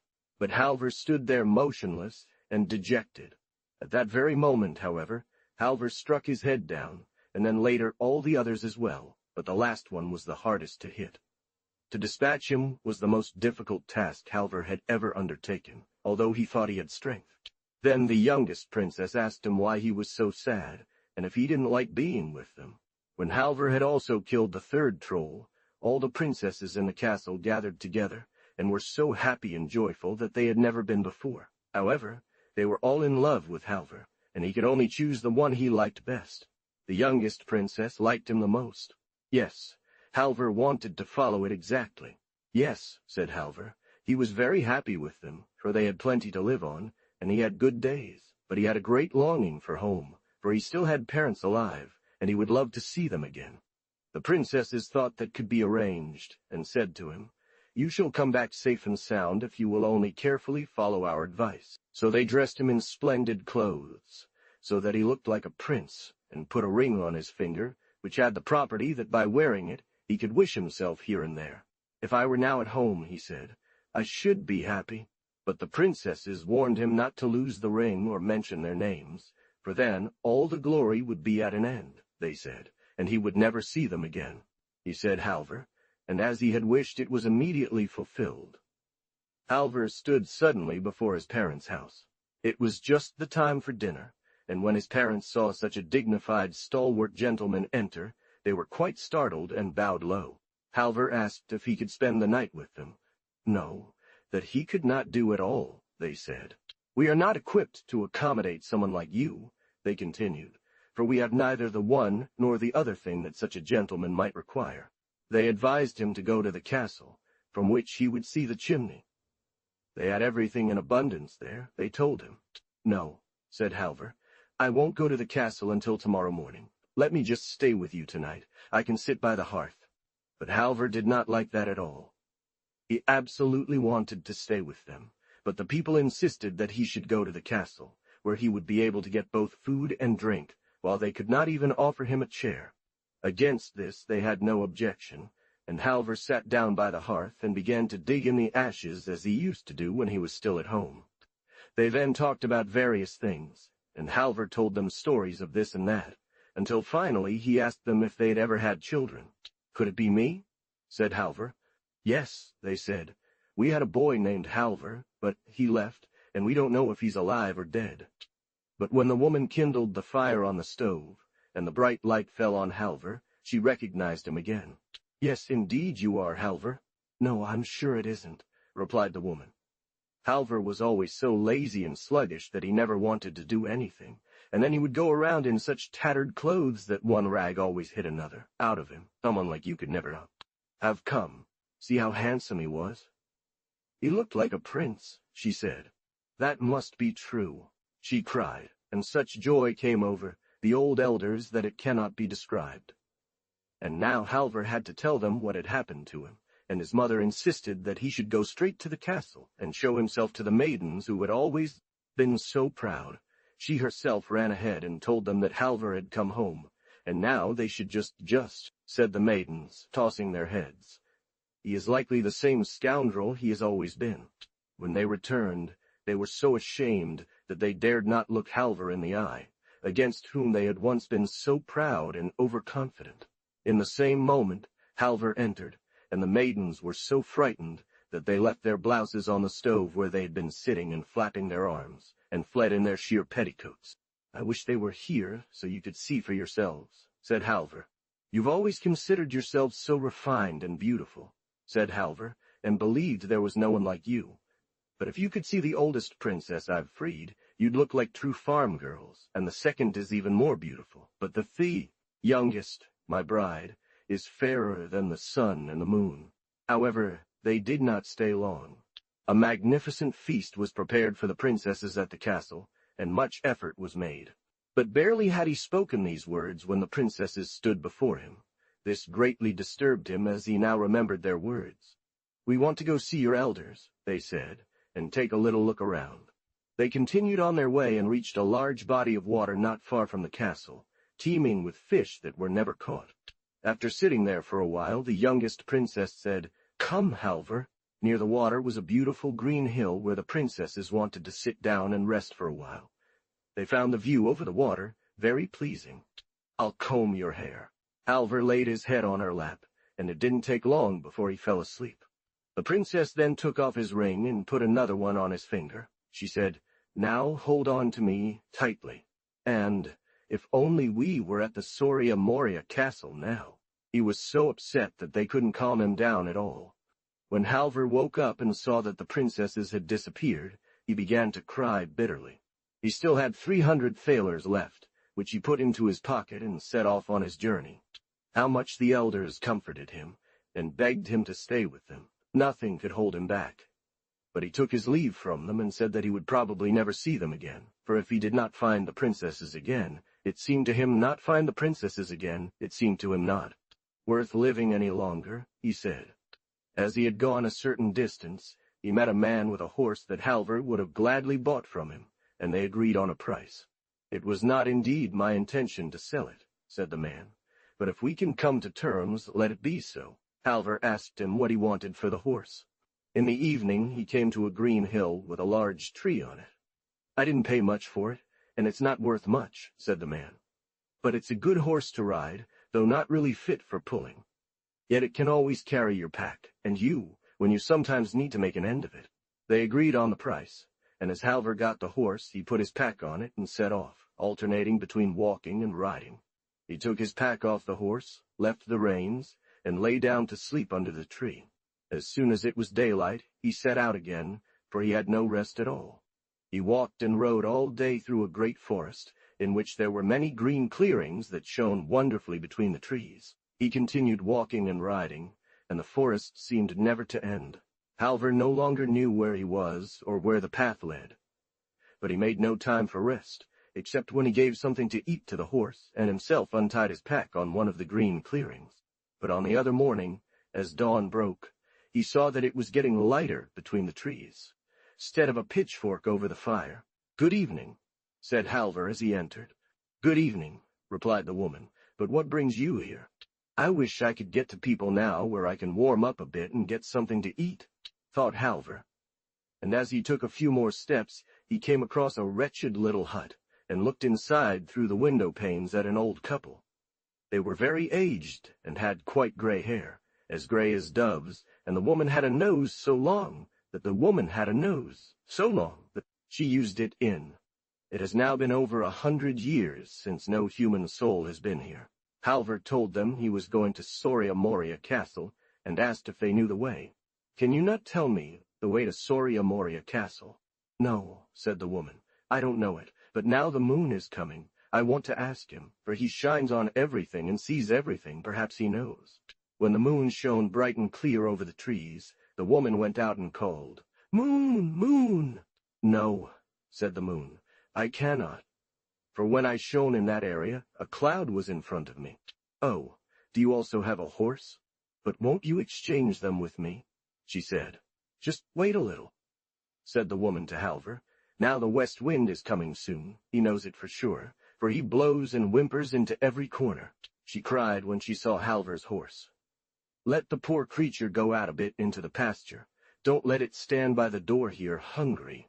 Now I can ride to church if I want. I have a pair of old boots here that will make you walk 7 miles in one step.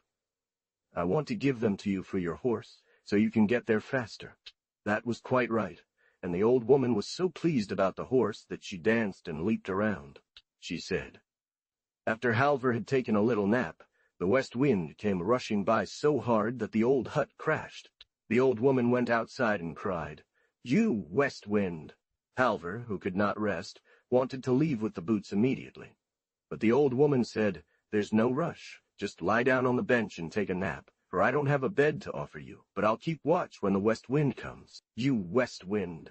Do you not know the way to Soria Moria Castle? Here is someone who wants to go there." "Yes, I know that very well," said the West Wind. "I am to go there right now and dry the clothes for the wedding. If he walks quickly, he can travel with me." Halvor set out. "You must be quick if you want to come with me," said the West Wind, and off they went over brushwood and bushes, hills and valleys, so that Halvor had enough to do to keep up. For a while Halvor came across the maids who were washing. They asked him if he had seen the West Wind, who was supposed to come and dry the wedding clothes. "Yes," said Halvor. "He's just gone and ripped up a piece of fir forest, but it won't be long before he's back, and now he asked them for the way to Soria Moria Castle." Finally the West Wind said, "I cannot travel any further with you now, for I still have to sketch a piece of pine forest before I reach the bleachery and dry the clothes. But if you go along the mountainside, you will come to some maids who are standing there washing things, and from there it is not far to Soria Moria Castle." They showed him, and when he arrived at the castle, it was so full of people and horses that it teemed with life. But Halvor was so torn and tattered, having followed the West Wind through bushes, shrubs, trees, and stones, that he did not want to show himself but kept out of sight. Only on the last day did he emerge, just as the guests' table, when they now, as is custom, drank to the health of the bridegroom and bride, and wished them happiness, and the cupbearer Allen, both knights and squires, drank to them. The cup also came to Halvor. When the princess saw her ring, she immediately stood up from the table and said, "Who deserves it more to have one of us as a wife?" He brought out the health of the bridegroom and bride, after which he dropped the ring that the princess had placed on his finger, while he fell asleep by the water into the cup, and told the cupbearer to greet the bride, and pass her the cup. "The one who freed us, or the one sitting here as the groom?" "Yes, he's the right one." Naturally, the first one. Everyone agreed. There could be no two opinions on that. And when Halvor heard this, he didn't hesitate to take off his rags and adorn himself as the groom. Cried the princess upon seeing him, dismissed the others with a long nose, and married Halvor. Master Peter, 28. World. Once upon a time there was a poor married couple who had 3 sons. I don't know how the 2 oldest were named, but the youngest was named Peter. The eldest, who should have gotten the best, took the grape. "If I borrow that," he said, "there will always be something left for me to scrape." When the elders had died, and the children wanted to divide the inheritance, there was nothing left but a grape, a bread plate, and a cat. The second took the bread plate. "If I borrow that," he said, "there will always be something left for me to scratch." For the youngest, there was nothing else but the cat. Nevertheless, he took the cat, because he felt sorry for letting her die. "If I borrow her," he said, "I won't get anything for it. Even if you give her some milk, she'll lick it herself." Then the brothers set out into the world to try their luck, and each went his own way. When the youngest was gone for a while, the cat said, "Do not regret that you did not let me die in the old hut, but took me with you. If he then asks you whose it is, you shall say, 'It is from Master Peter.' I will go into the forest and catch all kinds of wild animals, which you shall carry to the king's castle that you see there, and say that you brought him a small gift." When Halvor came to the castle, he went into the kitchen with his horse and said, "I have come to deliver a small gift to the king, if he does not spurn it." "My dear friend," he said to Halvor, "who is it that sends me such a beautiful gift?" When this was reported to the king, he immediately went into the kitchen, and when he saw the magnificent racing steed, he was overjoyed. Thereupon the cat ran into the forest, and soon returned with a lively racehorse. She jumped on its head, sat between its horns, and said, "If you do not go straight to the king's castle, I will pull out your eyes so the racehorse dared not do otherwise than as the cat had told him." "Oh, it's Mr. Peter," replied the boy. "It seems a shame for him not to know such a man." "Mr. Peter?" asked the king. "Where does this Mr. Peter live?" But the boy refused to tell. He couldn't because of his master, he said. The king then gave him a generous tip, and asked him to greet his master and thank him many times. As Peter entered the kitchen, he said again that he came to deliver a small gift to the king if he would not refuse it. The next day the cat again ran into the forest, jumped on a deer's head, sat between its eyes, and by threatening, forced it to go to the king's castle. The king was even more pleased with the deer than with the racing horse, and asked who it was that sent him such a beautiful gift. "It is Mr. Peter," the boy answered. On the third day, a cat arrived with an eland. When the king inquired where Mr. Peter lived, he received the same answer as the day before, and this time he gave Peter an even larger tip. When Peter entered the kitchen at the castle and said that he was bringing the king a small gift, it was immediately announced to him. When the king came out and saw the magnificent eland, he was so filled with joy that he did not know on which leg to stand, and he gave Peter an even larger tip, surely 100 thalers. "Yes," replied the lad, "I will arrange it. So tell Lord Peter," said the king, "that I ask him to visit me." However, the king wanted to know for certain where Lord Peter lived, and he inquired and asked in every possible way. But Peter said he could not tell because his lord had strictly forbidden him. "Don't worry about that." When Peter went to the cat, he said, "Well, you have gotten me into a nice fix. Now the king wants me to visit him, and I have nothing else on but the rags I am wearing," said the cat. "In 3 days you will get horses, a carriage, and such beautiful clothes that gold will drip from them. Then you can visit the king. No, Peter will not forget.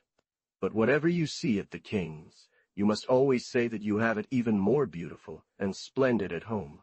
You must not forget that." When the 3 days were over, the cat arrived with a carriage and horses and clothes and everything that Peter needed. All this was so magnificent that no one had ever seen anything like it. So Peter set off for the castle, and the cat followed behind. This did not please the king at all, but Peter stuck to his ways. The king received the young man very cordially. But whatever he showed him or offered him, Peter always said yes, it would all be quite good, but he could do even better and more magnificently at home. Eventually, the king became so annoyed that he could no longer contain himself. "Now I will travel with you," he said, "and see if it's true that you have everything much better and more beautiful than I do. But may God forgive you if you lie. I won't say anything more." "Yes, now you've got me in a jam," Peter told the cat. "Now the king wants to travel with me to my home, but that doesn't seem like a good idea." "Don't worry about it," said the cat. "I'll lead the way and you just follow me." So they set off, the cat in front, followed by Peter, who rode behind her, then the king with his entire court. When they had traveled a good distance, they came across a large flock of sheep with wool so long that it dragged on the ground. "Yes, that's what the shepherd wanted to say." "Do you mean to say this flock of sheep belongs to Mr. Peter?" said the cat to the shepherd, though she had taken the silver spoon out of the king's castle. "Then I'll give you this silver." When the king came by, he exclaimed, "Oh, oh! Never have I seen such a large and beautiful flock of sheep. Whose is it, my little boy?" "It belongs to Mr. Peter," replied the boy. After some time, they came upon a magnificent herd of speckled cows that were so fat they glistened. "Yes, of course," replied the maiden. "Will you say that this herd belongs to Master Peter if the king asks you? Then I will give you this silver hand dish," said the cat to the maiden who drove the livestock. The dish, however, she had also taken from the castle. When the king rode by, he was very amazed at the large, beautiful herd, a sight so splendid, he thought, he had never seen before. And when he asked the maiden to whom the livestock belonged, she answered, "Oh, it all belongs to Master Peter." Yes, the lad would probably say so. A little further on, they came across a magnificent field of horses, the most exquisite that could be seen. All were tall and robust, with 6 of each color, red, pale, and blue. "Will you say that this horse troop belongs to Master Peter if the king asks you? Then I will give you this silver mold," said the cat to the shepherd. The mold she had also taken from the castle. After they had traveled a good distance further, they came to a castle. The first gate was of brass, the second of silver, and the third of gold. The castle itself was of silver, and so bright that it hurt one's eyes when looking at it, for it seemed to reflect the sun just as they arrived. As soon as the king arrived, he was utterly surprised by the grand, beautiful horse troop. For such horses he had never seen before, he said, and when he asked the young man to whom all those red, pale, and blue horses belonged, he replied, "They all belong to Master Peter." The cat had seen an opportunity to whisper unnoticed into the young man's ear that he should say it was his castle. But inside the castle, it was even more magnificent than outside. Everything here was made of gold, including the chairs, tables, and benches. After the king had walked around and examined everything closely from below and above, he was deeply ashamed. "Yes, Mr. Peter has everything much finer than I do," he said. "It's no use denying it," and with that he wanted to leave again.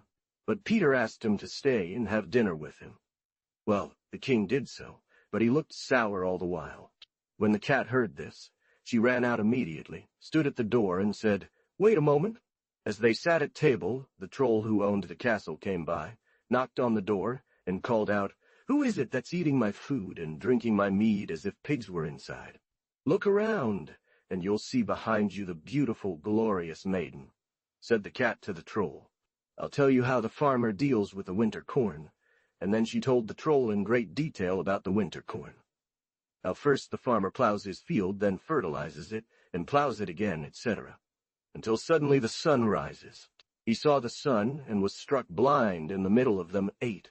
"Now everything belongs to you," said the cat to Peter, "but now you must behead me. That is the only reward I demand for the services I have rendered you."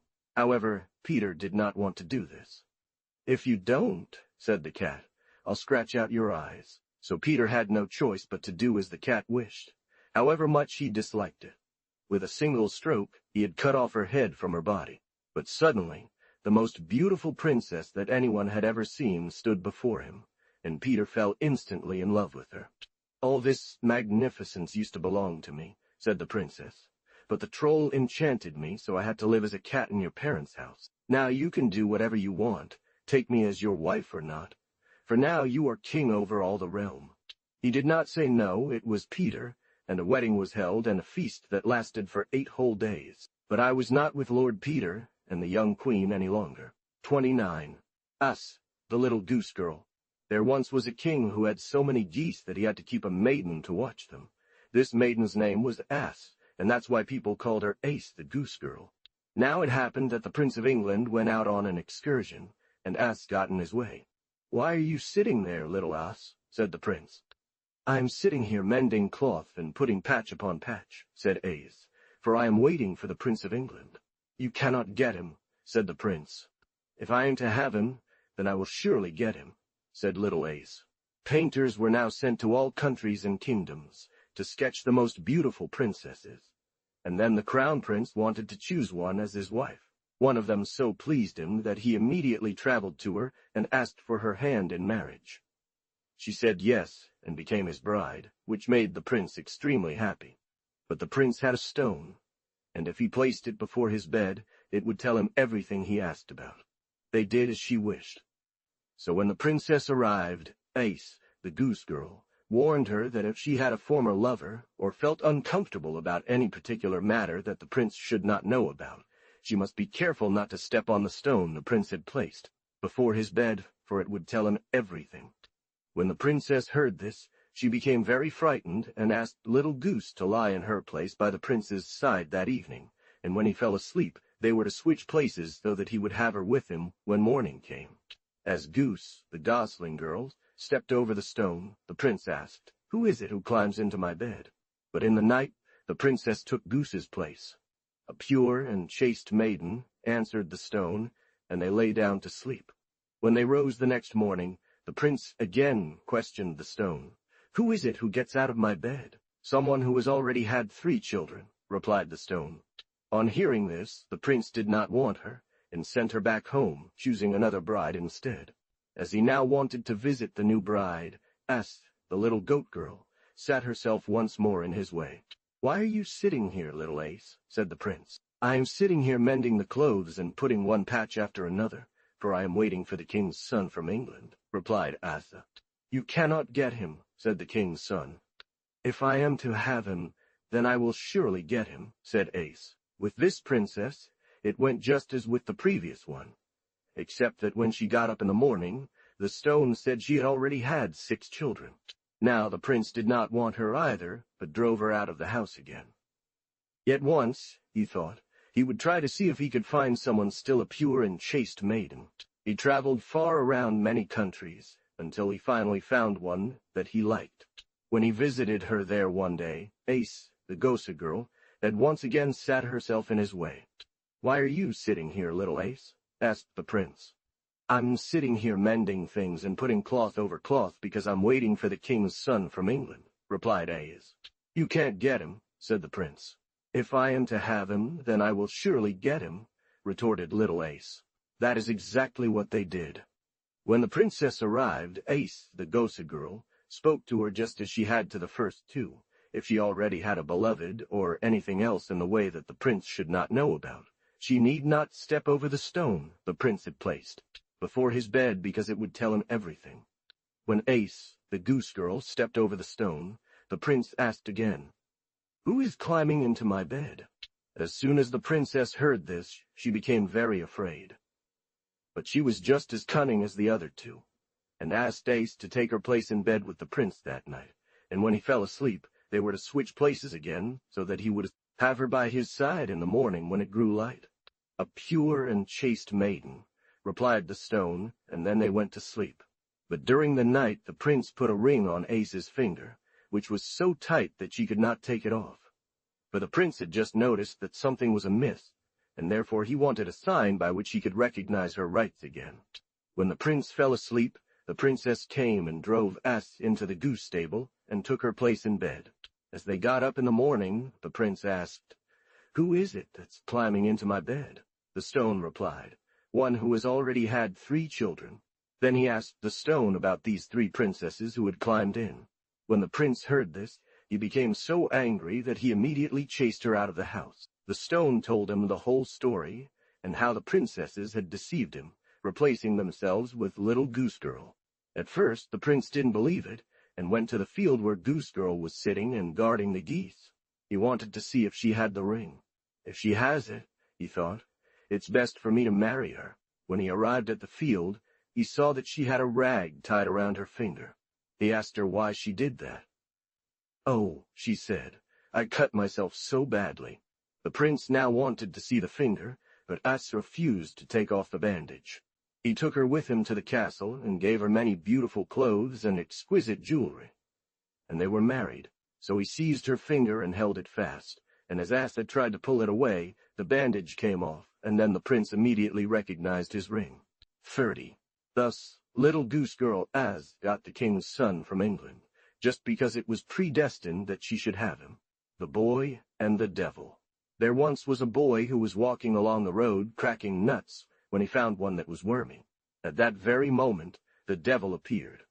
"Is it true," said the boy, "as they say that the devil can make himself as small as he wants and squeeze through a needle's eye?" "Yes," answered the devil. "Oh, let me just see and crawl into this nut," said the boy again, and the devil did so. As he crawled through the hole, the boy pushed a lock inside. "Now I've got you," he said, and stuck the nut in his pocket. Having finished that, he came to a forge, went in, and asked the blacksmith to split the nut for him. "Yes, that should be easy," the blacksmith replied, taking his smallest hammer, placing the nut on an anvil, and striking. But it wouldn't split. He then took a slightly larger hammer, but it was still not enough. He grabbed a yet bigger one, but it still didn't work.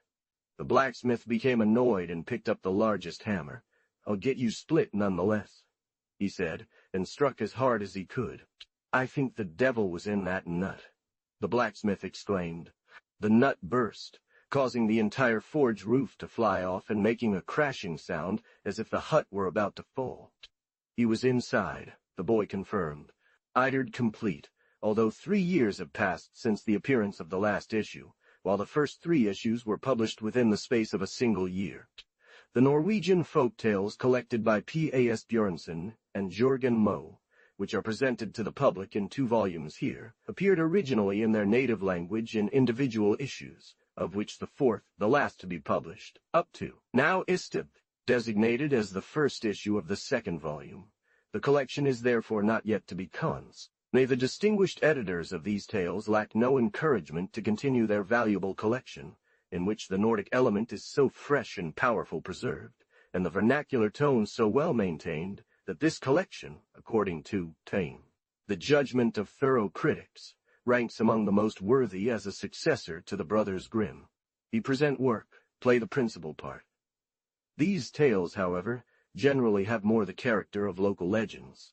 That all these fairy tales have been collected from the Norwegian people themselves, and are not, as might be supposed, modern poetry, is specifically noted by one of the editors, Mr. P. A. Asbjørnsen, in the introduction to his Huldre Eventyr, a collection of Norwegian folk tales in which the mischievous Huldre spirits, like the harmless trolls in tea.